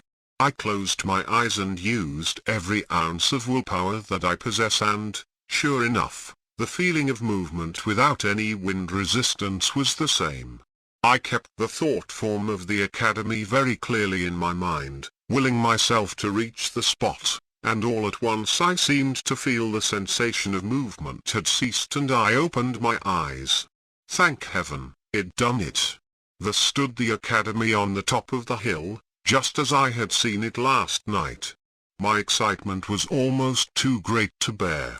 In fact, I must have lost control of my faculties entirely, for suddenly everything around me including the academy became blurred, and the next thing that I remember was waking up in bed in my physical body in Colombo, with my heart beating 13 to the dozen. Oh God, I've messed it up entirely. I got there. I actually reached the place where I wanted to be, and through my excitement and lack of control am back again where I started, wide awake. I must have lain awake for at least 2 hours, cursing my stupidity and lack of control. Then I seemed to settle down again and become sleepy. I decided to have another try, and this time to keep control of my faculties so that I would not return to my physical body before it had had its normal quota of sleep. Once again I concentrated on getting out of my body, at the same time I kept before me the thought form of the academy building. This time my exit from my body was a little different from the first occasion. I have no recollection whatsoever of standing in my bedroom, as I did earlier in the night, but to my amazement and great joy I found myself on the same spot from which I was so ruthlessly dragged when I lost control, a few hours before. This time I remembered that control was necessary and somehow forced myself to remain calm. I know that I sat down on the grass making no effort at all to go near the academy, but just concentrated deeply on steadying my heartbeats and remaining cool and collected. Then I rose to my feet and floated up to the main entrance of the building, up the stairs and to the door of the room which I remembered so clearly had been occupied by Daphne the previous night. This time I realized that there was no possibility of going through the door in the same way that one does on the physical plan, for this building was composed of astral matter and therefore a door here was an obstacle to one's progress, as I also was in astral matter. I knocked on the door and waited, but there was no response. Once again I knocked, wondering whether the noise I made was insufficient for the occupant to hear. But again complete silence reigned and the door did not open. After a little time I carefully turned the handle and shyly peeped in. I need not have worried, for there was no one there. I recognized the room though as the one where I had met Daphne the previous night, so without further preamble, I closed the door again, floated down the stairs and out of the front door. Rising in the air I passed over the rooftop and proceeded on my way, in the hope that Daphne would be at her cottage. I came to Earth before I reached the garden city and had another look at its beautiful setting. It was indeed rather like a glimpse of paradise. No wonder that I had wanted to remain looking at it for a longer period last night. There were even more types of cottages than I had realized, and I absolutely thrilled at the picture set out before me and only wished that I had been an artist, so that perhaps, after returning to my body, I could have reproduced some semblance of what I now saw in such detail. The garden city occupied an undulating valley, and on all sides the ground gradually sloped upwards until it reached a row of hills, plainly visible in the distance. I gazed my fill at the beautiful gardens, which could only exist in a world where there were no limitations of labor or wealth. There was much to be said for the cultivation of imagination in our physical plane existence, for although daydreaming did not produce any practical results whilst we were alive, yet our faculty of being able to imagine in detail most certainly came into its own in the astral world. Here one only had to be able to visualize a thing and think strongly about it for the thought to become at once an established fact, a fact which remained just as long as, through thought, one wished the idea to continue.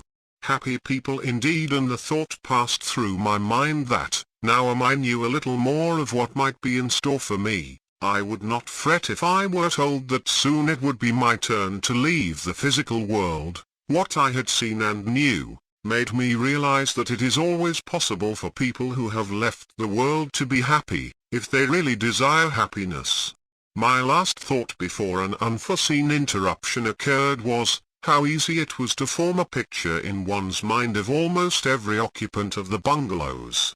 In the physical world it would be wrong to judge a man from his garden, for probably he has had little or nothing to do with its creation. Here no gardeners are necessary. Each garden was the creation of the owner, and from it one could make a very good guess as to the outstanding characteristics of the individual. I wished I might have the opportunity of putting my theory to the test. Just then my attention was drawn to a figure in white, running towards me along the rustic path, a figure that was shouting as she ran. It was Daphne, of course, and she was obviously very excited. "You've got here, Henry. I'm so glad. I've been trying to help you so much during the past few hours, and I thought my efforts had been useless. Some time ago I felt once that you were near me, and I was almost sure that you had managed to get through the veil, but the impression gradually faded and I had given up hope, when once more I felt that you were in the vicinity. I had to come to this spot, I don't know why, and when I saw you standing here, in a reverie but really here, I think my heart stopped beating for a moment for sheer joy. I looked at the graceful figure before me. She seemed just a slip of a girl, dressed in a muslin frock that showed off her girlish figure in the most enchanting lines, and I marveled at her beauty. Her dark brown hair with golden tints running through it made a perfect frame for the animated expression on her beautiful face, the eyes of which showed a love so pure that few men see it in the world. Everything that was decent in me seemed to come to the surface, and I felt the age-old desire to protect, to hold and to keep, which is the true feeling of a man for his chosen mate. I had no desire to speak, but gently though firmly took in my arms and reverently pressed my kisses on her face and hair. There was no passion in my embrace. There seemed no room for passion, but there was a deep-seated desire to come into closer touch with this child of my dreams, a desire to know her better and if possible to add to the happiness that she already had. She returned my kisses, not at all surprised at what I had done. For a moment her eyes filled with tears, which at once I tried to kiss away, almost before they had appeared. Then she hid her face as we turned, and with my arm around her waist, slowly strolled in the direction of her cottage. When we got there I led her into the lounge and up to the piano. "Play to me, darling," I said. "I feel the need for music just at the moment." I pulled up a chair and seated myself beside her. She played, what I cannot remember, but I know it was something that depicted joy.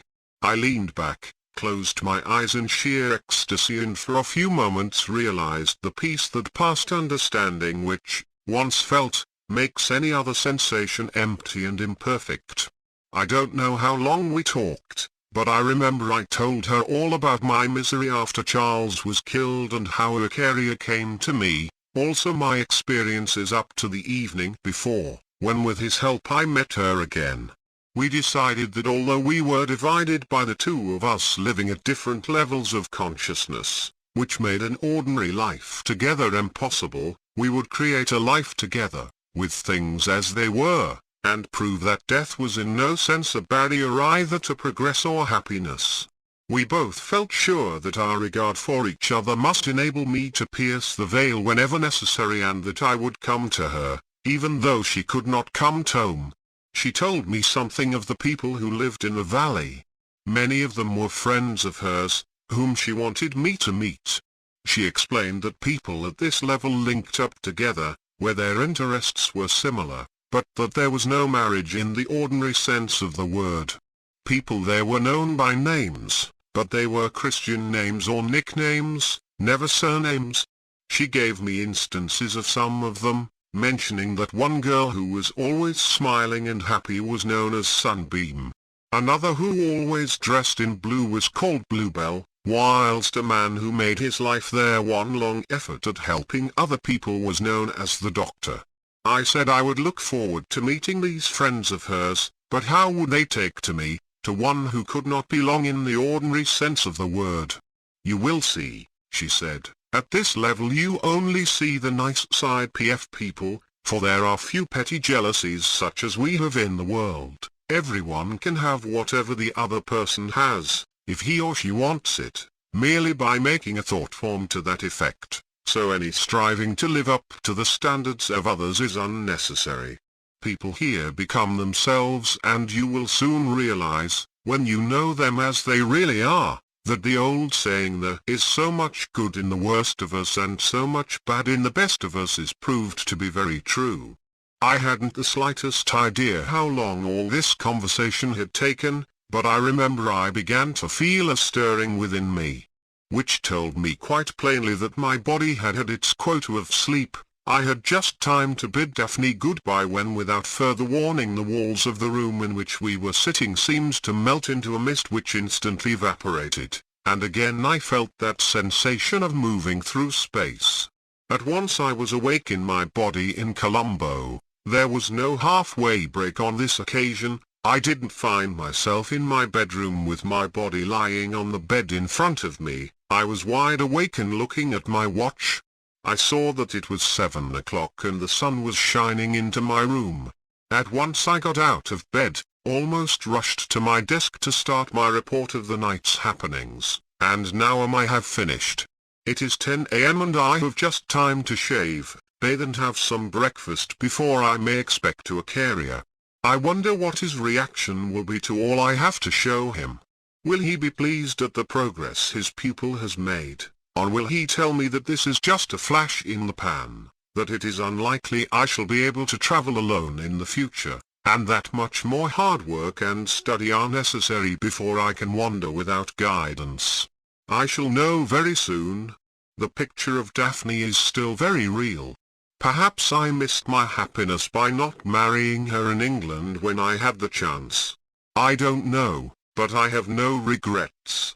I feel that perhaps there is a future before us which is infinitely more fascinating and beautiful than anything that could have been our lot in the world. Chapter 8. It must have been about 11 o'clock, and for the last 10 minutes I had been sitting at my desk reading over the notes I had made of last night's happenings, when suddenly the pleasant voice that I know so well broke into my reverie. "Well, Henry, my friend, so you have accomplished something worthwhile at last. Now perhaps you will admit that you have been able to prove for yourself those things which I told you in my early talks were facts to me. It was Acharya who had entered my room in his usual unobtrusive manner. Yes, Acharya, I am bound to admit that I am beginning to realize that even the things you have told me about in past talks and which I have not yet been able to prove conclusively are undoubtedly provable with more experience. I suppose you are well aware of what happened last night, and it is not necessary for me to hand you my report, but I would like you to read it, so that you may check up and see if I have forgotten anything of importance. Acharya replied that he was only too willing to read my report, and that he wished also to see the record of the second astral journey, which we took together. He added he would talk about them for a little while, before passing on to more tuition. After finishing these records, his face showed his appreciation of my efforts. He was obviously extremely pleased that I had been able to put into actual practice some of the tuition he had so patiently given me during the past week or two. I told him how much I was in his debt for his unselfish and much-needed help, but he assured me that I need not feel in any way indebted to him, for cases like mine were his particular job in life, and that he was well rewarded if those he taught benefited from that teaching in a real and practical way. He then started to comment on the past 2 nights, and I listened most attentively. This is what he said: "I must first explain why I took you to the third sphere of the astral world via London. As you know, this was quite unnecessary. My reason for it was to make you realize that any town in the world which you might go to in your astral body, looks the same as the physical town you are familiar with, though what you see is not physical, but the astral counterpart of the physical places as they exist on the first sphere of the astral world. In future it will be better to start your journeying from Colombo. You will find it just as easy to get up to spheres higher than the third, which is where you made contact with Daphne, as the same machinery operates, but to do that it is necessary to have a particular place on each sphere, which you visualize in thought and to which your astral body will be transported in the course of a few seconds of time as you know it here. I expected that you might possibly become a little afraid when your surroundings became blurred and you felt a sense of movement. I must congratulate you on not having experienced an initial failure, which I have noticed sometimes happens to my pupils. They become frightened, and almost simultaneously awaken in their physical bodies with beating hearts produced by their fear. Actually you have experienced this, for last night you returned to your physical body for a time without having any intention of doing so, when your excitement got the better of you whilst making your attempt to reach Daphne without any assistance from me. It is unnecessary for me to say anything much concerning the second sphere of the astral world, for it is very like the first, only less crowded and less noisy. In the two spheres nearest to the physical world, the permanent inhabitants live more or less the type of life that has always appealed to them in the physical world.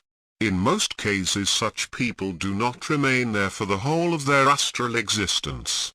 There are exceptions who are so attached to the material existence that they have no desire to progress to the higher spheres of the astral world, but they are forced to do so after a period that might run into 200 or even 300 years, at which time the ego urges the vehicle he is occupying to pass through the second death to the mental world.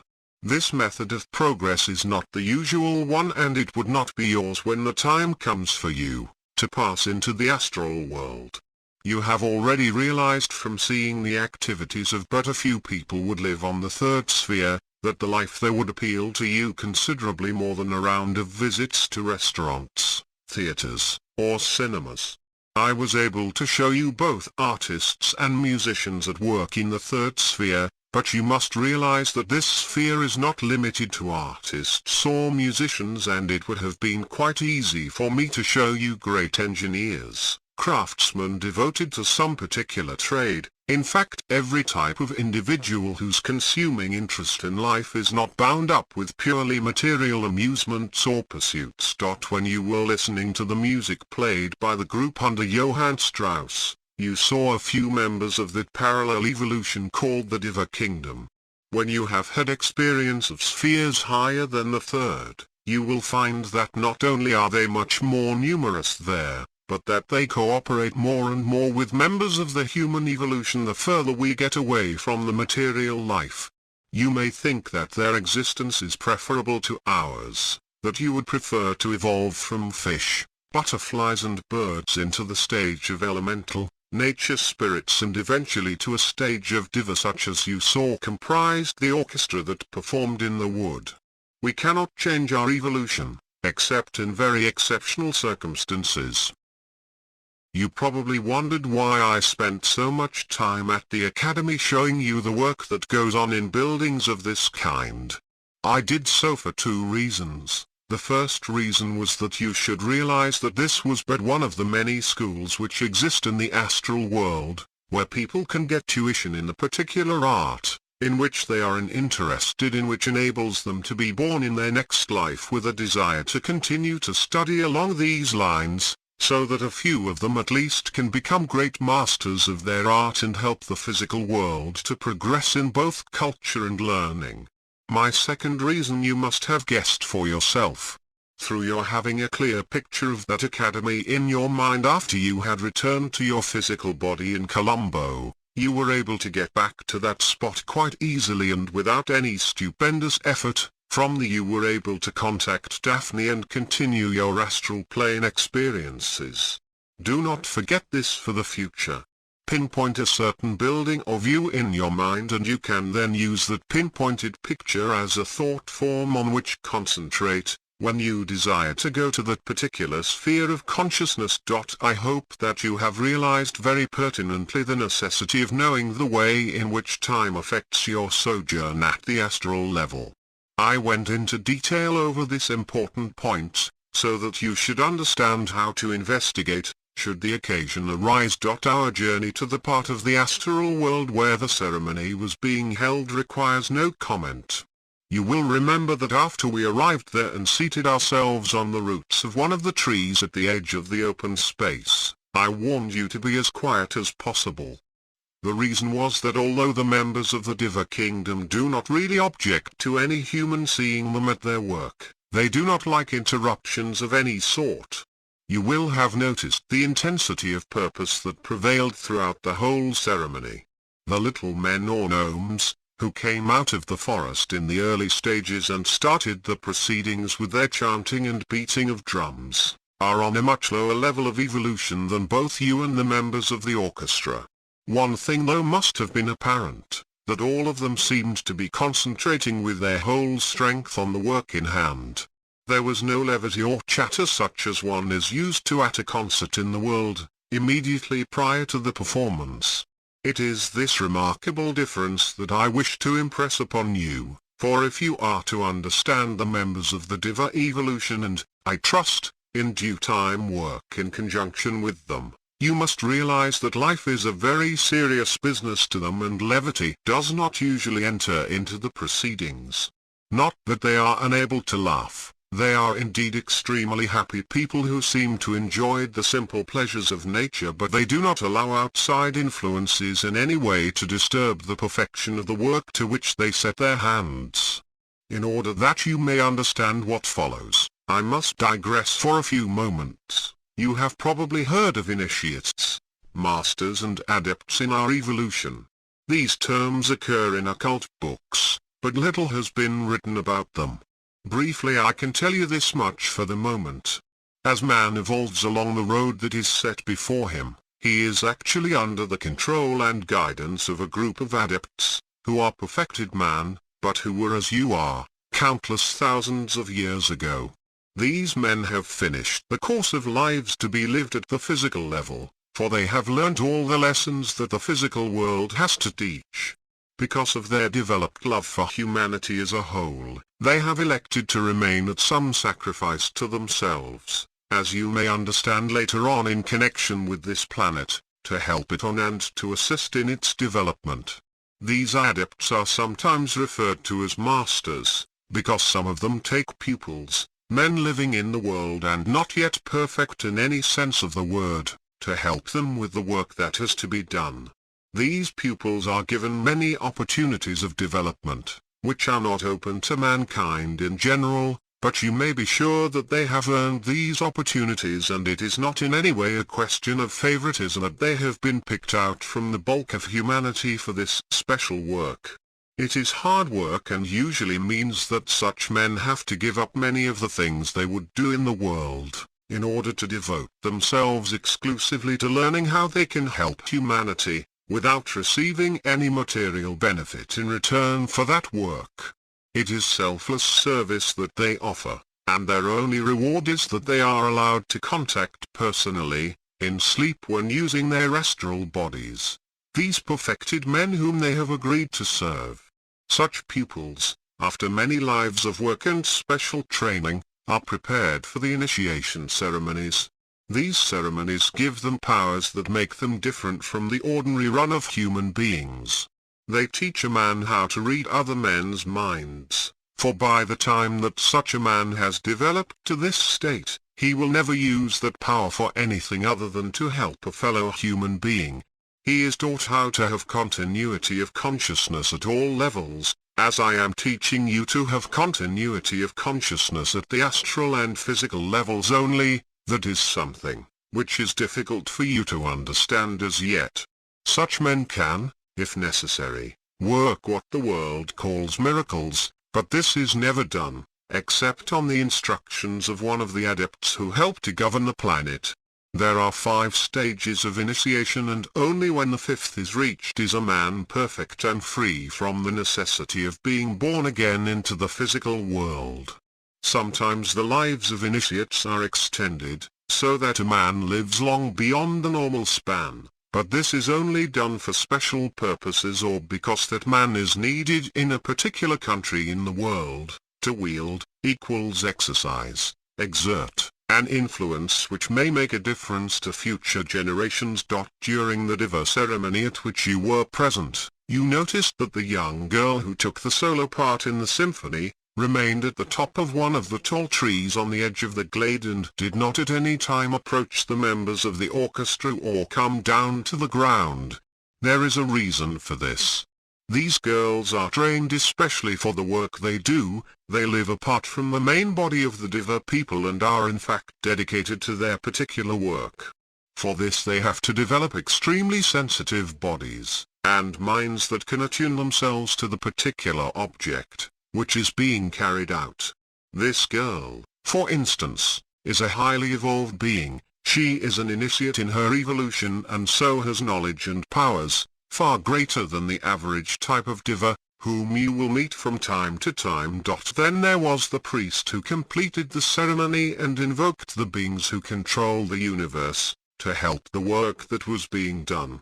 He too was a highly evolved being, but nothing near an initiate and probably not even a pupil of one of the perfected men. His calling was that of a priest, who has been taught to gather up the force that has been generated by the concentrated music and the concentrated thoughts of those present and to transmit it through the power of thought to the meeting being held in the physical world. You may perhaps not believe that such things are possible and there is no necessity for you to do so. But to say such things cannot be is just as foolish as believing only because someone else has assured you that such and such a thing is true. I welcomed the opportunity Daphne gave us of seeing her little cottage, for I knew that at certain times she would not be occupying her room at the academy. Also, I was glad for you to see that there were many people living in the valley where Daphne's cottage is, for I want you to meet and talk to some of those people. Your story and the efforts you are making to live a life apart from your body whilst still living in the world, will not only be interesting to some of them, but it will help them also. Some are not as evolved as you are and have not had, in past lives, the opportunities for progress which you had and whichever led to your being given special tuition in this life.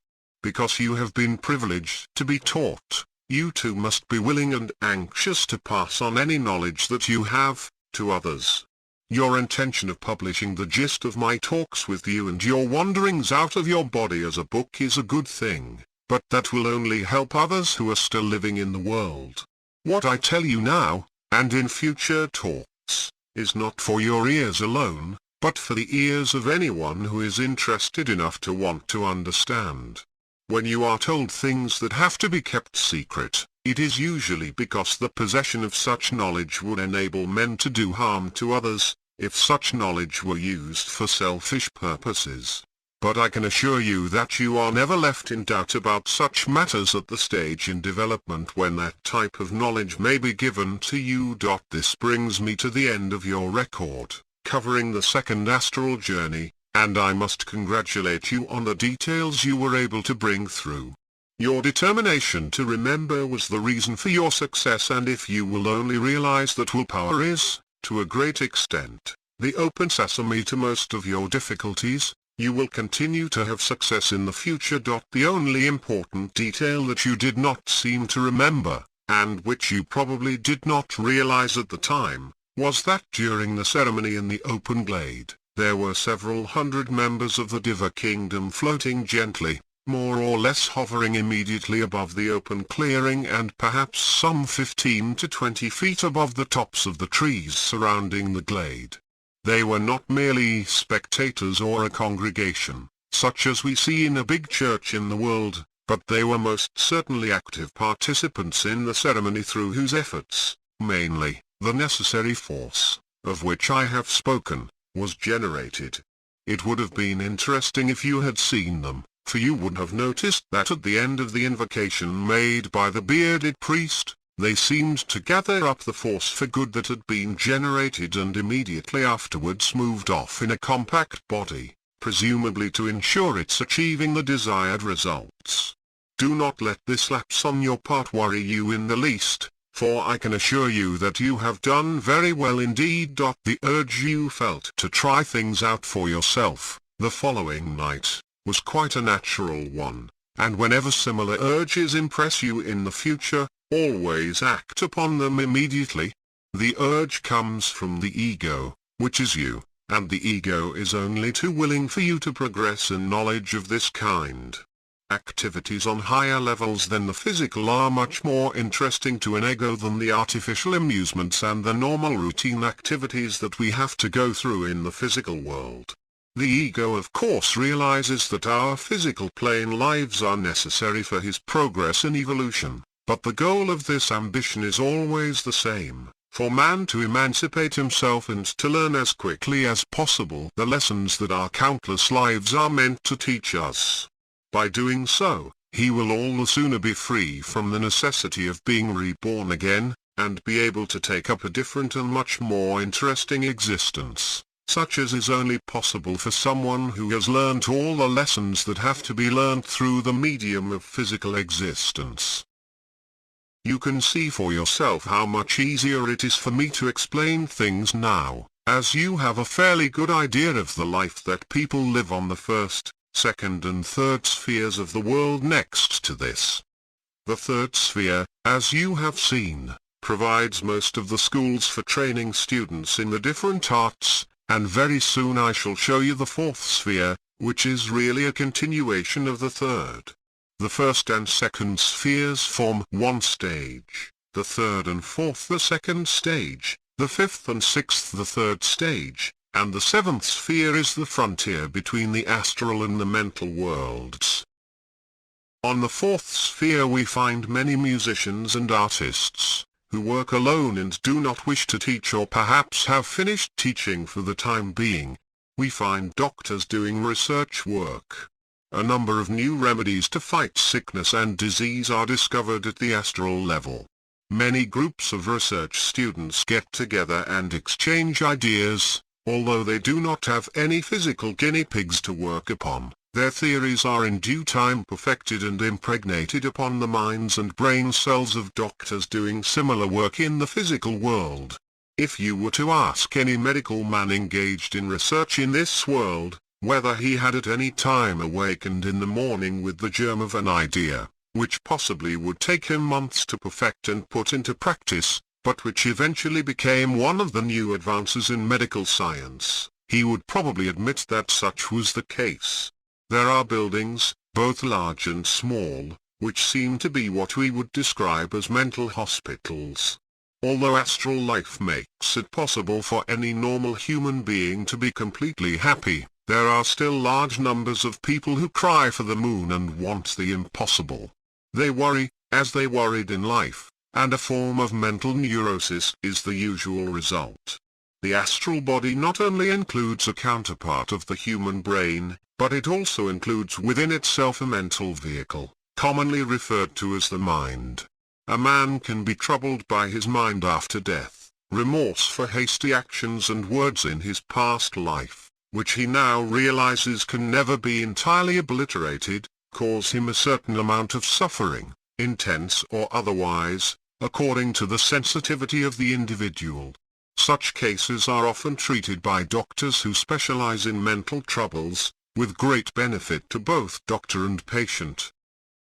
On the fifth and sixth spheres, you will find still more research workers, such as psychoanalysts and brain, heart and other specialists. It is quite usual for doctors and specialists in different branches of science to live many consecutive lives in which they earn on with the same type of work. You can imagine how invaluable it is to such men to meet their confreres at the astral level, where all knowledge is pooled in the interests of humanity.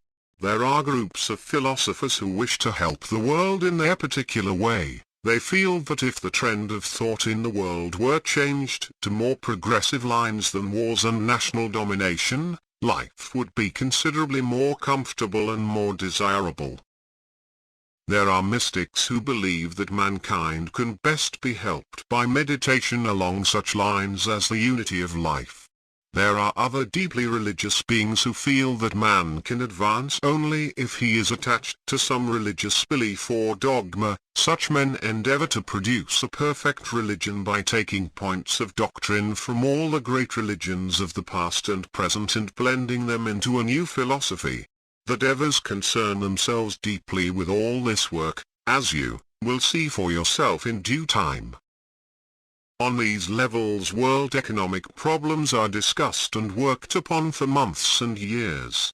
When certain conclusions are arrived at by these specialists, remedies are tried out by means of impressing these conclusions upon the minds of human beings living in the world who are in positions where their advice will be acted upon by nations or powerful groups of reformers. For mankind must be helped when crises in the world are too great and too serious for them to solve by their own endeavors. In periods of crisis, great world leaders seem to stand on a pinnacle and shine. Often a man who previously was but a humble politician or leader of a party, arises and becomes a prominent figure in world politics. Wisdom and leadership far above what would normally be expected of him is the result, which all can observe. When the crisis is over and his great work is finished, such a man seems to go back into his former obscurity. Such men are chosen and they are helped by one or other of the great beings who brood over this universe for the benefit of mankind. Whilst the period of overshadowing lasts, they are indeed supermen, but when the crisis is over, this overshadow has to be withdrawn, for each man has free will by right and may only be helped so far and no further.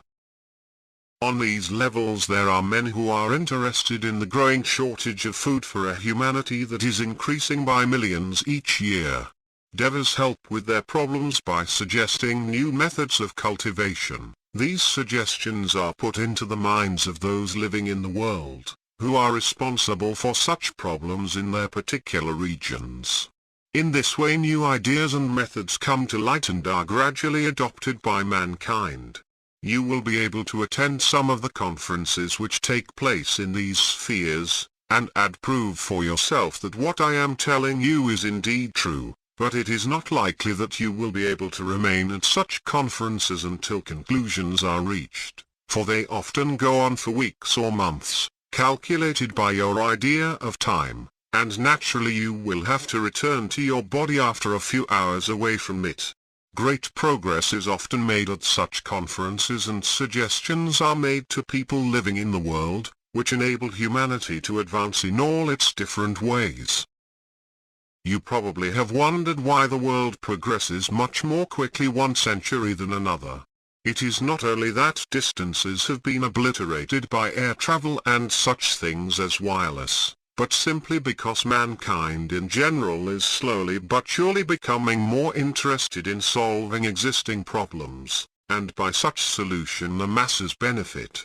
In other words, the more evolved men are becoming more and more unselfish, which proves that they, at least, have learnt some of the lessons that lives in the physical world are meant to teach us all.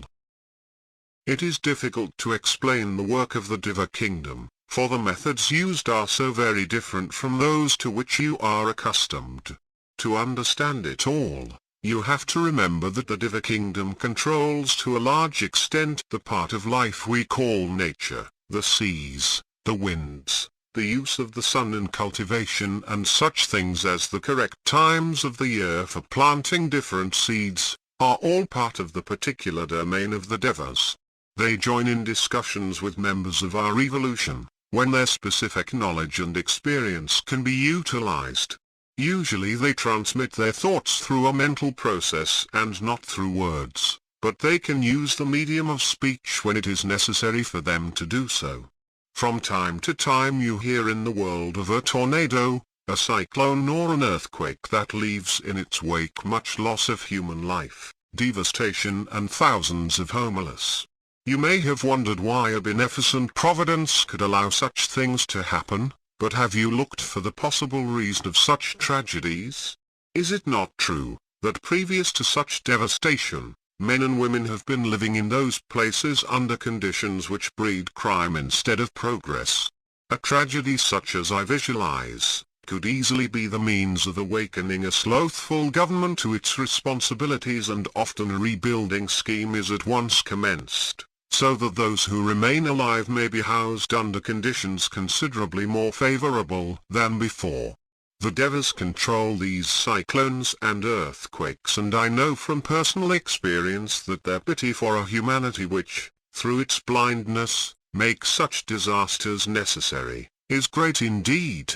They allocate large numbers of their people to meet those unfortunates who lose their lives through these disasters, as they pass from the physical to the astral world, do all in their power to minister to their fear and help them acclimatize themselves to their new conditions. It is the same when world wars take place and innumerable souls are slung out of their bodies by modern weapons. There are insufficient astral helpers belonging to our evolution to deal with the rate of killing that accompanies an army advancing against heavy opposition, so members of the diva evolution take their places side by side with men, to do what they can to help the many who are terrified at the moment of their passing. It is indeed true that there are times when men and angels, devas, walk in unison, each serving God to the utmost of his being. I must now tell you a little about life as it is lived on the seventh and last sphere of the astral world. The first thing that will strike you, when you visit that part, is the complete absence of buildings of any sort. There are no signs of human habitation at all, but you will find that there are permanent residents living at this level, although they do everything in their power to discourage contact when other humans approach. Such men are of the opinion that their progress in evolution can only be accomplished by resorting to complete seclusion and a life of silence. In the physical world there are holy men, who live apart from humanity in out-of-the-way places at the foot of, or at the top of, lonely mountains where humans seldom penetrate. These men spend their lives in meditation, fasting and living what the world would describe as an ascetic life. Such men are the same after death, and in due time they make their way to the seventh sphere of the astral world, and continue their lives of meditation there. You will find men, who during their earthly lives as monks or friars, were members of brotherhoods, which enjoyed absolute silence and a life apart from other normal human beings. These men have become so used to living within themselves, praying for long periods for the helping of mankind, that after death they derive solace in continuation of the same existence that they lived for so many years on earth. There is no necessity at the astral level for any such persons to seek for a cave or build themselves houses to live in. Neither food nor accommodation is necessary to their existence, so they usually live in the open, in woods and out-of-the-way places, where they are most likely to be left alone and undisturbed. In addition to the humans who lived at this level, you will find countless numbers of highly evolved members of the Diva Kingdom that carry on work but have no contact whatever with the members of our evolution. You will also find those human beings whose sojourn at the astral level is over and who have to pass through this seventh sphere in order to reach the mental world, through which they must pass on their journey back to the higher part of themselves, the ego, who has his natural habitat on the higher spheres of the mental world, called the causal level. These humans are usually accompanied to the seventh sphere by guides, who are men like themselves but more evolved and older souls. The particular work of these guides is to explain, in detail, what is meant by the second death. The journey from the astral world to the mental world is entirely painless and is merely the dropping of another sheath. The guides make it their business to eradicate any fear that might arise in the minds of these people, for although we have all traveled the same journey many times before, after each physical incarnation has been completed, yet we do not remember those previous journeys, because for each new physical incarnation we have entirely new mental, astral and physical bodies, which do not carry with them detailed memories of past lives. The passing from the astral to the mental world is something outside the control of the average individual and, when his time comes, he is forced to drop his astral body for the simple reason that he has no further experience to gain at the astral level. He must then pass to the mental world in order to consolidate the mental work that he has accomplished during his physical existence and add it to the reservoir of knowledge, contained within the permanent atom, representing all his previous lives. Having received all the necessary information that can be given to him on the subject of his passing, the man gradually falls asleep and awakes almost immediately in the mental world, having during that brief moment of sleep dropped his astral body forever. Friends meet him in the mental world in exactly the same way as friends met him when he passed from the physical to the astral world. He commences an entirely new type of life. In the case of the average man, this is usually much shorter than his life in the astral world, though the duration is longer for evolved men.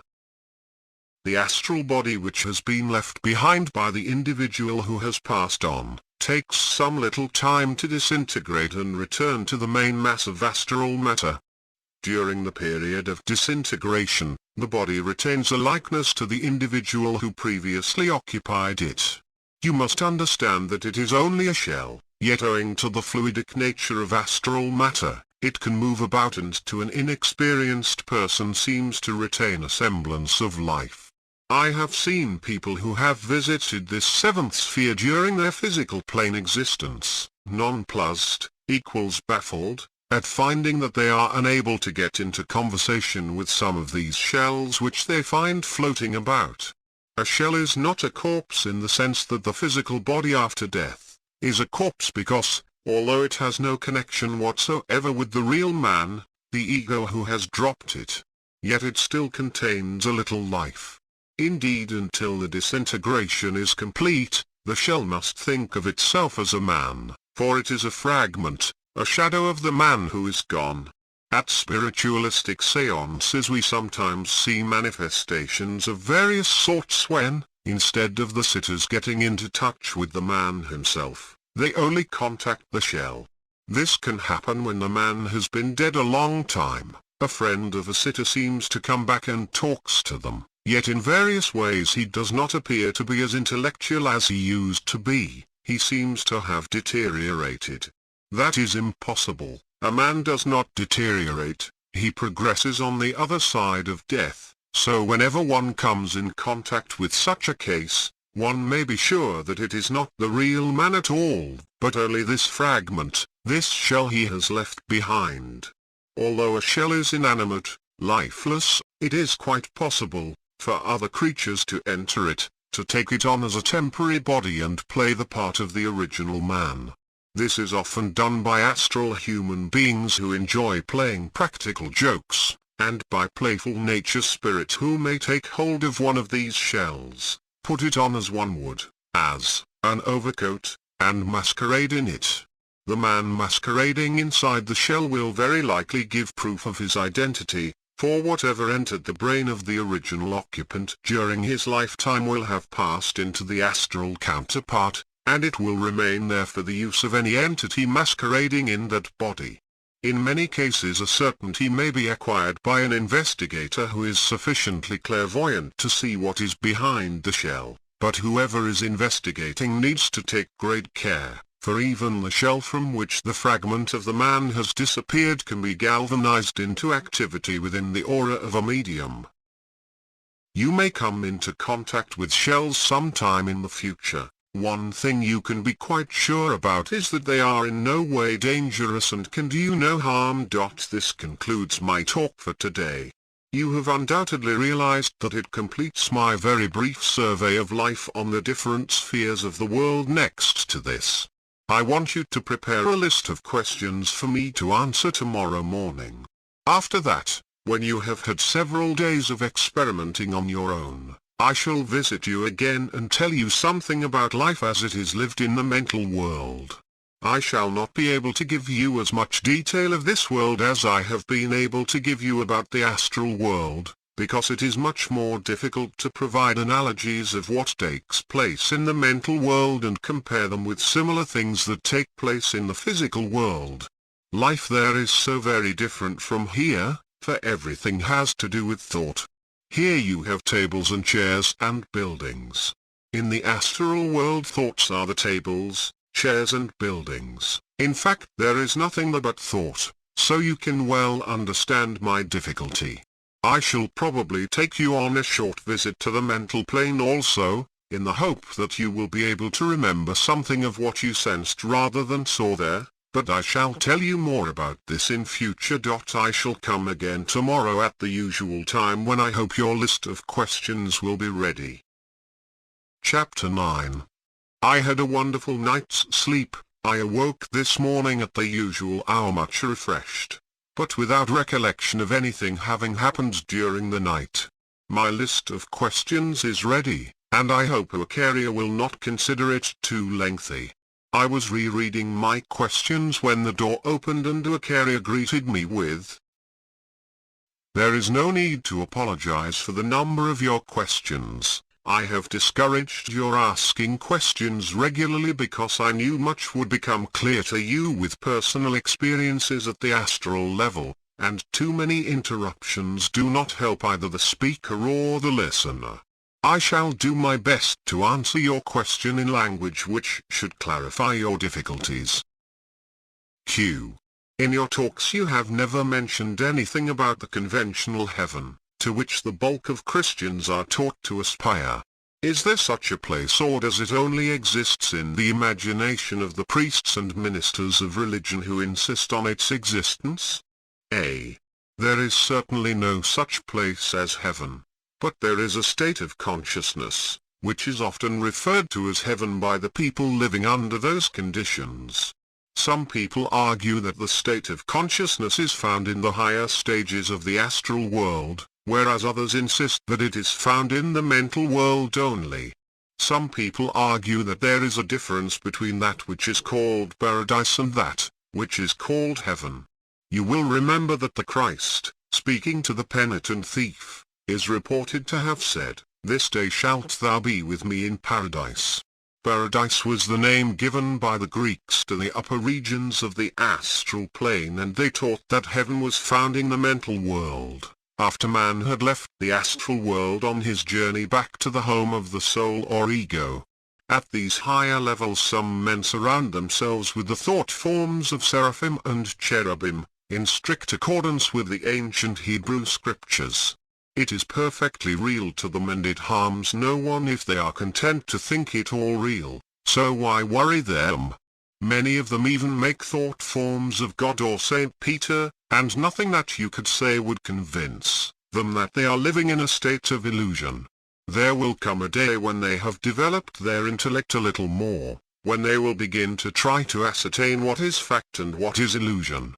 I notice that although you ask about the conventional heaven, you have not mentioned the conventional hell, that of course no more exists than heaven exists. But usually one does not find people in the astral world making thought forms of a conventional hell and living under such conditions, for no one is ever so self-critical as to be quite sure that hell is the right place for him.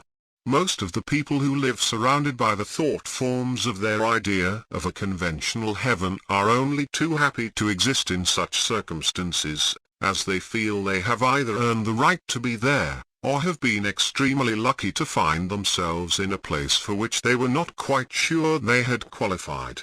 A conventional heaven created by people living at the mental level is quite different, though it serves the same purpose for the people concerned. Q. You said in your third talk that you would explain the difference between an animal's life in the astral world and the life lived there by a human being. What is the difference? A.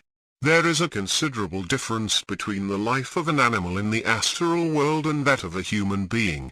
In the case of the former, it seldom inhabits spheres of that world higher than the third, for the life that a man lives on the higher spheres has little interest for an animal, and only in exceptional cases, example on this mentioned in this book on afterlife, does a human being take a favorite animal with him when he passes to the higher spheres. An animal certainly has a short sojourn at the astral level after each physical life has been lived, but it does not usually last for more than 10 to 15 years at the most. When the time comes for the group soul, of which the animal is a part, to reincarnate in new animal bodies, the animal entities which have been living separate existences at the astral level are again drawn back into the group soul, and their separate identities at once cease to be. The group soul, when its various parts return to it, is colored by the experiences of those several parts, and the life force of which the group soul is made up then splits itself into sections again, each section inhabiting a new animal entity, and further experiences are gained in these new bodies. As I have explained to you previously, this goes on until the group soul is ready to individualize as a human being.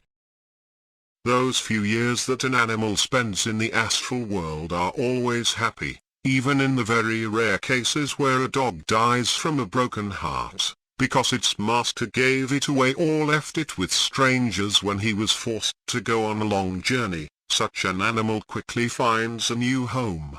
In the astral world you never see a dog ask for food, whereas you have seen for yourself many humans continue to eat and drink after death, merely because they have formed the habit of so doing. A dog or a cat only eats when it is hungry and seldom from greed. At the astral level it doesn't get hungry, so it never asks for food. A dog of the hunting species has during its life been trained to hunt. After death it continues to do so. Its instinct is to look for its quarry, and that very looking is in itself a thought, so a quarry immediately appears and the dog at once chases it. Whether it catches it or not is of little importance, for the quarry, which is only a thought form, cannot be killed in the ordinary sense of the word. But the dog enjoys the chase and its life continues to be a happy one. A horse which during its lifetime has been a favorite hack of a natural lover of horses soon finds another owner with a similar love of his kind, and the same routine goes on with benefit and pleasure to both horse and rider. In some cases, after a favorite animal has died, its owner in the world thinks strongly about it when he goes to sleep at night. The animal feels the call and sometimes is able to contact its late owner and share a few hours of his company. Unfortunately, this is not a desirable thing, for the horse or dog feels the loss of its late master when such a person has to return to his physical body after the sleep period is completed. Therefore it is kinder that they should be allowed to attach themselves to new masters or mistresses. There are rare cases where the affection between a human being and his pets is so strong that the group soul, of which the animal is a part, is in its way linked with that human being. This can only happen towards the end of the group soul period, when it is divided into only two parts, awaiting the time for its individualization as a human being. Because the human being has done so much for that group soul, by helping to eradicate the last vestige of fear from animals attached to him, the entire group soul, consisting of 2 dogs or 2 cats for example, has 2 or 3 consecutive, following lives in the same household. In this way the time when individualization can take place is often considerably shortened. I could tell you of the authentic instances of this happening, but my time is limited. The periods that an animal spends in the astral world is too short for the conditions ruling that to influence deeply the evolution of the group soul, so when that period is over, the animals disappear from the homes to which they have attached themselves, to return to their group souls, find new incarnations in the physical world, where further experience is gained. Q. Why is it that Charles did not contact us on the second astral journey? Is it that he is no longer interested in me, owing to his new life being so very different and more thrilling than the physical one, or can he not join up with us without your assistance? A. I am very pleased that you have raised these queries, for though it will take me some time to explain what you want to know, it is most necessary that you should be clear as to why opportunities of movement at the astral level vary for temporary visitors and permanent residents.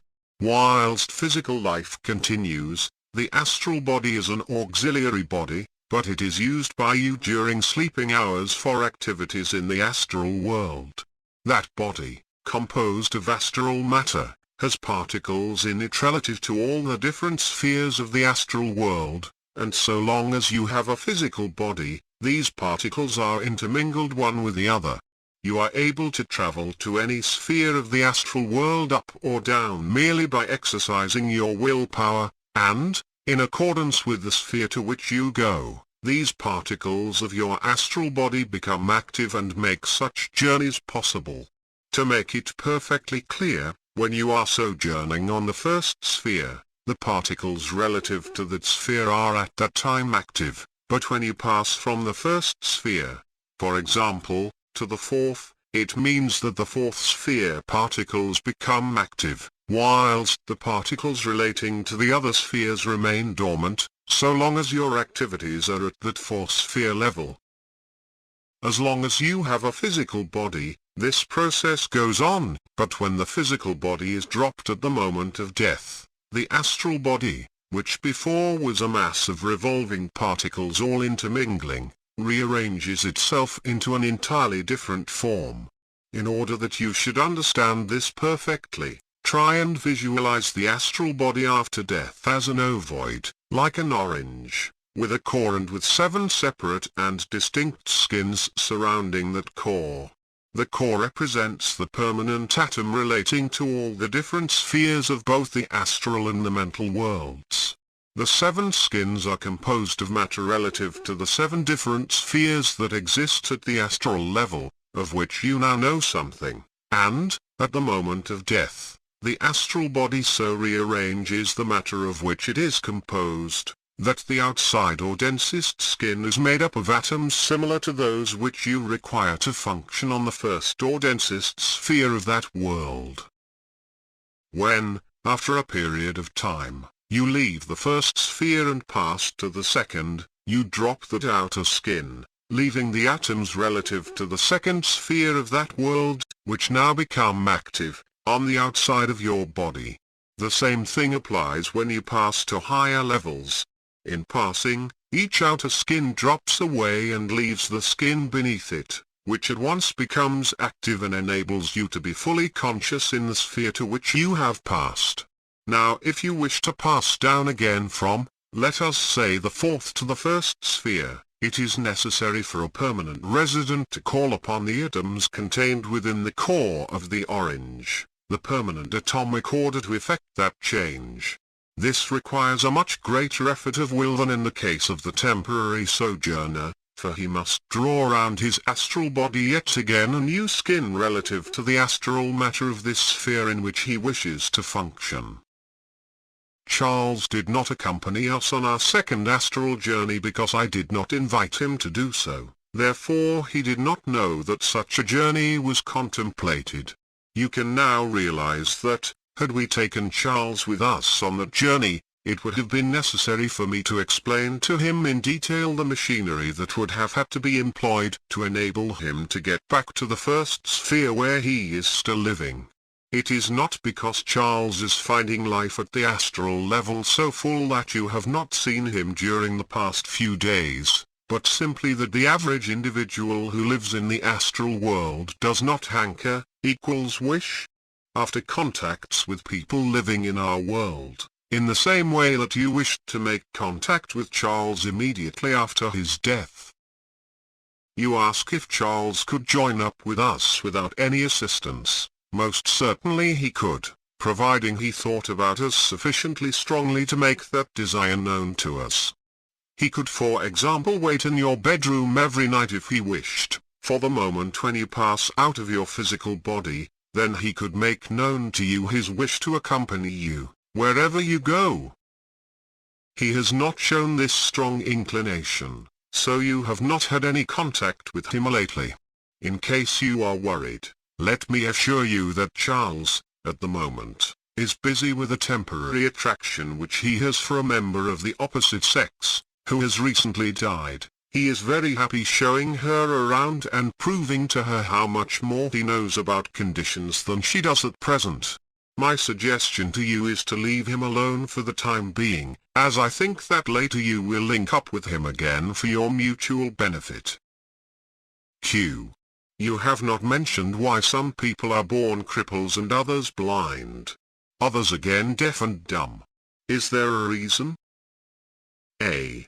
There certainly is a reason, and my few remarks relating to the law of karma, or cause and effect, should have answered the question for you.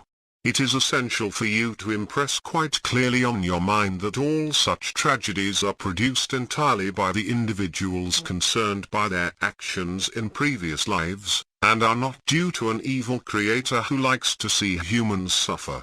A child is sometimes born a cripple, because in a previous life he was the cause of extreme suffering to another human being or to an animal. A man may, in a drunken rage, beat a child so cruelly that the beating produces a physical deformity, which medical science is unable to cure. This would undoubtedly cause such a man to be born a cripple in his next life, and so be forced to suffer in something of the same way, for the purpose to learn him/herself. People are sometimes born deaf and dumb for the reason that, in a previous life, they had been unfortunate enough to be a parent of a deaf and dumb child when, instead of making family conditions happy for such a person, the parent showed his disappointment at having a child which was abnormal by taking it out on the poor creature, who could not defend itself, thereby making life much worse for it than it need have been. Even evolved beings who know the reason for children being born cripples or abnormal in any way, sometimes fail to realize that having an abnormal child is an exceedingly fine opportunity for them to make good karma, by treating it with much sympathy and understanding. You may argue that justice today is very different from justice in the past, but the unthinking actions of our past lives must be paid for, even though if those past incarnations man was less sensitive to pain than he is today and used to much more ruthless treatment. Do not forget that it is the intention which decides the amount of suffering. Similar karmic consequences follow on emotional and mental cruelty. Quite often one sees a mother, who is a widow, putting obstacles in the way of a son marrying, merely because she selfishly wishes to keep the boy within the family circle. The parent argues that the marriage would cause inconvenience or less revenue to the family household, or that she is too delicate to be left alone, so the boy, through a sense of duty, gives up the chance of a happy marriage and selflessly devotes his life to looking after the selfish parent. He does not always realize that the parent is selfish, though it is a fact for anyone to see. The karmic result of such selfishness is that it must be considered as only fair, if in a future life this woman would fall in love with someone, only for that person to die, or be killed, before the marriage could take place. After many years, recovering from this loss, this same woman finds that another individual has fallen in love with her. There appear to be no reasons why things should not work out right on this occasion, but fate may again take a hand in the game of life, with the result that one of the contracting parties develops an incurable disease, which puts marriage out of the question. As people do not know the reason behind such happenings, they are inclined to think that the person concerned is a plaything of an unkind creator, but such is not the case, for you cannot suffer in any way unless you yourself have produced the cause for that suffering. Q. Why are some people born under a lucky star with plenty of money, good health and every seeming advantage, whereas others are born in the slums, with no natural advantages, and often with diseases inherited from their parents? A.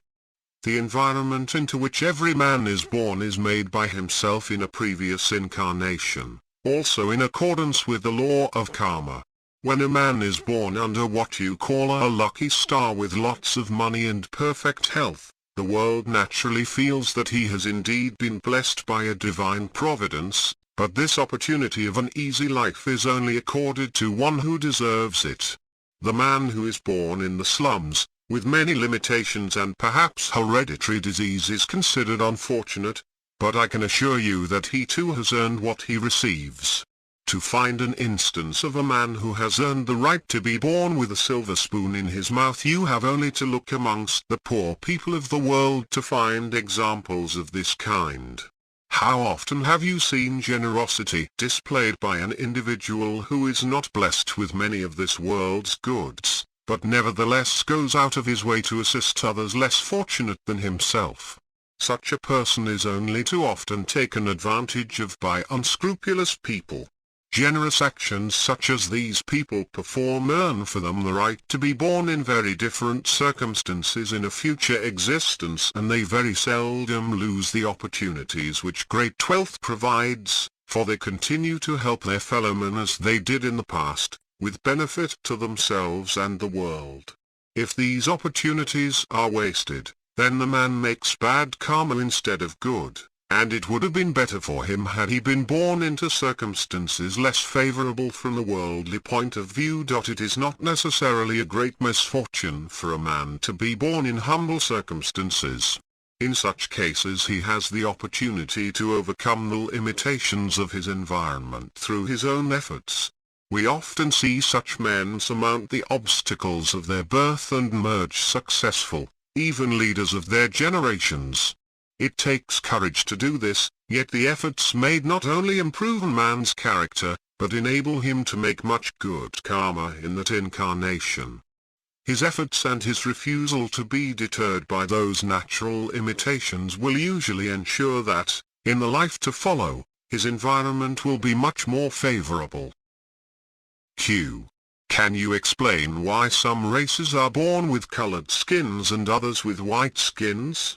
Is a man with a white skin always more evolved than a man with a colored skin?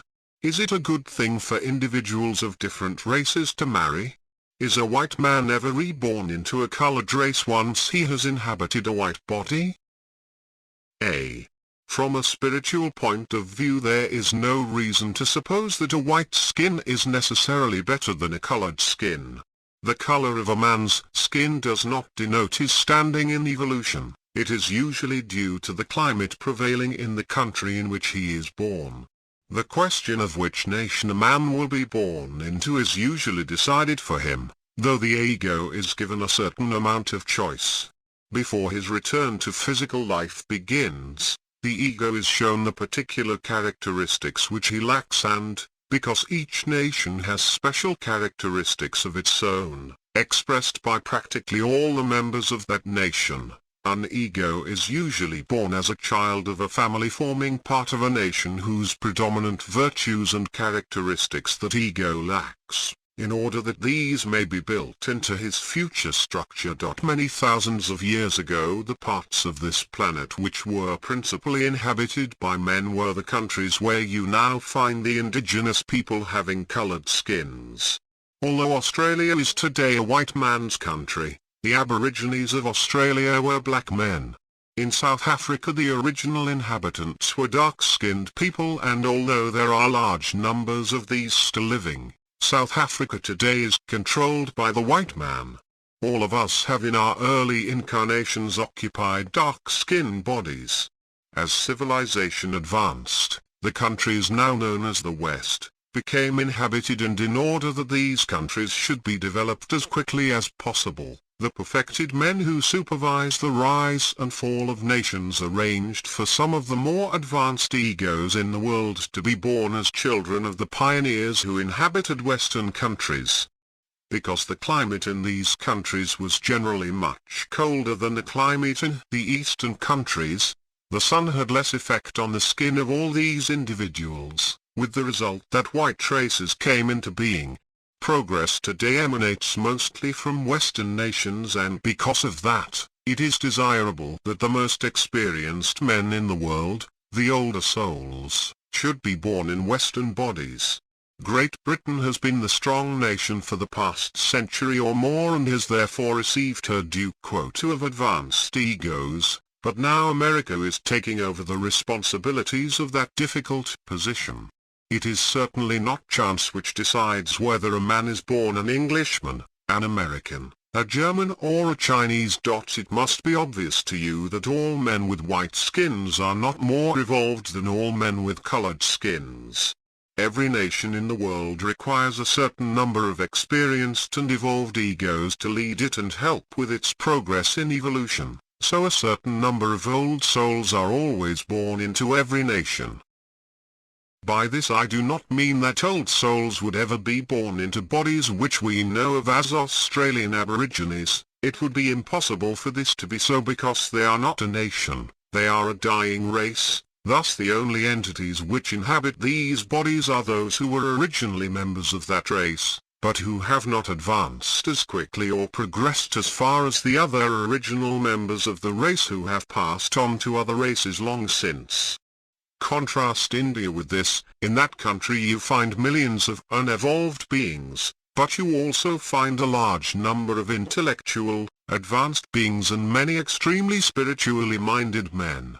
India has always been a country whose inhabitants thought a great deal about spiritual development. Believe me, it has an ancient culture and it will also play a great part in the progress of the world in centuries to come. Obviously it is necessary for such a country to have egos born into it who can guide the destiny of its countless millions so that in future years it can play the part allotted to it. Whether individuals of different races should marry is a difficult question to decide. It may sometimes happen that individuals who are born into different nations have been linked in past lives, through marriage for example. When these people meet in this life, as members of different nations, the attraction, which drew them together in the past, may still be as strong as before. In some cases it might be advantageous for such people to marry again. Only by investigating the individual past experiences of both parties could one give an opinion that would be of value. I feel though that usually it is most undesirable for white men to marry colored women, or the reverse. For the habits and culture of the different races do not mix well, therefore such a marriage does not work out to the advantage of either person. The result may also be that half-caste children are brought into the world and it is apparent to everyone that these suffer from the accident of their birth. A man who is born in a white body does not necessarily return to Earth as a member of a white population in his next incarnation. This again is a matter of karma and of many circumstances, so that no general reply can be given to a question of this sort. In the case of a white man who, through a feeling of superiority, exploited other members of the human race, merely because they had colored skins, the law of cause and effect would come into action.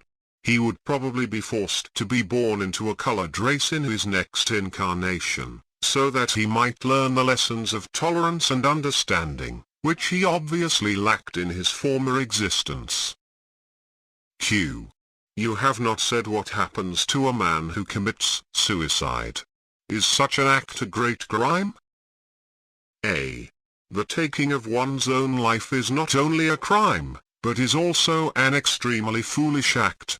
You do not solve your difficulties by running away from them, but merely postpone their solution for a future life.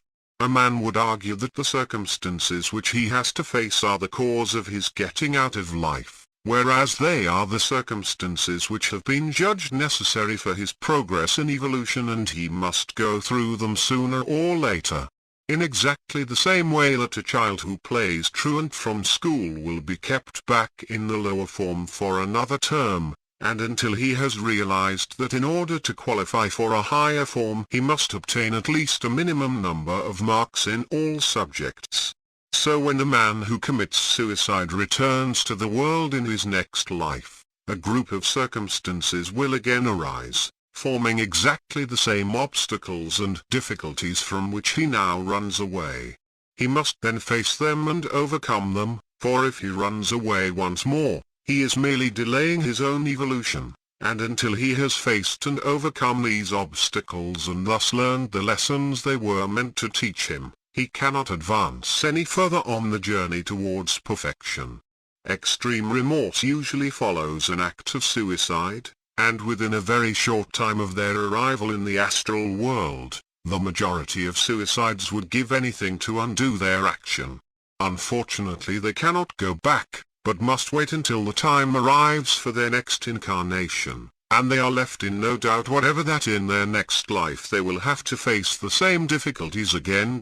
Because the man suffers so much from remorse and because he would give anything to get back into his physical body, even though it would mean facing up to the consequences, he often refuses to make the effort of will necessary for him to get rid of his etheric vehicle, which you will remember winds itself round the astral body at the moment of death.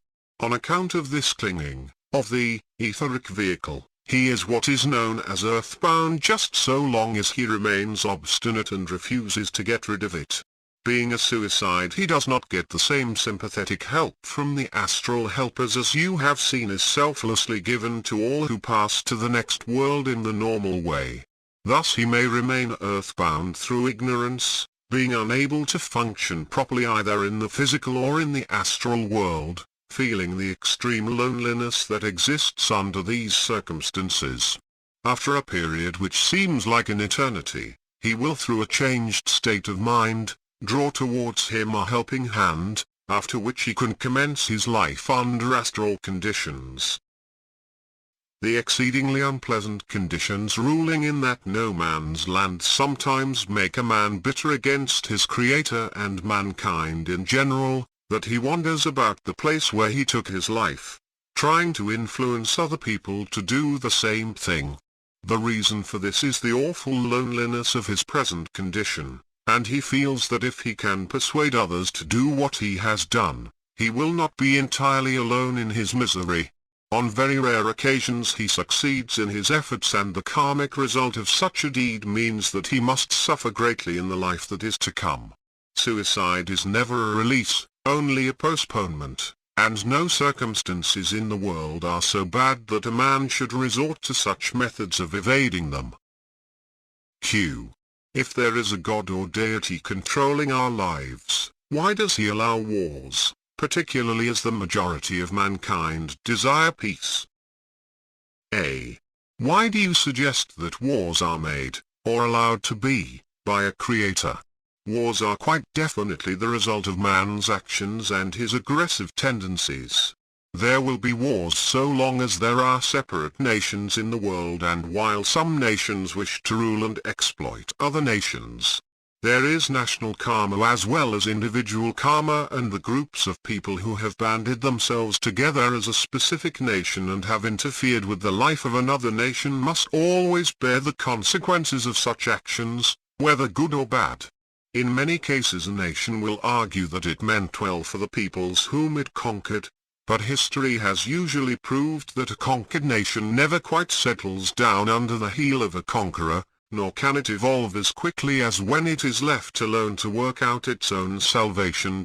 Wars beget wars, and so it will be, until mankind realizes that all members of the human race are members of the same human family, who should be treated with sympathy and understanding and be given help as a matter of course. In due time there will be no separate nations, for all men will live in harmony together, each group exchanging with others the things which the part of the world in which they live can most easily produce, together with the manufactured articles which their training has enabled them to perfect. Separate nations will then become merely states in a world nation, and wise men, drawn from each group, will govern and legislate for the good of all. It is quite true that the majority of men desire peace, but unfortunately peace or war is usually decided by those who happen to be in power at the moment. The responsibility of any nation or any group of men for launching a war such as we are passing through at the moment, is great indeed, and it is seldom, if ever, that such a war can be justified, whatever the arguments may be that are put forward in an endeavor to prove that there was no other way out. The world will soon realize that even the nations, which win modern wars, lose in the end, and after a war the conditions ruling in the world are so difficult, that any advantages they seem to gain are outweighed by the post-war problems they must face. Never think that wars are desired by the powers that control creation. These perfected men do everything in their power to lead humanity along the paths of peace and progress, but their efforts are limited, because man has been granted free will. That is his peculiar heritage as a member of the human kingdom. Q. When people are very evolved, do they automatically achieve the continuity of consciousness which enables them to remember what they must do whilst out of their bodies during sleep? A. My answer depends on what you conceive to be an evolved man. The average man has from 500 to 600 incarnations in different bodies, during the time that elapses between his first to his last life as a human being, having then passed the 5th initiation and become an adept. Although about 600 lives are usually necessary to learn all the lessons that this world has to teach, it is only during the last 50 lives or so that a man develops occultly and learns to use the faculties latent in all men, such as intuition, clairvoyance and the power consciously to get out of his body, whenever the necessity arises. For all general purposes you can assume that an evolved man has developed these faculties. But it is possible for one not so evolved to be given the opportunity of developing along this particular line, and your own case should serve to illustrate my point. You probably have more than 50 incarnations in front of you, before you reach the stage of a perfect man, but because your need was great, you have been granted special tuition, and in return I hope that you will show your gratitude by passing on this knowledge to others less fortunate than yourself. If you continue to work as you are working now, you will find that your memory of what happens to you when you are out of your body becomes clearer and clearer, and your knowledge of the life beyond the grave will enable you to progress much more quickly than is usual. At the same time it will bring you much peace and contentment of mind. Do not imagine that having been able to develop this faculty, you are different from, or superior to, many others who probably would have welcomed a similar opportunity to yours. Pride is always a danger, for it is often responsible for help being withdrawn from an individual, with the result that such a man falls back into the slough of despondence. Q. Are we born an equal number of times as men and women, or is sex just chance? A. Your last question is an easy one. No. Sex is not just chance, and we are not born an equal number of times as men and women. It is only possible to develop certain characteristics in female bodies and others in male bodies.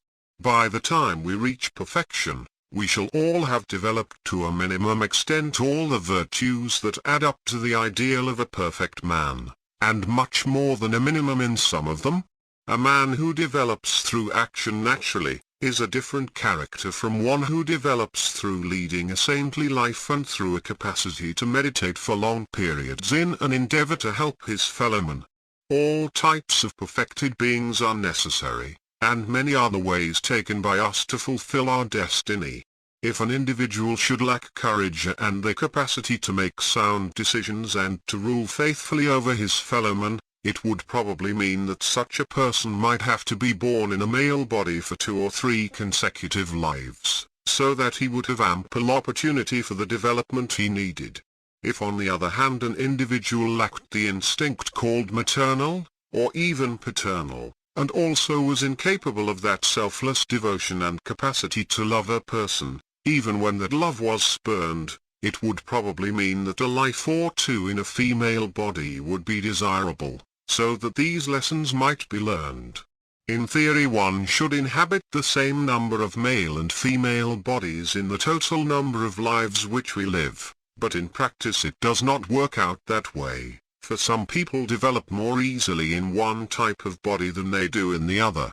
In due time, when a man reaches perfection, he should have all the outstanding qualities of both sexes reasonably well developed. When you have an opportunity of meeting some of these perfected men, you will find that what I have told you is indeed true. Acharya continued, this brings me to the end of your questions, and after you have transcribed your shorthand notes and read them through, I hope you will find that the answers I have given clarify the points you have raised. If I were you, I should have an early night, for you must be tired, and I would not bother about concentrating before going to sleep on remembering in the morning what you did tonight. I shall not visit you again for at least a week, So you will have plenty of opportunity to experiment on your own, and as I told you yesterday, if you get into any difficulty, I shall be near to help you. Peace be with you, my son. I will leave you now. I could give a long description of the many incidents which took place the following week, but instead I shall summarize the highlights. On the very first night I managed to make my way to Daphne's cottage, where I found her entertaining friends. I was introduced to and had interesting conversations with several of them on current events in the world, on which topics I found them to be very well informed. Several movie films were shown for my benefit, depicting the gardens attached to the bungalows in this valley. These gardens were much more beautiful than any I had seen before. When gardens were shown which were not laid out in any way, I saw nature spirits, tiny people who couldn't be much more than 5 to 6 inches high, judging by comparison with the flowers I knew, dancing in and out of the pictures.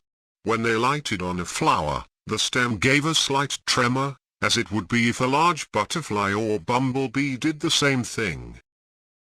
They are indeed perfect replicas of the fairies described in the books beloved by children of all ages, with one important difference: the complete absence of wings, and this can be understood, for logically wings are quite unnecessary at the level where these nature spirits exist. On the second night I got out of my body, meaning to visit the third sphere once more, but, when I found myself hovering immediately above the bed on which my body was lying, the first thing I heard was the voice of Charles speaking to me in characteristic army dialect. He said, "It's about time you looked me up. I've been here at least 3 times since the night when you and your Indian friend came to London with me. Each time your old body was here, but you had gone. I didn't know where you had pushed off to, so I couldn't follow you. This time I decided to come early so as to be sure to catch you. My dear Charles," I said, "I'm terribly sorry.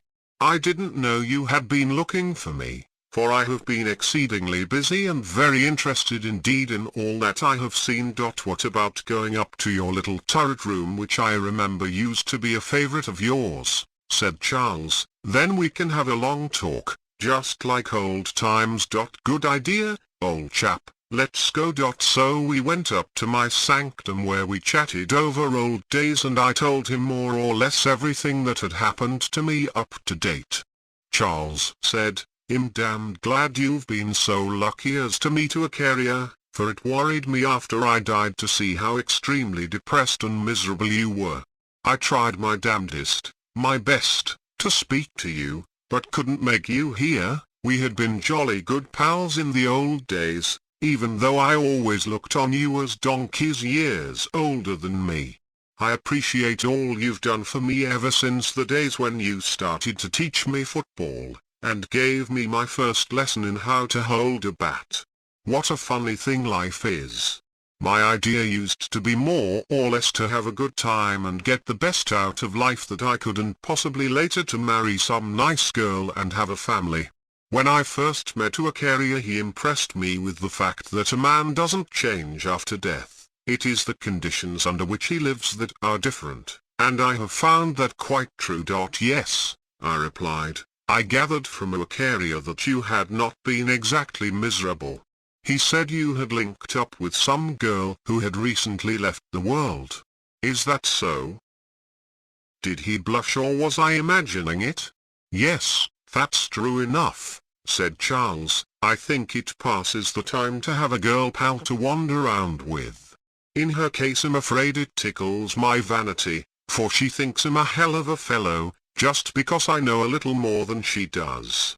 She didn't have a very good time in the world, so I suppose this moving around, seeing shows and going to restaurants is thrilling for a time. Oh, Charles, I said, there's one thing I want to ask you. Is there any sex relationship at your level after you've dropped the physical body? This time I'm quite sure he blushed, but he went on, well, yes, there is of a kind, and I think most people indulge in it, but it's not quite the same thing as on the physical plane. One leads up to things in the same way, And although I would probably have felt just as shy about talking of my secret love affairs, had you asked me the same question before I died, I suppose I feel just a wee bit shy of talking about these things now. I said, I didn't mean to be personal, I'm just interested in getting as much information as I can about the differences between conditions in the physical and the astral worlds and at various levels of the latter. I told you about my coming up against Daphne on one of the higher levels, where she is already studying music. I was very much in love with Daphne when she was alive and would have I asked her to marry me as soon as I was able to support a wife. Although we never experienced the physical relationship of marriage, I feel that the platonic association we shall carry on now at these higher levels will not only last through our astral existence but will be of great benefit to us in our next incarnation. What about coming along with me one night and letting me introduce you to Daphne? Yes, I'd like to, said Charles. I suggested a date for Thursday night, to which he agreed. Charles said he had recently made contact with our father, who had died some years previously. From his description I gathered that father was living at the second sphere. Charles described how he had found him surrounded by rose bushes. This was as I had known him in my boyhood days. He said that the last time he had seen him, father was distressed because a Scotch terrier which had attached itself to him had suddenly disappeared and he felt it had been lost. I explained to Charles what had really happened, but he showed little interest. We talked until a peculiar feeling of restlessness came over me. I had just time to say to Charles not to forget Thursday when I woke in my bed with no remembrance of how I got there. It was on Wednesday night I had a most disturbing experience, a nightmare in which Daphne took part. It seemed that Daphne and I were in a dark cave. For some reason we could not escape from a loathsome gorilla-like creature who was seated on the floor close to us, glowering at Daphne, who obviously attracted it in some horrible way. I know that in my dream I wanted to protect Daphne, but the gorilla was of such a size and strength that I knew I would have no chance against it.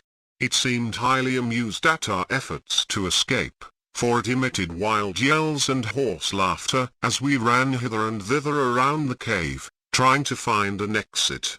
Even in my dreams, sweat poured from my brow and I tried to think of Acharya in the hope he would come to our assistance, but nothing happened and we seemed left to our fate. After a little time the gorilla rose to its feet and advanced towards Daphne, whom it grasped with its horrible long hairy arms and commenced to drag her to the other end of the cave. Daphne screamed and resisted to the best of her ability, and in desperation I hurled myself at the horrible creature and, although I had no weapon, I endeavored to get my hands on its throat, in the hope that it would turn its attentions to me. Even now, I can still smell the fetid breath of the brute, for in the middle of the fight I awoke in my bed, sweating profusely and with the bedclothes all tangled about me. I haven't the slightest idea what it all means. I shall check up with Daphne as soon as possible in the hope she knows something about it. Thursday was the night I began my career as an astral helper. This was the night on which I had arranged to take Charles to the third sphere. Charles was late, and when he arrived he was in an agitated condition because, he said, a pal of his, Bill Fletcher, had just crashed and been killed in a raid over London. He asked me to come with him and help, so we set out at once for London. Charles knew where to look for Bill, and our assistance was welcomed by 3 inexperienced but eager astral helpers. After about 2 hours' hard work on the part of all of us, Bill was persuaded to make the effort of will to free himself from his etheric body, and at once became quite a different person.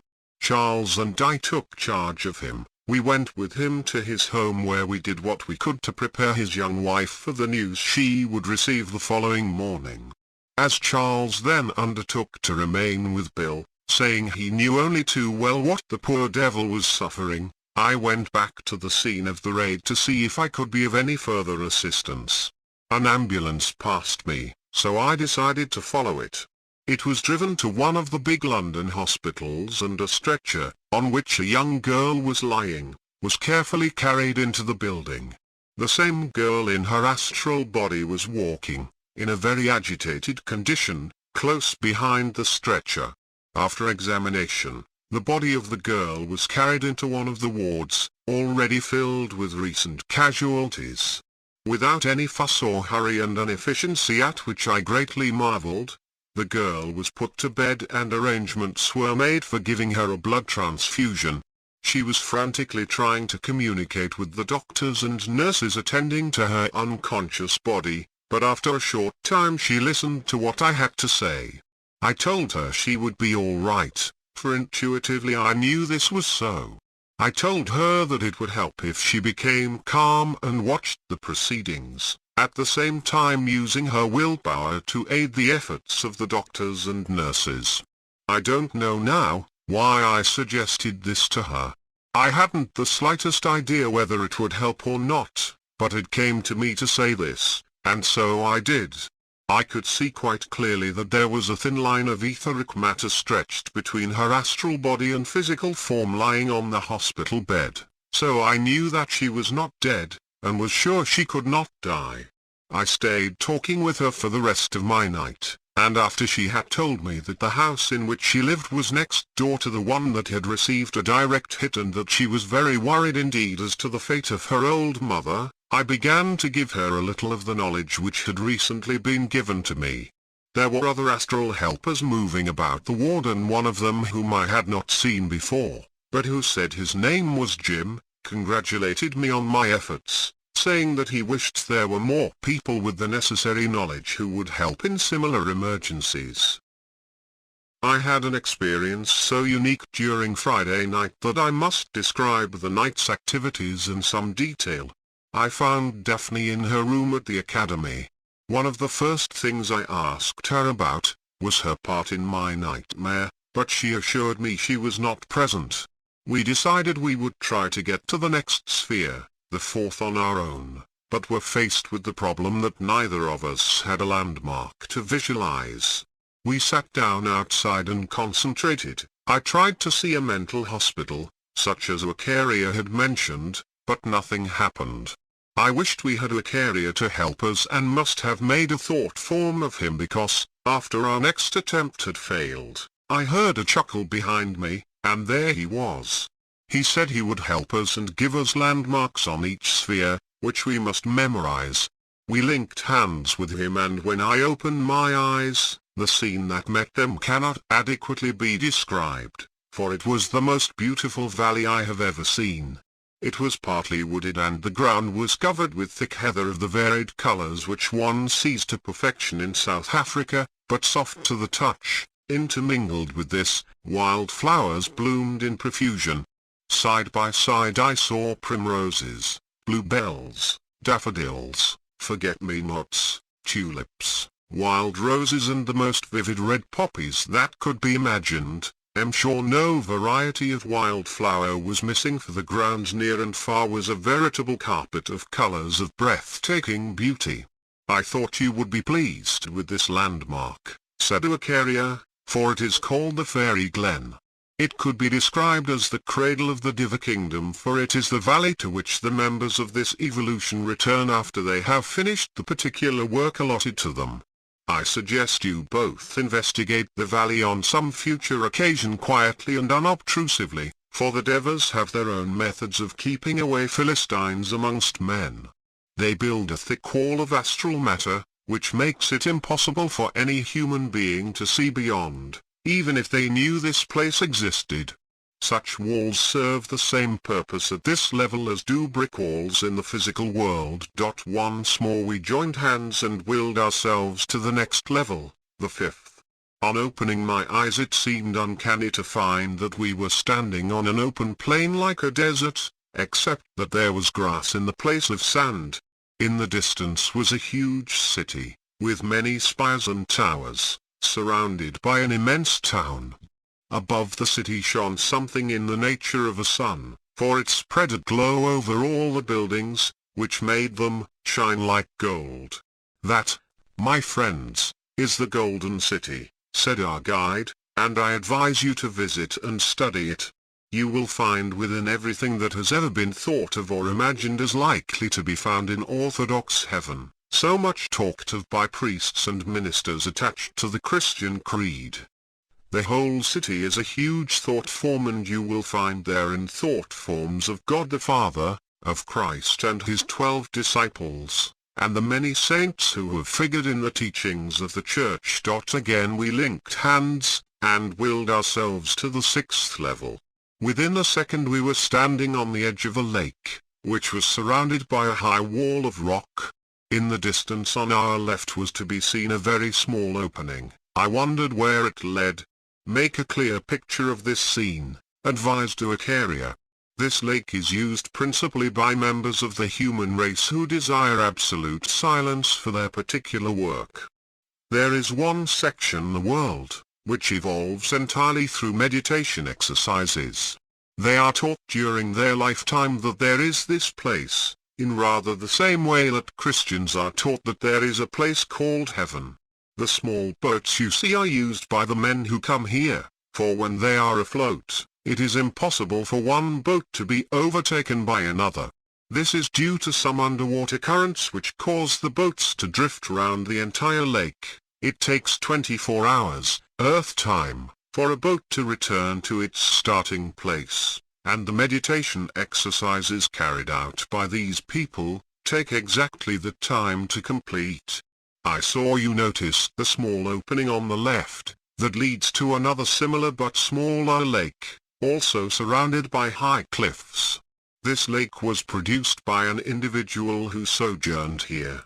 One day he was interrupted in his meditations by other human beings using the lake at the same time as himself.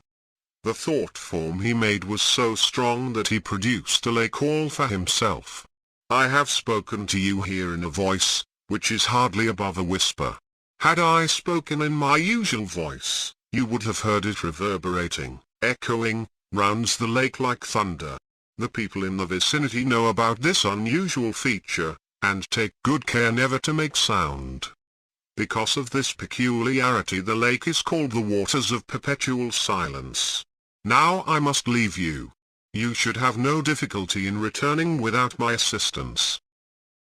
As he had surmised, Daphne and I found no difficulty in retracing our steps, but when we reached the 4th sphere and once more saw the fairy glen, we decided to remain there for a short time. We noticed there were signs of great activity in the valley, as if some sort of ceremony were about to take place. There seemed to be thousands of inhabitants gathering in the valley. We sat down to watch. Our presence was noticed by some officials, and when one of them moved towards us, we rather expected to be asked to go away, particularly as Acharya had flamed us that members of our evolution were not always welcome here. The man who, slowly and in a dignified manner, floated towards us had a very fine intellectual head and a spiritual dignity, which made us rise to our feet instinctively as he reached us. His costume was strange to us. It resembled that of a Chinese mandarin. The colors of the long coat were exquisite, whilst the embroidery clearly portrayed many of the wild flowers that bloomed in the valley. The expression on his face did not seem to augur trouble for us, so we smiled in return, hoping that our attitude would reassure him.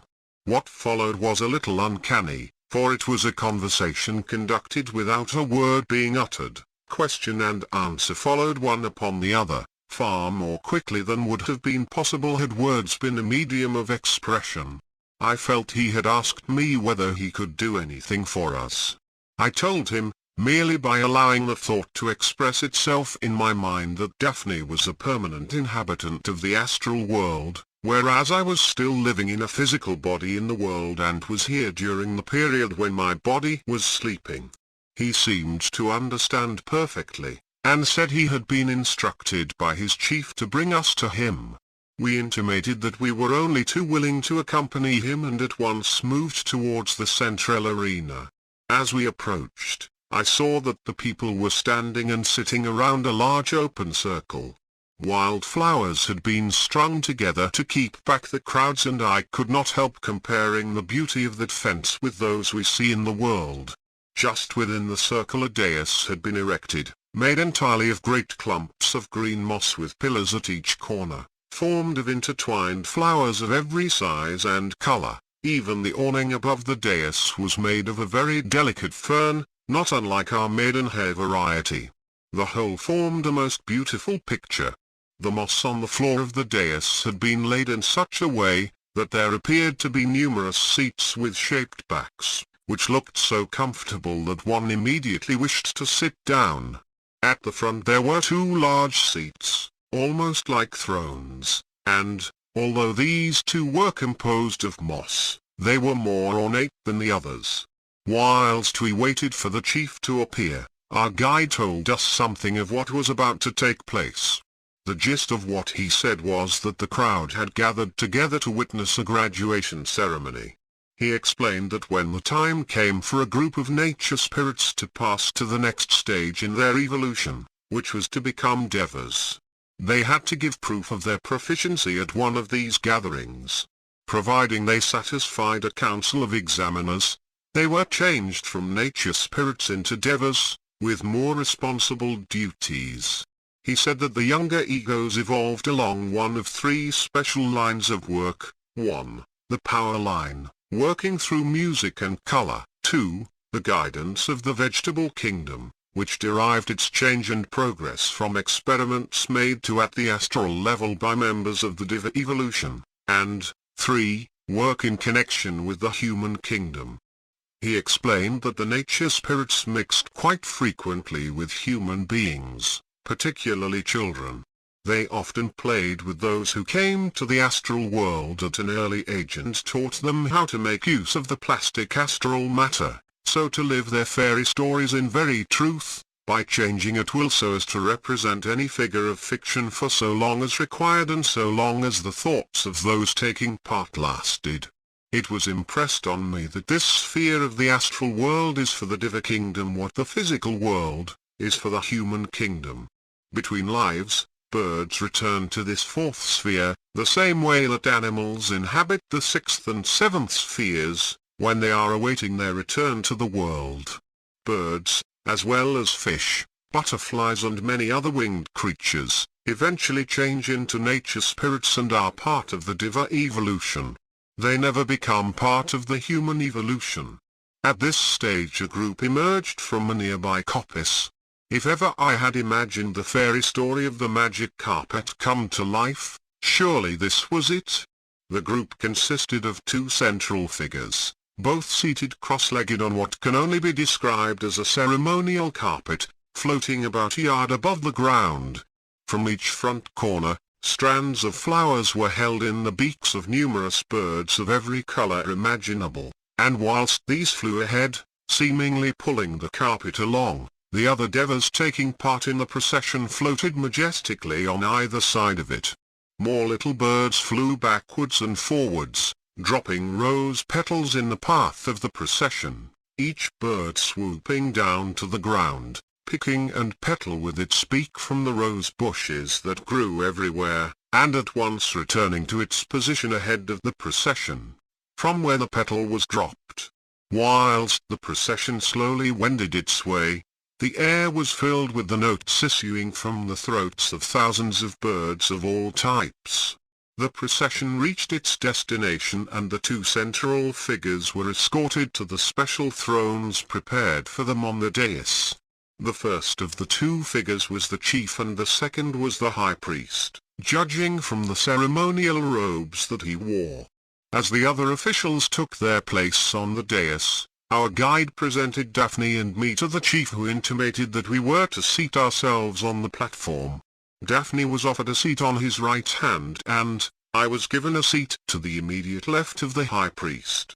Before the ceremony proper commenced, some music was played by a large orchestra, composed entirely of devas. It was of an extremely cheerful and melodious character. After the orchestra had finished playing, there was silence again. Even the myriads of birds uttered no sound whatever. A herald then entered the inner circle and with a small silver trumpet proclaimed the first part of the ceremony. A small group of nature spirits came into the arena. Although no words were spoken, a question passed from the principal examiner to this group.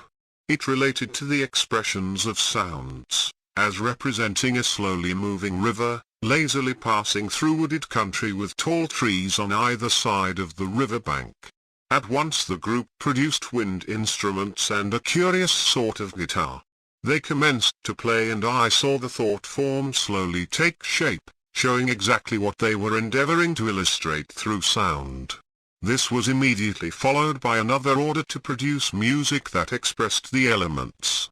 At once the instruments were changed. Several drums, one set of cymbals and two other larger and quite unusual wind instruments, rather like oboes, were introduced. Again they played and it was not difficult to realize, even without looking at the thought form so clearly outlined before us, that a storm at sea was the subject of the theme then played. One could almost hear the creaking of the stays and halyards, strained to their utmost by the force of the gale. Thunder and lightning played their part and as this group finished, the crowd stood up as a body, raising their hands to the sky, instead of clapping and cheering, as we would do.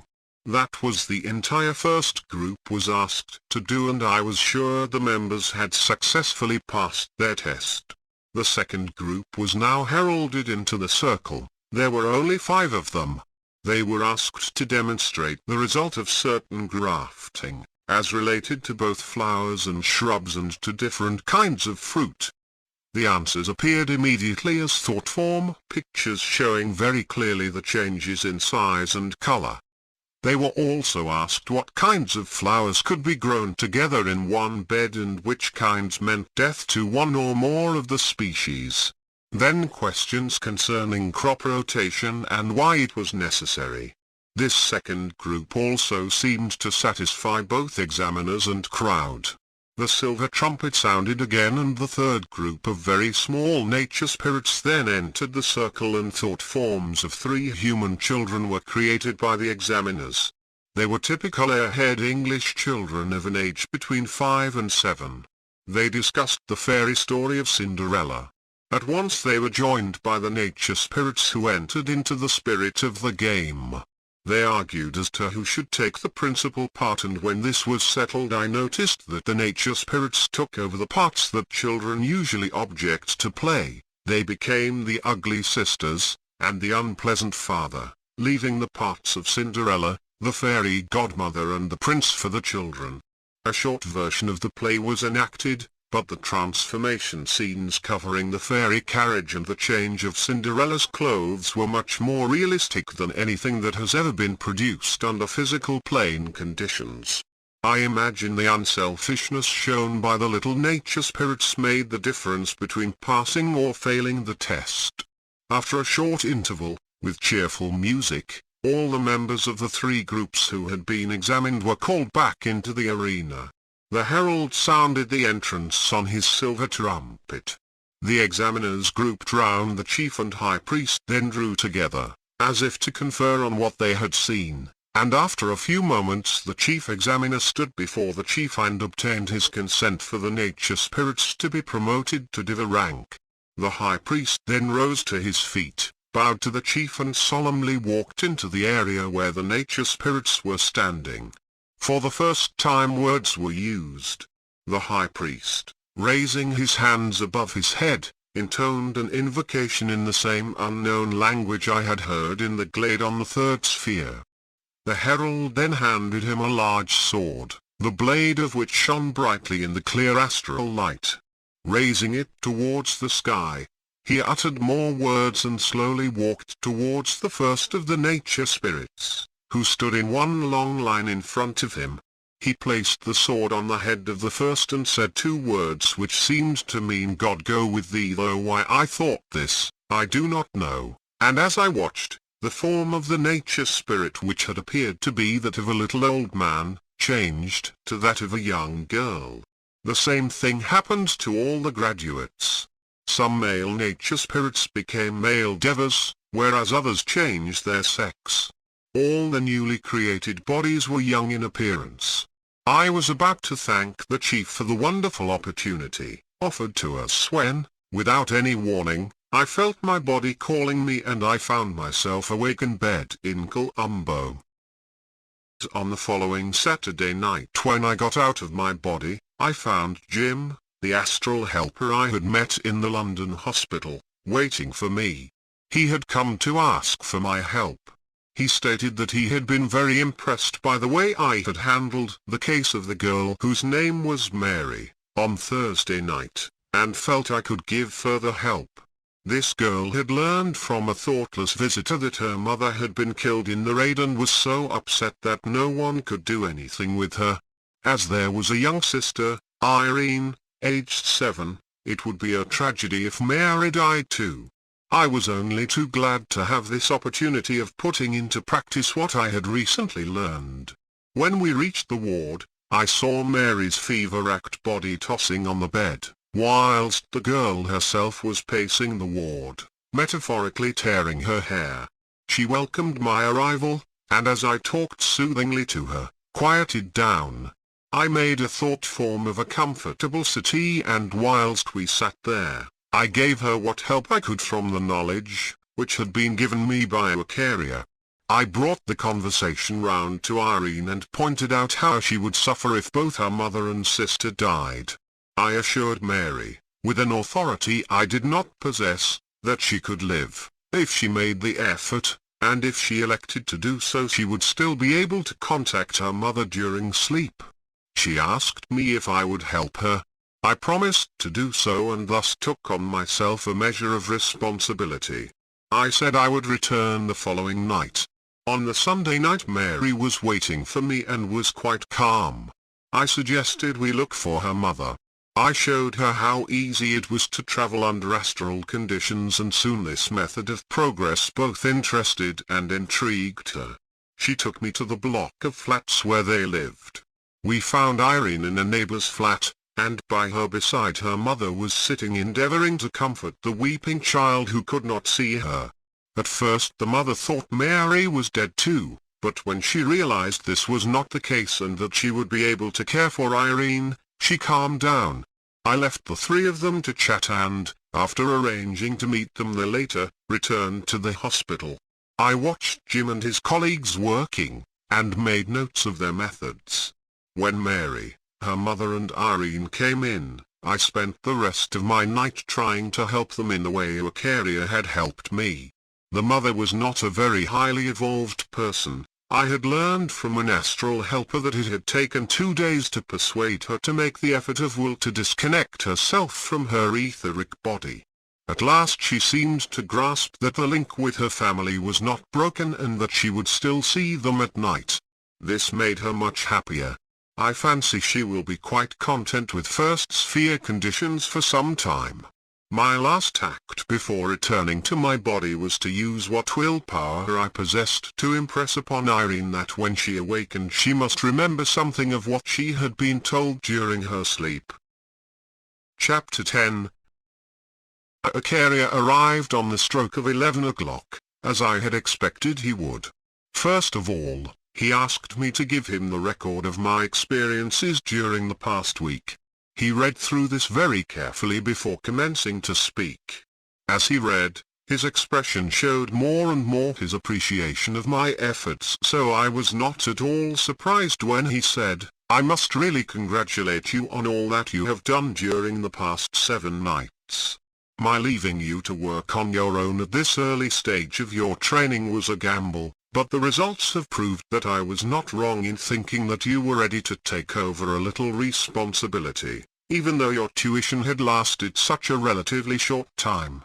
I am indeed happy that was chosen as an instrument to alleviate the distress, which was exceedingly apparent when we first met.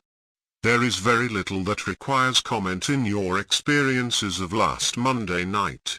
A colored movie film is frequently utilized by permanent inhabitants of the astral world for the purpose of displaying pictures of particular places they wish to show to their friends, so that they need not burden their memories unduly with the scene they wish to show.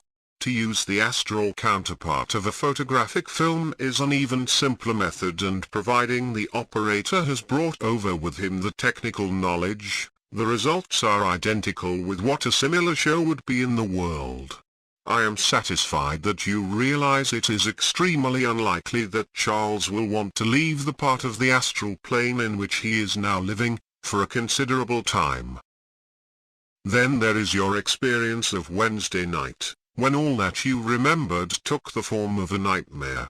You have already inquired from Daphne whether she had any recollection of taking part in your dream, and she has assured you that, so far as she is aware, she did not have any part in it, and you can rest assured this statement is correct, for there are no periods in her life in the astral world when she loses consciousness and so would not be sure of what she had done.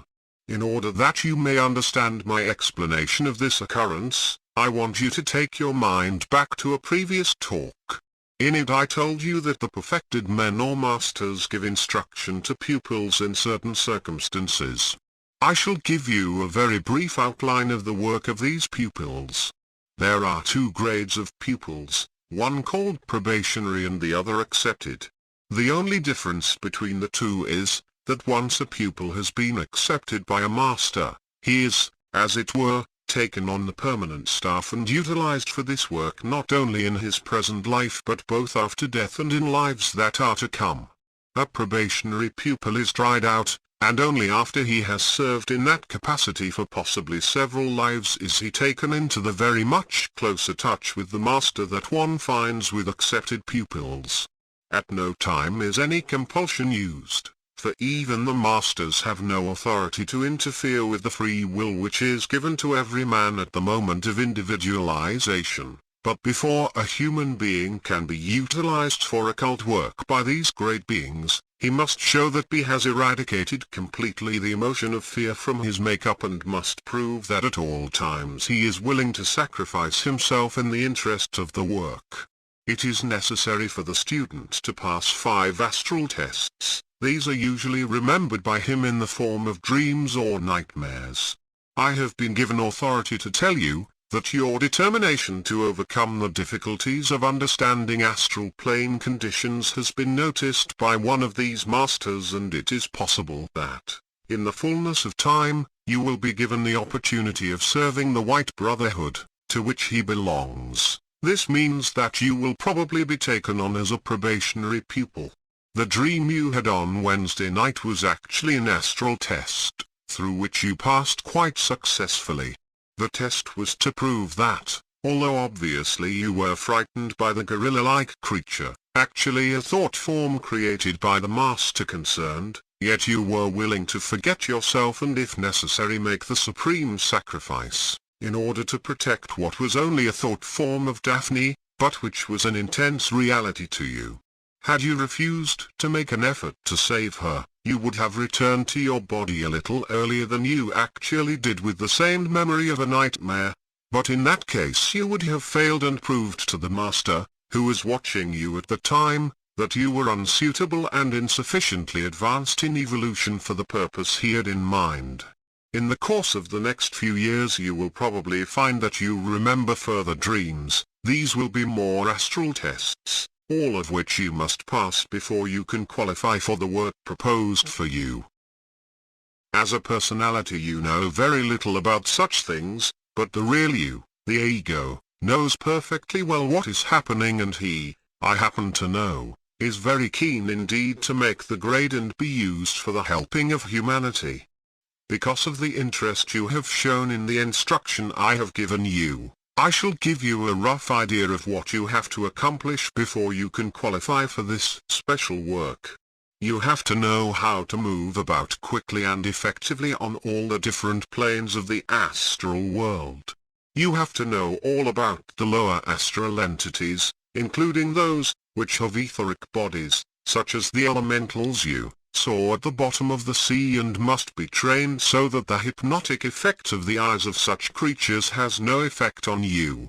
There is a fire test, taking the shape of a fierce forest fire, which you must walk through without fear and with unhurried steps. This sounds easy but is not so easy at the time. The terrific heat, which you feel in your astral body in the same way that a physical fire of similar dimensions would be felt, is likely to terrify you and make you think that you would be destroyed if you attempted to pass through it. Once you realize that because you are in your astral body you cannot be harmed, you calmly walk through the fire and the test has been passed. There is a water test, which teaches you to travel under the sea, and you would be surprised at the number of students who fail that. They succumb to a feeling of suffocation, due entirely to imagination but which nevertheless produces fear. This drives them back to their physical bodies and they awake, realizing that they have had a bad dream. You have to satisfy the master who is interested in you that you can differentiate between a permanent inhabitant of the astral world and one who is sojourning there during a sleep period. You must prove that you have developed the sympathetic understanding, which enables you to work in conjunction with the members of the Diva evolution. Cooperation with them is often necessary in this work.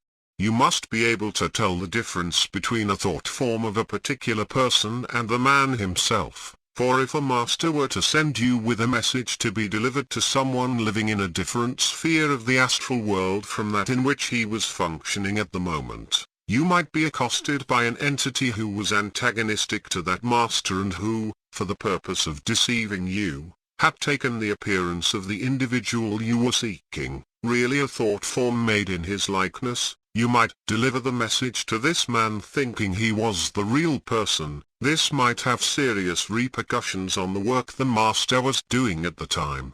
Such impersonations are very common in the astral world and you have to be trained to use certain power signs, which enable you to prove conclusively whether the person concerned is genuine or not. You have probably heard of vampires. They do exist but fortunately are uncommon. They live under similar conditions to suicides. Both are earthbound, and you must know not only how to help them, but how to release them from their bondage. I think I have told you sufficient to show that you still have much to learn. I shall now pass on to your Friday night's adventure when you found some difficulty in passing to the higher levels without having any focal points there on which to concentrate.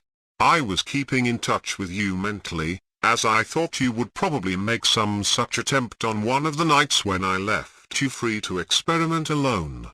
As you found out, it is quite simple to get to any part of the astral world, providing you have a special landmark to use for that purpose.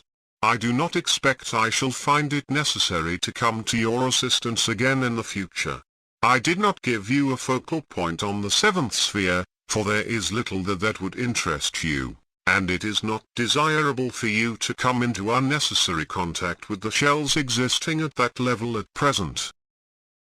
You were indeed very fortunate to have the opportunity of witnessing the graduation ceremony, as I note you call it, in which certain nature spirits were changed into junior members of the Diva Kingdom. Nature spirits are of course part of the Diva evolution, although there is a tremendous difference between a nature spirit and a Diva. It is not possible to give you a parallel example in your evolution. Very few people, whether living in the astral or the physical world, have had the privilege of seeing what you saw the other night, and I am exceedingly glad that on your return journey from higher levels you stopped for a short time at the fourth sphere. I had no hand in making the opportunity for you to put into practice some of the teaching I have been privileged to give you in your experiences on Saturday and Sunday nights. Therefore I can say without hesitation, that your work was not only extremely valuable, but very well done indeed. In offering to pass on some of the knowledge you have to the girl Mary, you have of course taken on certain responsibilities. Also it is more than likely that the astral helper whom you refer to as Jim, will ask you again to help him, whenever his organization is overworked. This will not only give you great opportunities for service, which always makes for good karma, but you will find that your interest in and understanding of your fellow human beings will increase 1,000-fold from this work. The technique you employed in connection with the girl Mary and her family was in every way correct. You must not be disappointed if Mary does not react to your tuition and prove as proficient a pupil as I have found you to be, for as I have told you repeatedly, it is the intention which matters and not the result. Your efforts to will that the child Irene should remember on awakening something of what you told her during sleep were entirely successful, and today she is feeling quite different about the loss she has sustained. I leave it to you to decide when you consider it necessary to visit the family again, for they are now your responsibility and will only be taken up by others should you fail to give them the assistance that, of your own free will, you have promised. I shall now talk to you about the mental world. I told you that after a period of time it became necessary for all of us to drop our astral bodies and leave the mental world. The period of time varies according to our stage in evolution. A man who has had about 50 lives will spend much longer in the astral world and shorter in the mental than will one who has lived 500 lives in different bodies and in environments where he has had opportunities for intellectual pursuits. In one of my talks I compared the bodies we function in to a man dressed in underclothes, a suit of clothes and an overcoat. When death occurs at the physical level, this corresponds to dropping the overcoat, the physical body. When it occurs at the astral level, it corresponds to dropping the suit of clothes, the astral body. This leaves the man garbed in his underclothes, the mental body, and it is in this vehicle that he enters the mental world. As I have said, the mental body is the first body the ego draws round him in his descent from the casual level. It is fashioned of even finer material than the astral. Actually, it is the thought form of the individual. As you could not yet comprehend a description of this wispy, cloudy form which appears to lack all density, I shall only give you a physical comparison of the mental body of an unevolved human being, say one who has had about 50 incarnations, with that of an evolving human being, say one who has had about 500 incarnations, by likening them to a wicker basket as seen in two stages of the making, the early stage and the more finished article. In the early stages you see a basket take shape, but it has only a few strands of cane fixed to its base.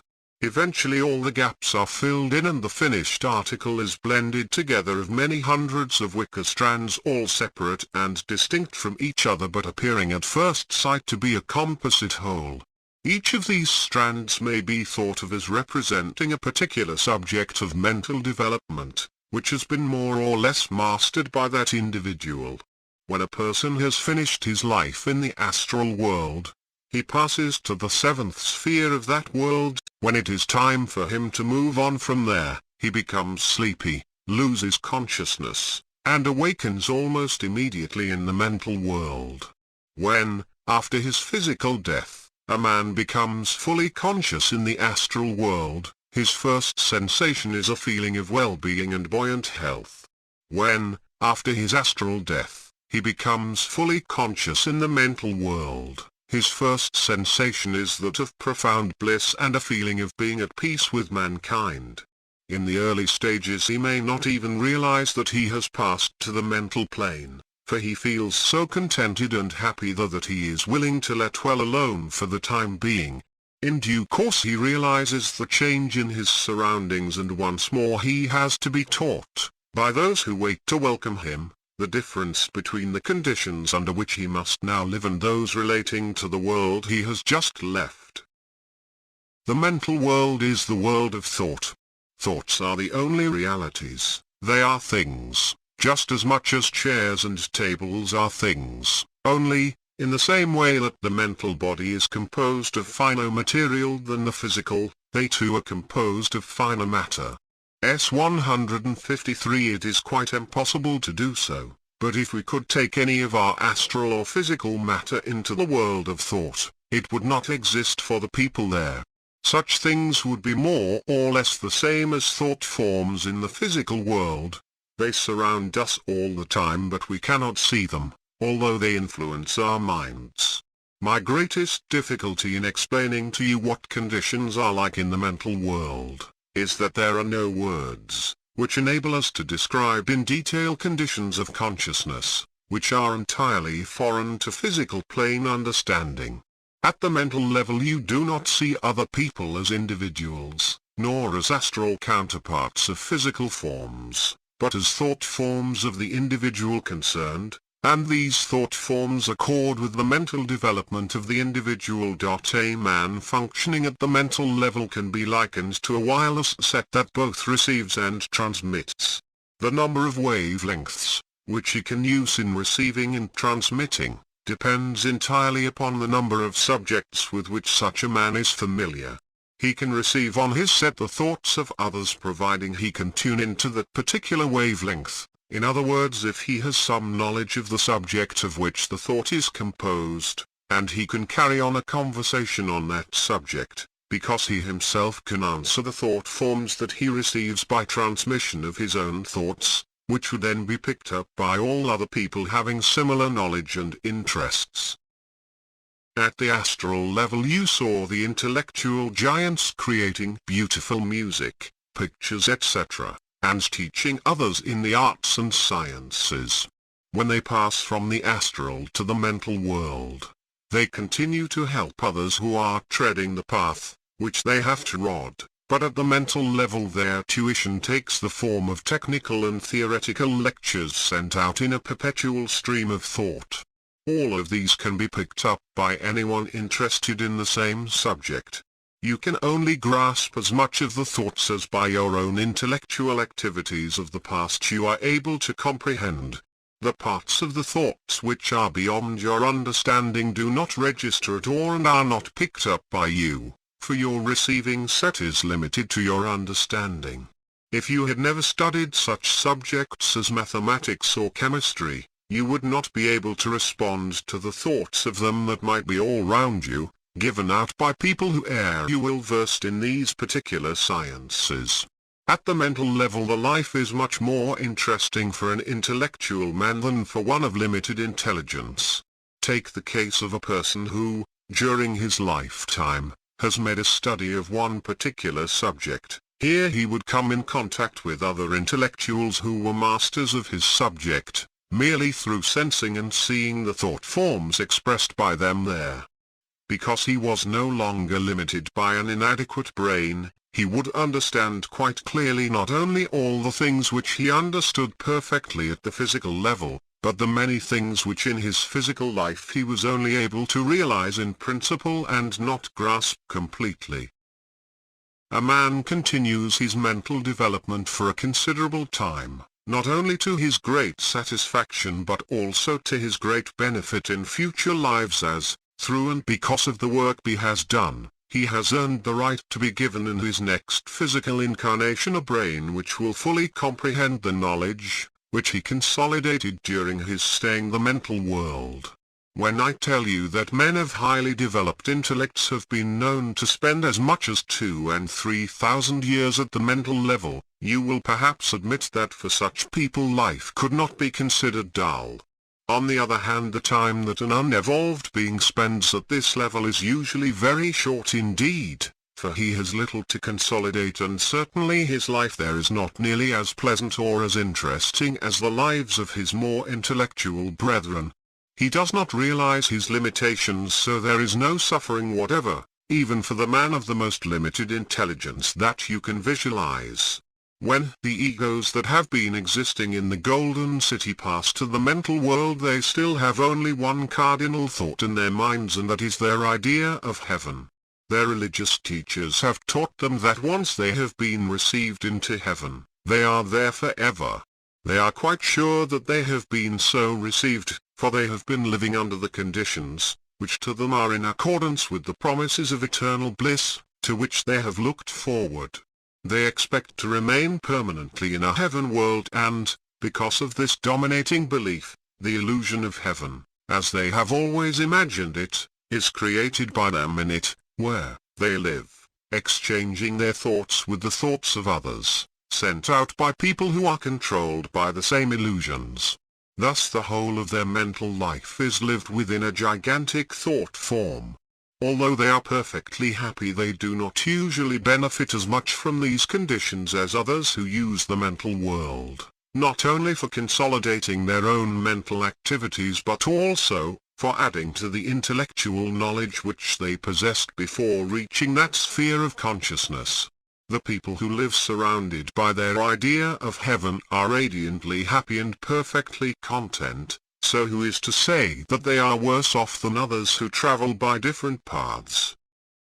In the mental world there are again 7 spheres of consciousness corresponding to those found at the astral level, but in this world there is no difficulty at all in passing from one sphere to another, whether you go up or down. In practice, however, you will find that the permanent inhabitants move about very little indeed. The average man finds his natural home, that is the sphere most suited to him and in which he will be most happy, on any of the first 4 spheres. Only the outstanding intellectual individuals go beyond the 4th sphere. Usually a man who passes from the astral to the mental world, aided by those helpers who meet him, finds his way almost at once to the particular sphere of consciousness that applies to his mental development, and there he stays, until the time comes for him to drop his mental body and spend a short time at the causal level, which is the permanent home of the ego. Before I talk to you much more on this subject, I propose to take you on Wednesday night as far as the 2nd sphere of the mental world, in order that you may get a clearer understanding of what I am now trying to tell you. You will then not only realize my present difficulties, but will probably find that if you try to report your activities on that journey, there are no adequate words to express what you saw there. I shall visit you again on Friday morning. This will leave you 3 nights in which to continue your experiments in the astral world, although I advise you very strongly not to set out with any specific intention tonight, but to give your brain a rest. Reserve Wednesday night for me. Acharya then left the room and I remained seated at my desk rather dazed with all this new information. The first night I slept peacefully and woke much refreshed, with no remembrance of anything that had taken place during the night. The following night I managed to reach Daphne quite easily. She had found no difficulty in returning to her cottage from the fairy glen, so presumably she has developed sufficient willpower to enable her to move freely from sphere to sphere. She told me that after I had left, an unbelievably beautiful exhibition of dancing had taken place in which the devas, the natural spirits and even the birds took part.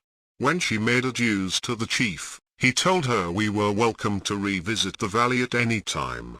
She asked if she would be interested in seeing the Golden City at close quarters. As she was delighted with the idea, we then linked hands and reached the landmark for the 5th sphere in a very short time, having stopped en route at the fairy glen.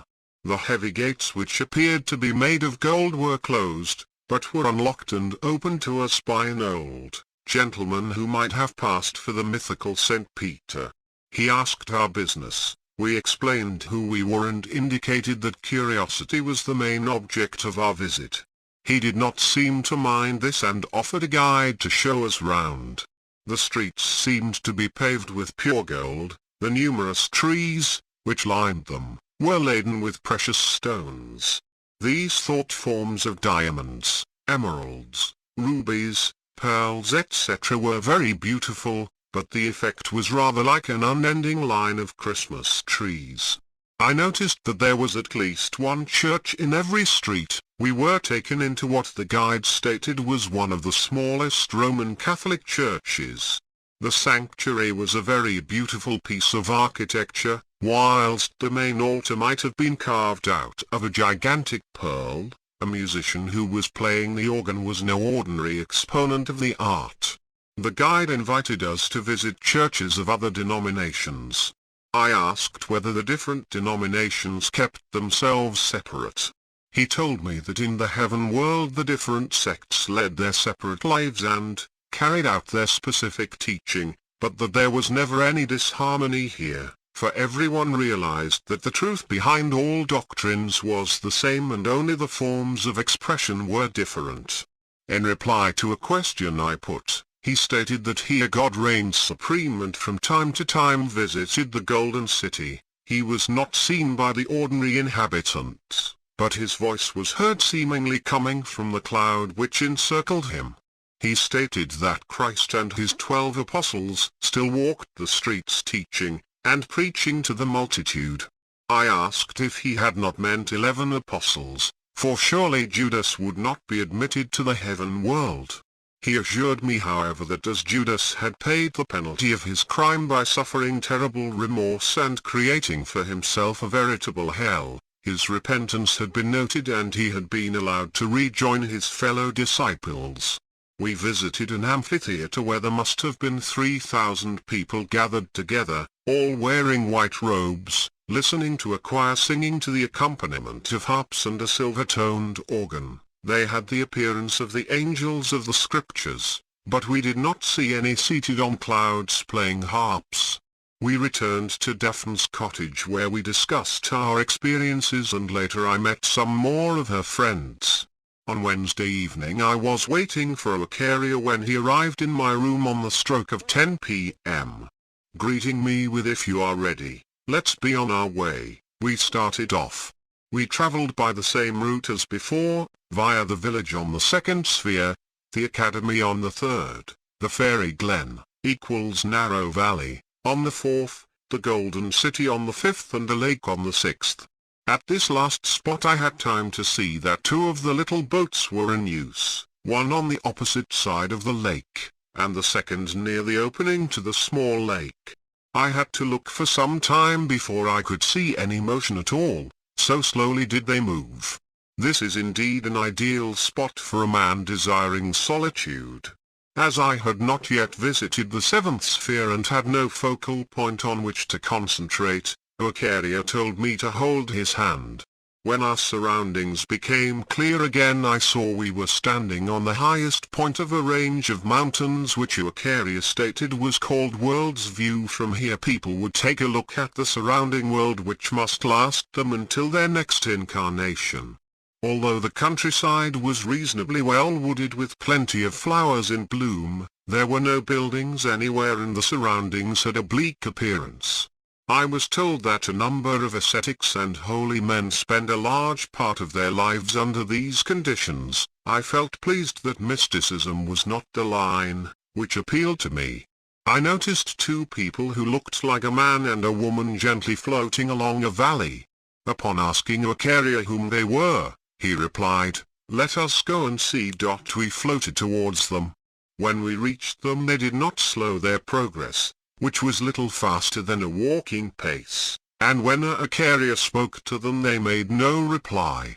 I too put a question to the woman who turned her face in my direction but looked through me without uttering a word. Her eyes had a blank stare and the face expressed no animation. P-158 They floated along on a route, which appeared to be circular. My guide told me these were shells left behind by 2 individuals who had passed to the mental world. Acharya now explained that in order to travel to the mental world we must leave our astral vehicles behind. To ensure that they were properly looked after and not taken possession of by astral entities, he proposed to leave them in the charge of 2 of his friends whom he could trust. He concentrated deeply and after about a minute told me they were on their way. Almost at once 2 European men of highly intellectual and spiritual appearance floated towards us. After greetings had been exchanged, Acharya told them what he wished them to do. I was then told to lie flat on my back with my hands folded beneath my head. Acharya took up a similar attitude but allowed his right hand to rest on my forehead. He told me to relax and to endeavor to make my mind a blank. As Acharya predicted, I am finding it almost impossible to describe in words what the mental world is like.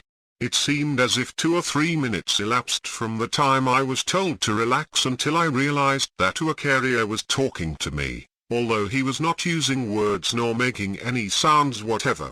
I opened my eyes and found that an amazing stillness prevailed. We seemed to be suspended in space, but we were surrounded by all sorts of misty objects, which might or might not have been buildings, landscapes or people.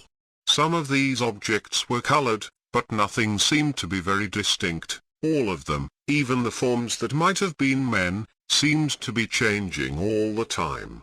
I did not actually see them with my eyes, but sensed them in a way, which was quite different from anything I had experienced before. I could see the thought forms that were floating behind me as well as I could see those which were in front of me, thus I did not find it necessary to turn round and face a particular picture in order to see what it was like. It was all very uncanny, and I would perhaps have felt a trifle frightened had I not been in such excellent company.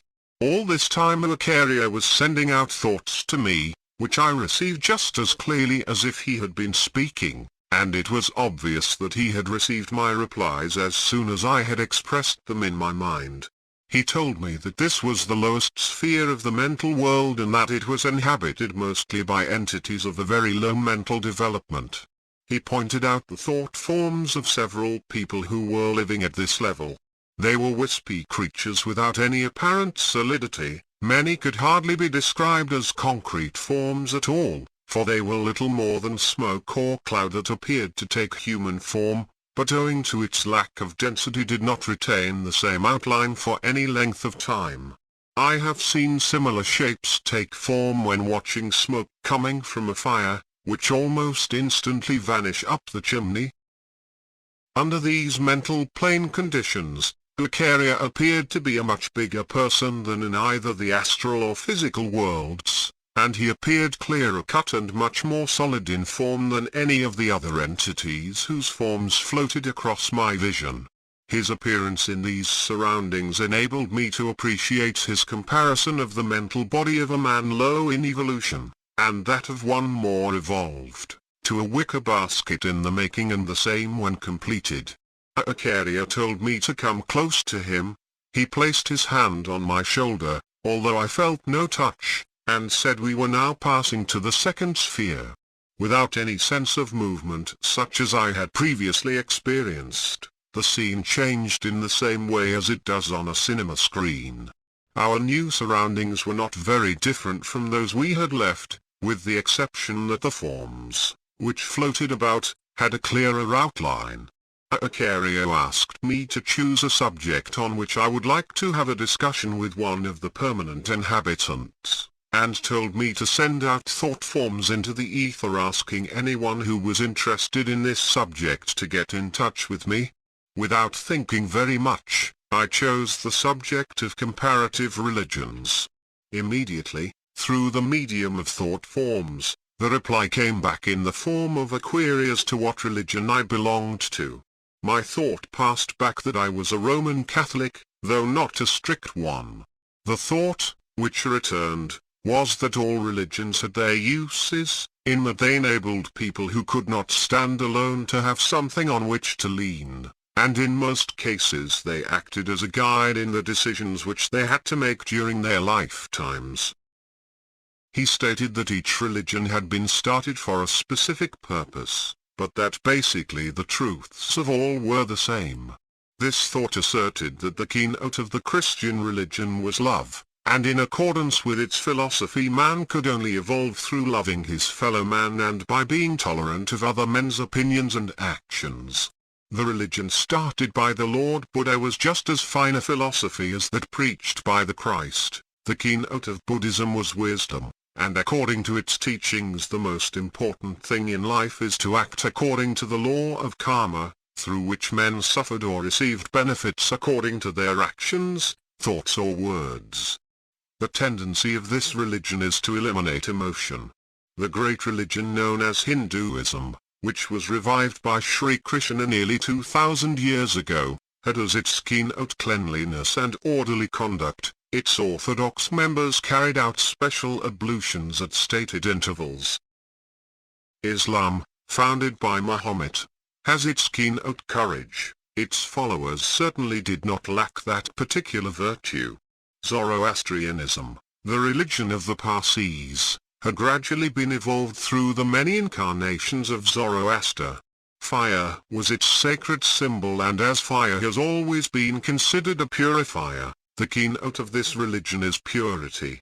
Members even went so far as to say that fire must not be desecrated to light a cigarette or a pipe. He criticized proselytizing in any form and urged me never to try to change a man's faith, unless I were perfectly sure that man was seeking for something new and had lost interest in the religion into which he had been born. He said he could never understand an atheist, for no one could be sure that there were neither past nor future lives, but he sympathized with agnostics who were honest people, and only too willing to be convinced if arguments could be found to satisfy them. The pity was that they did not realize that most religious doctrines, which concern non-physical conditions, could never be proved by physical plane experiment. I would have liked to have carried on with other subjects, but my guide told me to end the conversation, as I had had sufficient for one night and probably much more than I could retain in physical consciousness. I asked if there was no music at this level. Acharya replied by asking which was my favorite symphony. I said I thought it was Beethoven's Choral Symphony, the 9th. He said, "Make a thought form of the movement you like best and you will probably have a surprise." Naturally I thought of the beautiful choral movement and, even as I thought, I heard the music, which I loved so well, seemingly coming from all around us. I listened, enthralled, until it finished with the final notes of that beautiful work. I do not think I shall ever forget this. The performance was finer in every way than anything that could be imagined under world conditions. The purity of the voices, and the perfection of the playing were beyond anything had ever conceived as possible. Acharya told me it was no use trying to remember any focal point, as it would be quite impossible for me to visit the mental world again at my present stage of development. We set about our return journey in the same way as when we came, and after a moment I seemed to wake up in my astral body, still lying in the position in which I had left it, with the two astral helpers on guard. Both smiled at the consternation on my face, but I still felt exceedingly bewildered by what I had seen. They took leave of us both by bowing politely and moving into the distance. Shortly after, I woke in my bedroom to find that it was 3:15 a.m. I got up and recorded what was still clear in my mind. On the following night before going to sleep, I decided that I would see how Mary was progress, but, when I got out of my body, I found Charles in my room. He had no plans to suggest, so I asked him if he would care to come with me to the London hospital ward, thinking the experience would be helpful for him. He agreed and we set off. Reaching the ward, we found Mary wide awake. I tentatively suggested to Charles that until she was out of her body, we might go to the third sphere and visit Daphne. The proposition had no interest for him at all, so we wandered round the wards till, on our next visit, we found Mary had gone to sleep and disconnected herself from her body. Mary told me that things had been much better for her since she had seen me last, and that Irene had remembered more than she did of what I had said on that occasion. Mary was spending her nights in her old home with her mother and sister, but did not remember much of what took place. I gave her as many hints as I could, taking my own case as a guide. I told her if at any time in the future she wished for my help, she was to think strongly about me, and would endeavor to respond. Charles' only comment on the incident was that Mary was a very pretty girl. He suggested putting in the rest of the night by taking me for a flip, as he had always looked forward to showing me that in one thing at least he had much more experience than I had. I agreed, whereupon he produced a thought form of a two-seater puss-moth type of plane, in which he piloted me all over Australia, explaining the mechanism of the plane by the way. While I still over that continent, I felt the now familiar call, and leaving the plane in full flight found myself back in my body in Colombo. Chapter 11. Acharya arrived 10 minutes earlier than usual, whilst I was still finishing my breakfast. It had taken me a considerable time to type out the details of what had happened during the week, and I had not dared either to shave or have my bath before finishing that work, in case my memory of last night's activities dimmed and part of it would be lost. He did not seem to mind that I was not quite ready for him. He apologized for being early, seated himself upon the carpet in his usual place, and asked if he might read through the notes that I had made. I handed him the typed pages which contained the details of my experiences since he had visited me on Monday last, and I asked him why he wanted to see them, adding that I was quite sure he was well aware of what I had been doing. He replied, "Yes, I have kept in touch with you, for I have been given permission to link up with you mentally during the period in which I am responsible for your tuition. After that, the link between your mental body and mine will immediately be broken, for we are not allowed to look into other people's minds, except in very special circumstances, similar to those which have applied to our association during the past 2 weeks. Every man is responsible to himself and to his Creator for what he does, and as you know, he is rewarded or has to suffer in accordance with the thoughts expressed and the deeds enacted. I asked to read through your notes because I want to know how much you remember of what you have done. Without reading your record, I do not know that." He carefully read through to the end and continued, "Your report concerning Tuesday night is quite good, for you remembered most of what took place during your visit to the Golden City. You missed out one rather important matter, however, for you have not mentioned that your guide took you to the outskirts of the city and pointed out to you a gathering that was listening to the thought form they had created, representing Christ speaking to them.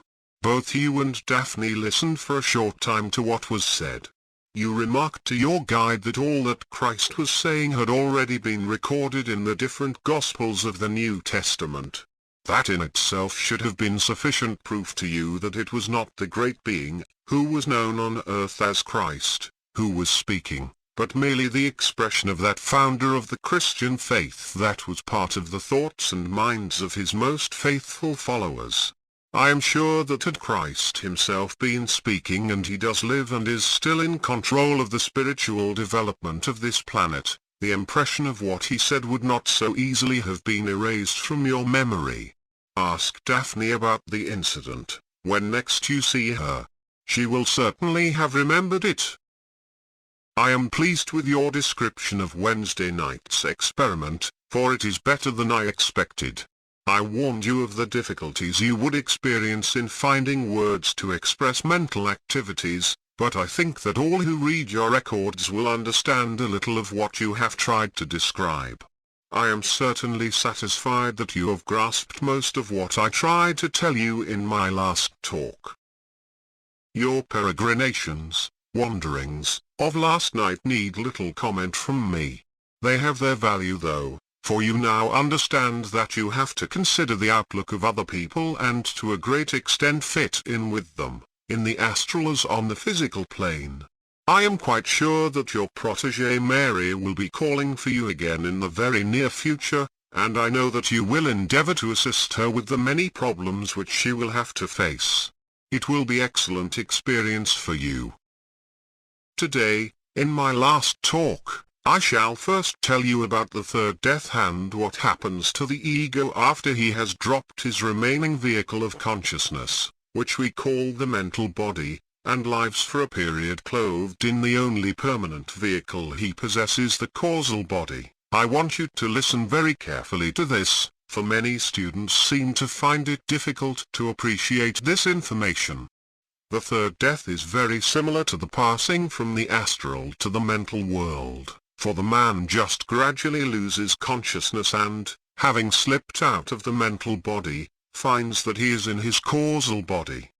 The causal body is so called because it only functions on what is called the causal level, formed by the sixth and seventh spheres of the mental world. It is known as man's permanent vehicle because he has had it since he individualized out of the animal kingdom and became a separate human entity. The causal level is the natural home of the ego, and here he remains during the periods which we call incarnations, when part of himself is manifesting at lower levels of consciousness and gaining the experiences necessary to free the ego from having to be born again and again in different physical bodies. The causal body changes every life merely by the addition to it of the experience the man has accumulated during his last incarnation. For this reason we sometimes refer to it as the reservoir of knowledge.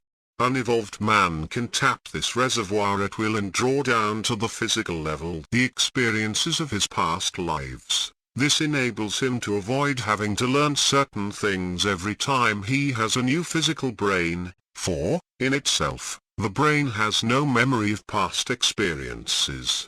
For this reason an evolved man has a great advantage over his less evolved brother, but each of us will be in the same position when we reach these stages of development. The most important lesson for us to learn is that it is only through our own efforts that progress can be made. More attention would be given to these matters, were they better understood and more generally taught by those people who profess to be helpers of mankind.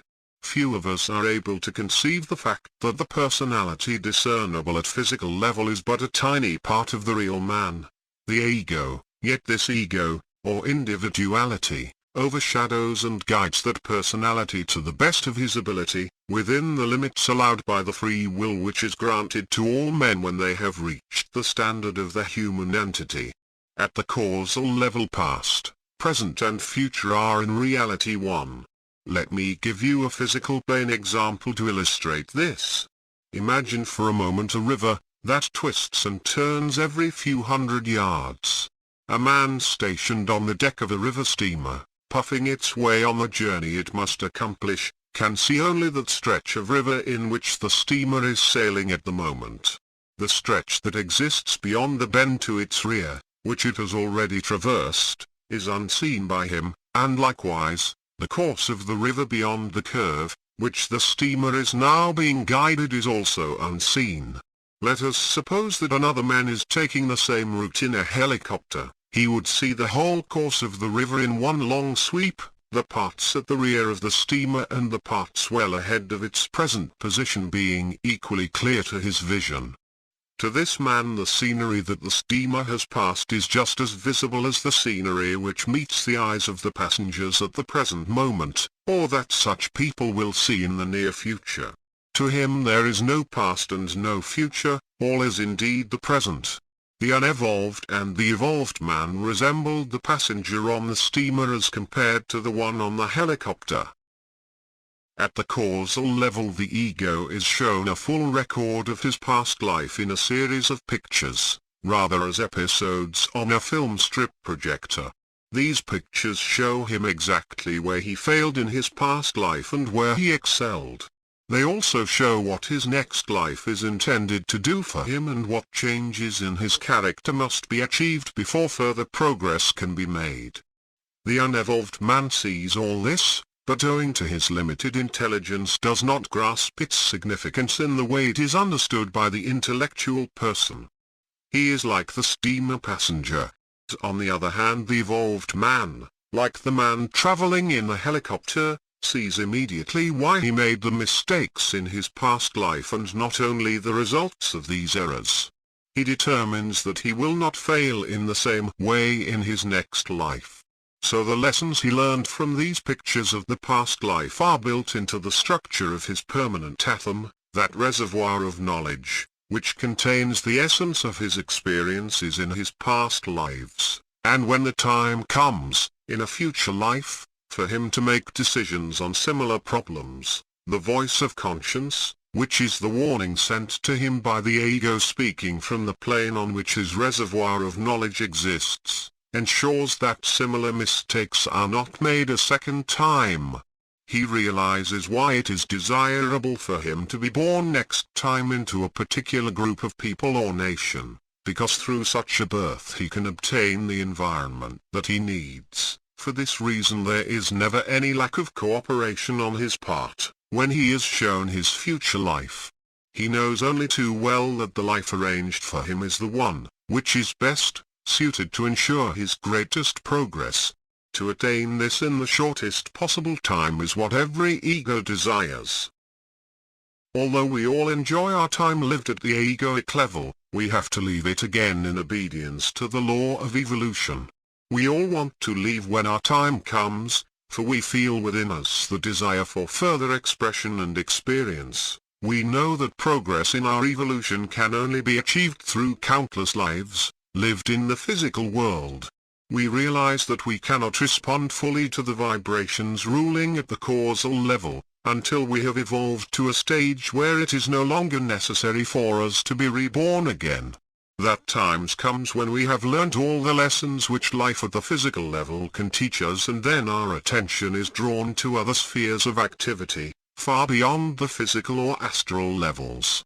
Egos who have reached this stage of perfect manhood sometimes decide, of their own volition, to remain in touch with the lower planes of consciousness, merely because of their great love of their human race and their desire to help mankind in its evolution. It is well that there are such great souls, for otherwise the progress of humanity would be much slower than it is at present. My description of the method of descent into rebirth should now not be difficult for you to understand, if you remember my previous analogy.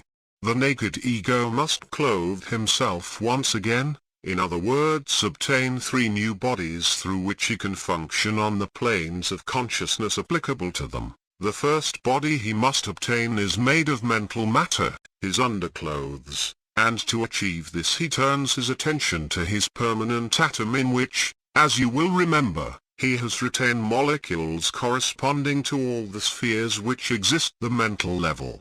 Taking the mental atom, he vivifies it and begins to draw around it other mental atoms from the matter, which exists at the mental level, in the same way that a crystal, dropped into a solution, will cause other crystals to form around it. The matter that is drawn round him takes the form of his last mental body, the one he dropped at the end of his sojourn at the mental level, with one small difference: it is a better mental vehicle of consciousness than the last one, because it includes in it the result of his mental efforts in his past incarnation. He returns to this new life with a mental body that contains all the knowledge which he has built up in all his past lives, but still has no knowledge at all concerning the subjects he has so far neglected to study. This shows why some men in the world differ so greatly from others. Their intellects are different because they possess different grades of mental bodies.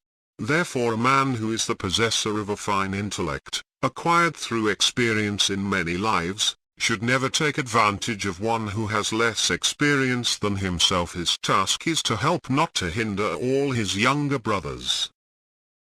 After creating for himself a new mental body, he goes a step further. He turns his attention to the astral atom and vivifies that. It at once gathers round itself other astral matter of exactly the same kind that he had in his last astral body, at the time when he dropped it. This means that all the emotional progress he made in his last life is included in the new astral body, his suit of clothes, which will serve him for this new existence. This new body contains within it the results of the work he did during the years he lived under the astral plane conditions. For example, if he had studied music deeply, he will have an urge in his next physical life to take up music either as a profession or as a relaxation, and the development of musical talent will be very easy for him. The new astral body is much more sensitive than the old one, that is to say, it is able to register emotions more strongly than its predecessor. He must next have a physical body, his overcoat. This is acquired through the medium of being born in the normal way into a family in the world. The body is not necessarily a better type than that of the previous incarnation. Much depends on the lessons, which have to be learned in the new life, and the body given is the one needed at the moment. The first decision to be made is what changes in the character have to be accomplished. The answer to this decides various matters, the first of which is into which nation an ego will be born, for every nation has outstanding qualities. As you are British, I shall take your nation as an example of this. Devotion to duty is perhaps the most outstanding quality of the British character. If the ego coming into incarnation has, in his previous lives, refused to face up to difficulties, he might even have been so cowardly as to have committed suicide in one of his former lives. He obviously lacks the qualities that are so strongly a part of the British nation, so a life as a member of that group of families would undoubtedly build into the character of that individual what he needs at the moment, and at the end of that life his character will have altered considerably. When the nation in which the ego is to be born has been decided upon, it becomes necessary for a suitable family in that nation to be chosen. This is an intricate matter demanding much attention to detail and is one which is never left to chance. Although there might be dozens of families, which could give him the environment he needs, it might be impossible for him to be considered for many of these, because his actions in the past may have been such that he has not deserved the privilege of being born into such desirable circumstances. A family must be chosen through which he will come into contact with some of the personal links he has made in the past. Links are made through love, hate, marriage, parentage, being the father of an illegitimate child, deserting a woman in trouble and soon, and any karma made in these ways must be worked out. The question of heredity is another decision, which has to be made, and consideration is given as to whether the ego deserves health or must suffer from diseases, whether he is to be plain or handsome, the type of brain he deserves. The personal suitability of the parents receives consideration, the type of parents and the suitability of their marriage partnerships. Whether the ego is to be born to a mother who wants a child and will therefore do all in her power to give him a suitable start in life, or to parents who will treat him as a separate ego, considering his aptitudes when a child such as can be revealed by an urge to study music, which he may have acquired during his last astral visit, or to those who will frustrate him by paying no attention to such urges, and interfere with his movements even when he is grown up, or to people who will show tolerance in regard to religion or those who will not. These arguments having been made under suitable astrological moment chosen, the child is born. It is now the task of the ego to overcome any obstacles of birth and environment with which he has been faced. Sometimes men who have ultimately been leaders of nations have been born into poor and frustrating homes. The man who succeeds in overcoming the obstacles put in his path, will make certain of associating with a family of high principles and desirable circumstances, when his case is again considered for a further life in the physical world. Before concluding, I must touch on the vital subject of child upbringing. From what I have told you, you can realize that an ego can be much helped or hindered in his evolution by the attitude which his parents adopt to this subject. There are relatively so few people who have focused their attention upon the needs of children that it is now becoming difficult to find families suitable for the task of guiding advanced egos in their journeys. In order that you may realize the extreme importance of the upbringing of children, I shall first mention a few of the salient facts concerning human development.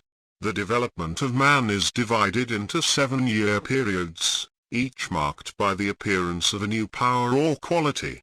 These steps are intimately associated with the developmental activities of the ductless glands in the physical body.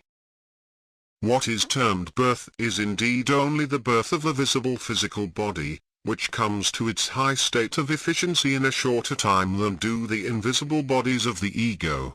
The physical fetus is enclosed in the protecting womb of the mother during gestation. In like manner the subtle vehicles, the etheric, astral and mental bodies, of which I have endeavored to give you some small degree of understanding of, in these talks, are enclosed in protecting envelopes of ether, desire stuff and mind stuff, within the womb of the universe, or nature, until such time as they are sufficiently mature to withstand the conditions of the world. Physical development in the womb cannot be hastened so, In like manner, no attempt should be made to hasten the development of the non-physical bodies whilst still protected in the womb of nature. This must just be allowed to proceed, under suitable child guidance. Therefore parents must be prepared to be guides, counselors and friends of their children till they reach the age of 21 years, at which time their mental bodies are in the condition to take over. Then, in order that the child may become a self-confident adult, all parental control must cease. Thereafter a parent should only proffer advice if this is asked for, on account of his greater experience. To keep an adult attached to parental apron strings, as is frequently done on one pretext or another, unwise help, by selfish parents, is damaging to both child and parent. The first 3 septennial periods of man's development are marked by the birth, or coming to completion, of the etheric body at the age of 7 years, the time of the second dentition, the astral or desire body at 14 years, the time of puberty, whilst the mental body which completes the man does not come into full activity till the age of 21. In the newborn child only the negative qualities of these bodies are active and, before it can make full use of its different vehicles, the positive qualities of each must be ripened. During the first 7 years of life the forces operating along the negative pole of the ether are active. Thus children of this age have clairvoyance of the same negative character as mediums. This is the reason why it is quite normal for young children to have playmates invisible to grown-ups. Later, in the same way, the forces working in the desire body give only a passive capacity for the feeling until the positive qualities develop. Although emotions are freely displayed at this time, they are of a fleeting quality, never lasting. The years between 14 and 21, when the desire nature is boisterous and uncontrolled, are perhaps the most difficult years for parents to deal with, for they must learn to practice the utmost tolerance and understanding at this time. Children are extremely sensitive to the forces working along the negative pole of the mind. This is the reason why they are so extremely imitative and teachable and must be understandingly dealt with till the positive qualities take over.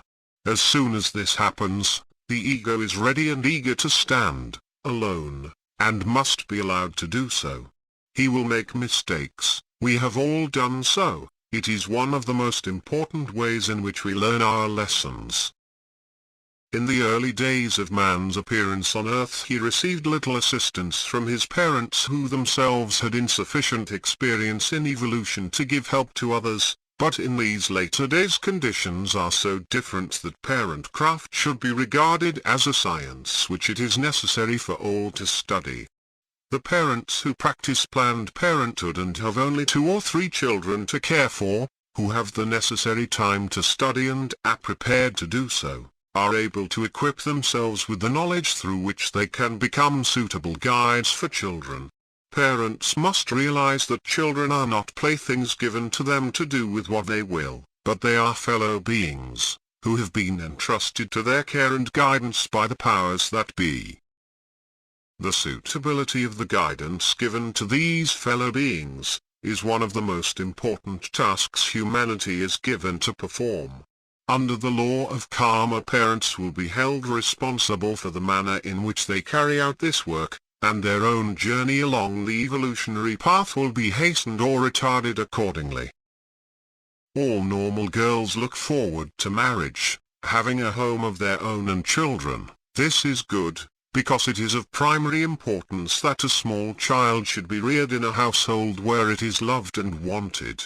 To be successful and efficient wives, however, girls should before marriage give attention to such subjects as household management and domestic routine, the spending of money, so as to get the best value for it, the selection, preparation and cooking of nutritious foodstuffs. They should understand the importance of sufficient rest and sleep, the benefits to be derived from fresh air and sunlight, and the importance of both physical and mental culture.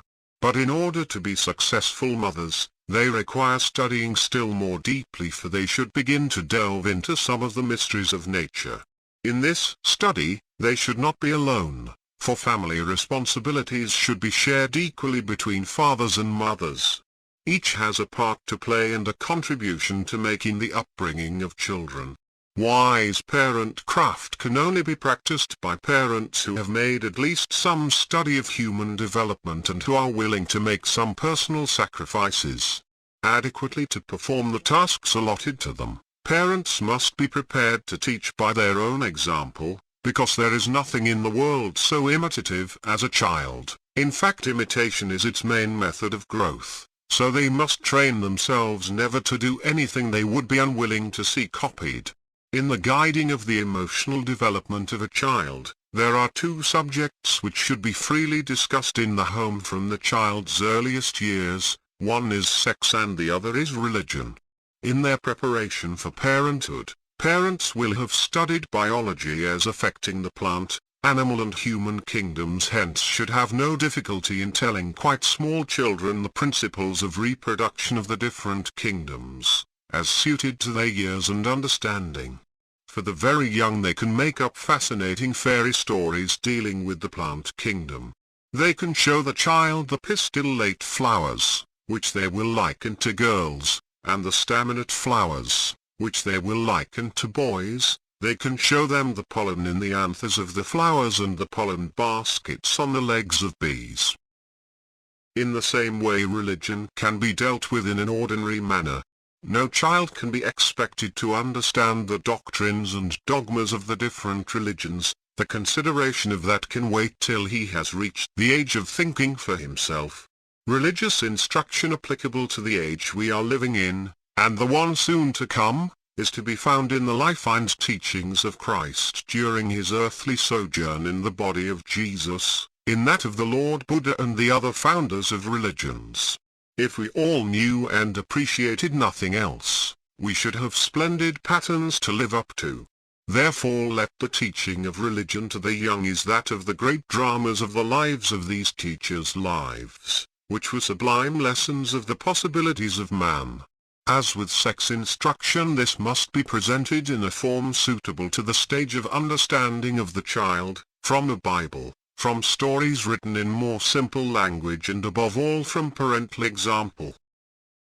If parents know and put into practice the Sermon on the Mount, their children will exhibit those patterns of reaction to life which will serve as a solid foundation of the understanding of universal love and universal brotherhood.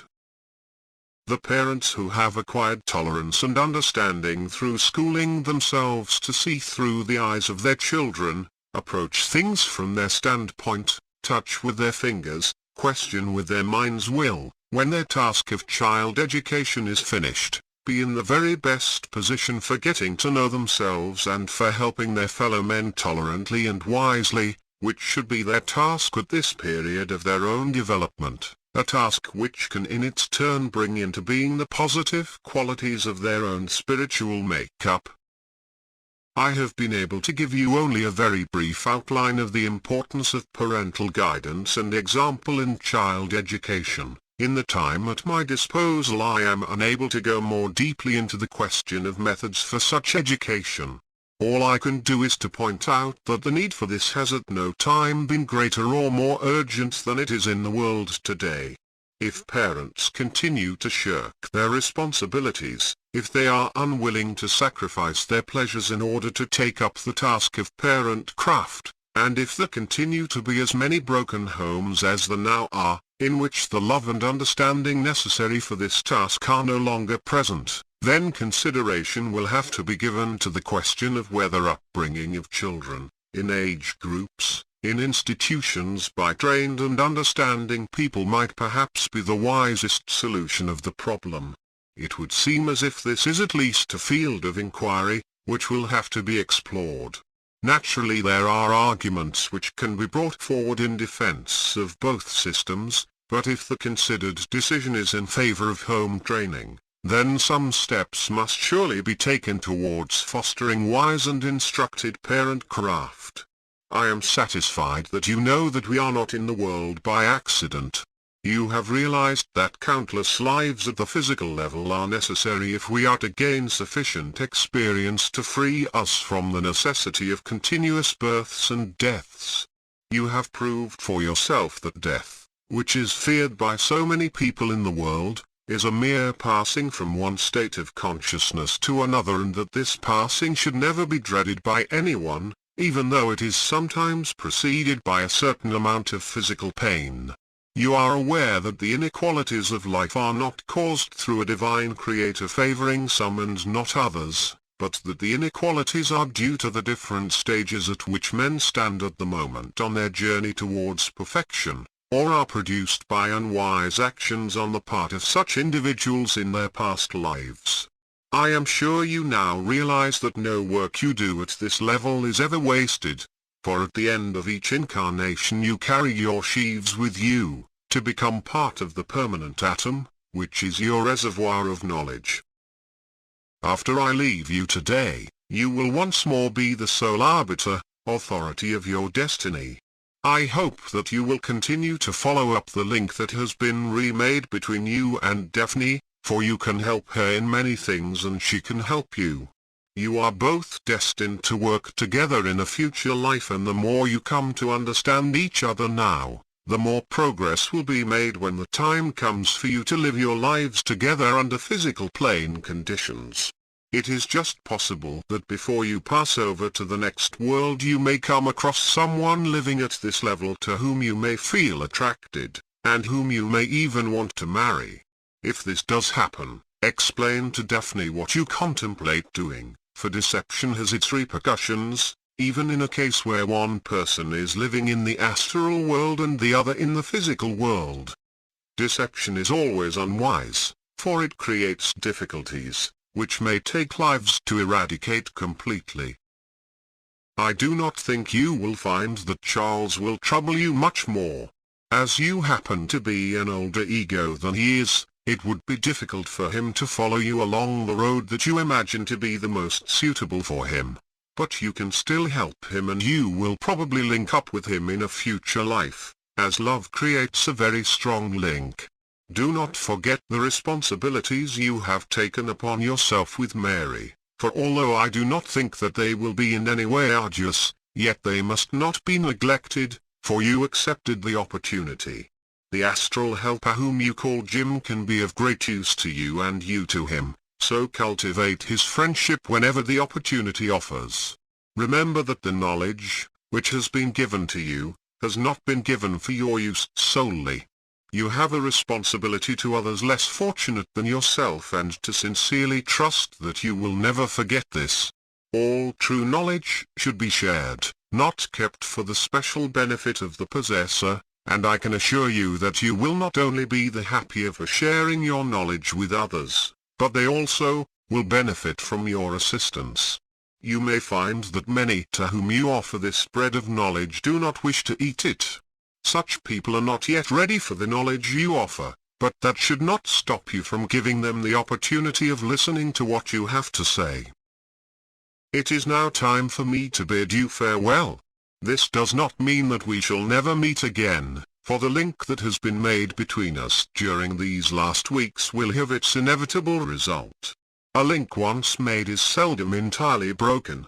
After I leave you I shall no longer know what you are doing, as I have been permitted to know during this short period in order to help me with your tuition, but I have no doubt that the progress you have made will be maintained.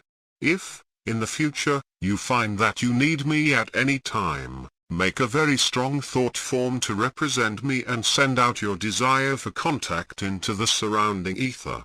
I may not be in a position to answer your call immediately, but you may be very sure that I have received it, and I shall contact you as soon as the work I have on hand permits me to do so. I have greatly appreciated the understanding you have displayed on the occasions when my words have appeared to criticize you and others in the world. Believe me, that was not my intention. One of the great philosophers once said, "Whenever the pupil is ready, the master is always there." That is very true, for, whatever your difficulties, you never stand entirely alone. They do not desert those who work on their behalf. Your efforts have brought you into touch with some of the great beings who endeavor to guide our footsteps along the paths most suitable for our progress. Your reaction to their help has made it possible for you to be brought into closer contact with them. They know our limitations and our difficulties. They only wait our desire to permit their help, for that assistance to be at once at our disposal. May the peace which they so patiently work for be with you and all who seek to lighten the burden of mankind. Farewell, until in God's good time we meet again. Epilogue. A month has passed since I finished transcribing the notes I made covering Acharya's last talk, and even now I find it difficult to realize that he will not be visiting me again. I had come to look forward to those daily meetings in a way I would not have believed possible 2 months ago. I am exceedingly happy to find that I can, now, remember each morning quite a lot of what I have been doing during the night, for at first I wondered if my capacity for bringing things through would disappear after the mental link I had with Acharya had been broken. A few nights ago, when I visited Daphne, I asked her about the parts I had forgotten of our visit to the Golden City. As Acharya had so rightly surmised, she remembered the incident of Christ appearing to address the gathering, as clearly as she did the rest of what we did that night. I have therefore decided that on the nights I experiment with Daphne, I shall check up with her afterwards. I have already made friends with several of the people living in the same valley as Daphne, who certainly do not seem to object to my turning up from time to time, even though at the moment I cannot become a permanent member of their community. 2 nights ago I decided to pay a visit on my own to the 6th sphere because for a long time I had felt a wish to take a trip in one of the little boats, which were moored on the banks of the lake. On arrival I found that there were 2 not in use, the third being used by a solitary voyager who had traversed nearly half the distance round the circuit. I took one of the remaining boats, and having released it from its moorings, it set its course without any effort on my part, around the lake in an anti-clockwise direction and was never more than 50 yards from the bank at any time, just as I had been told it would do. I endeavored to practice meditation and found that, although I had never had much success in the world along these lines, the conditions ruling at this level of the astral world made things much easier. I tried to impress the idea of peace upon the men who at this time are guiding the destinies of their respective nations. It seemed to me just as important for our enemies to want peace, as ourselves. I may never know whether my efforts did any good, but at least I employed the power of thought, which produces such amazing results at these higher levels. At the end of about 8 hours I felt the urge to return and, without any seeming action on my part, was immediately forced to leave the boat and return to the physical plane. I have since wondered what happened to the boat, whether it is still drifting round the lake or if the current ceases to have any effect in it once its course is completed.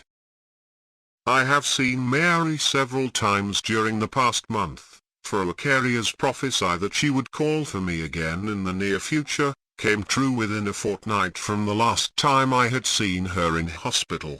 I did my best to give Mary the advice she needed, and fortunately the child Irene was present during most of our discussion.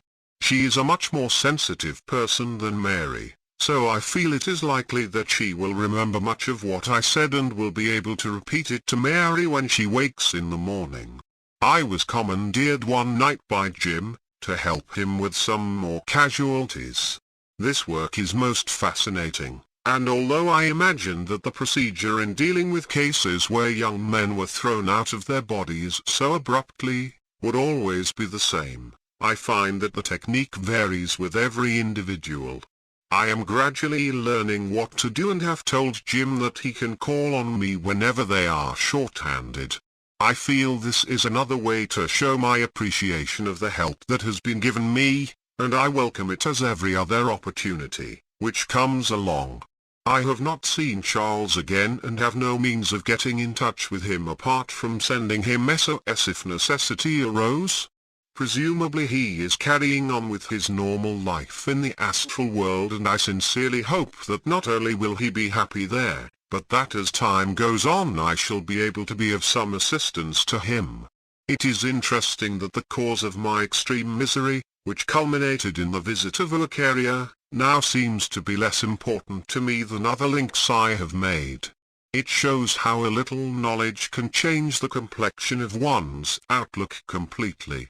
This dual existence of mine keeps me very busy and very interested indeed. Sometimes I feel that the life I live apart from my body is indeed the real one, and that my life in the world is not nearly so important.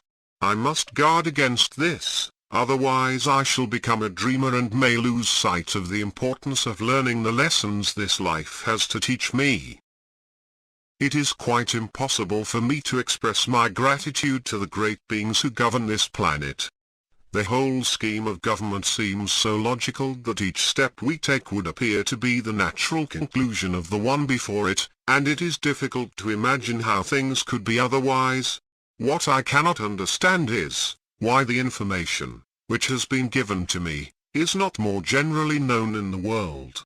I often long to see my friend Acharya, but I have fought against my desire to send out a call.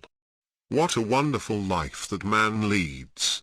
I sometimes wonder whether one day I shall be able to be used for similar purposes.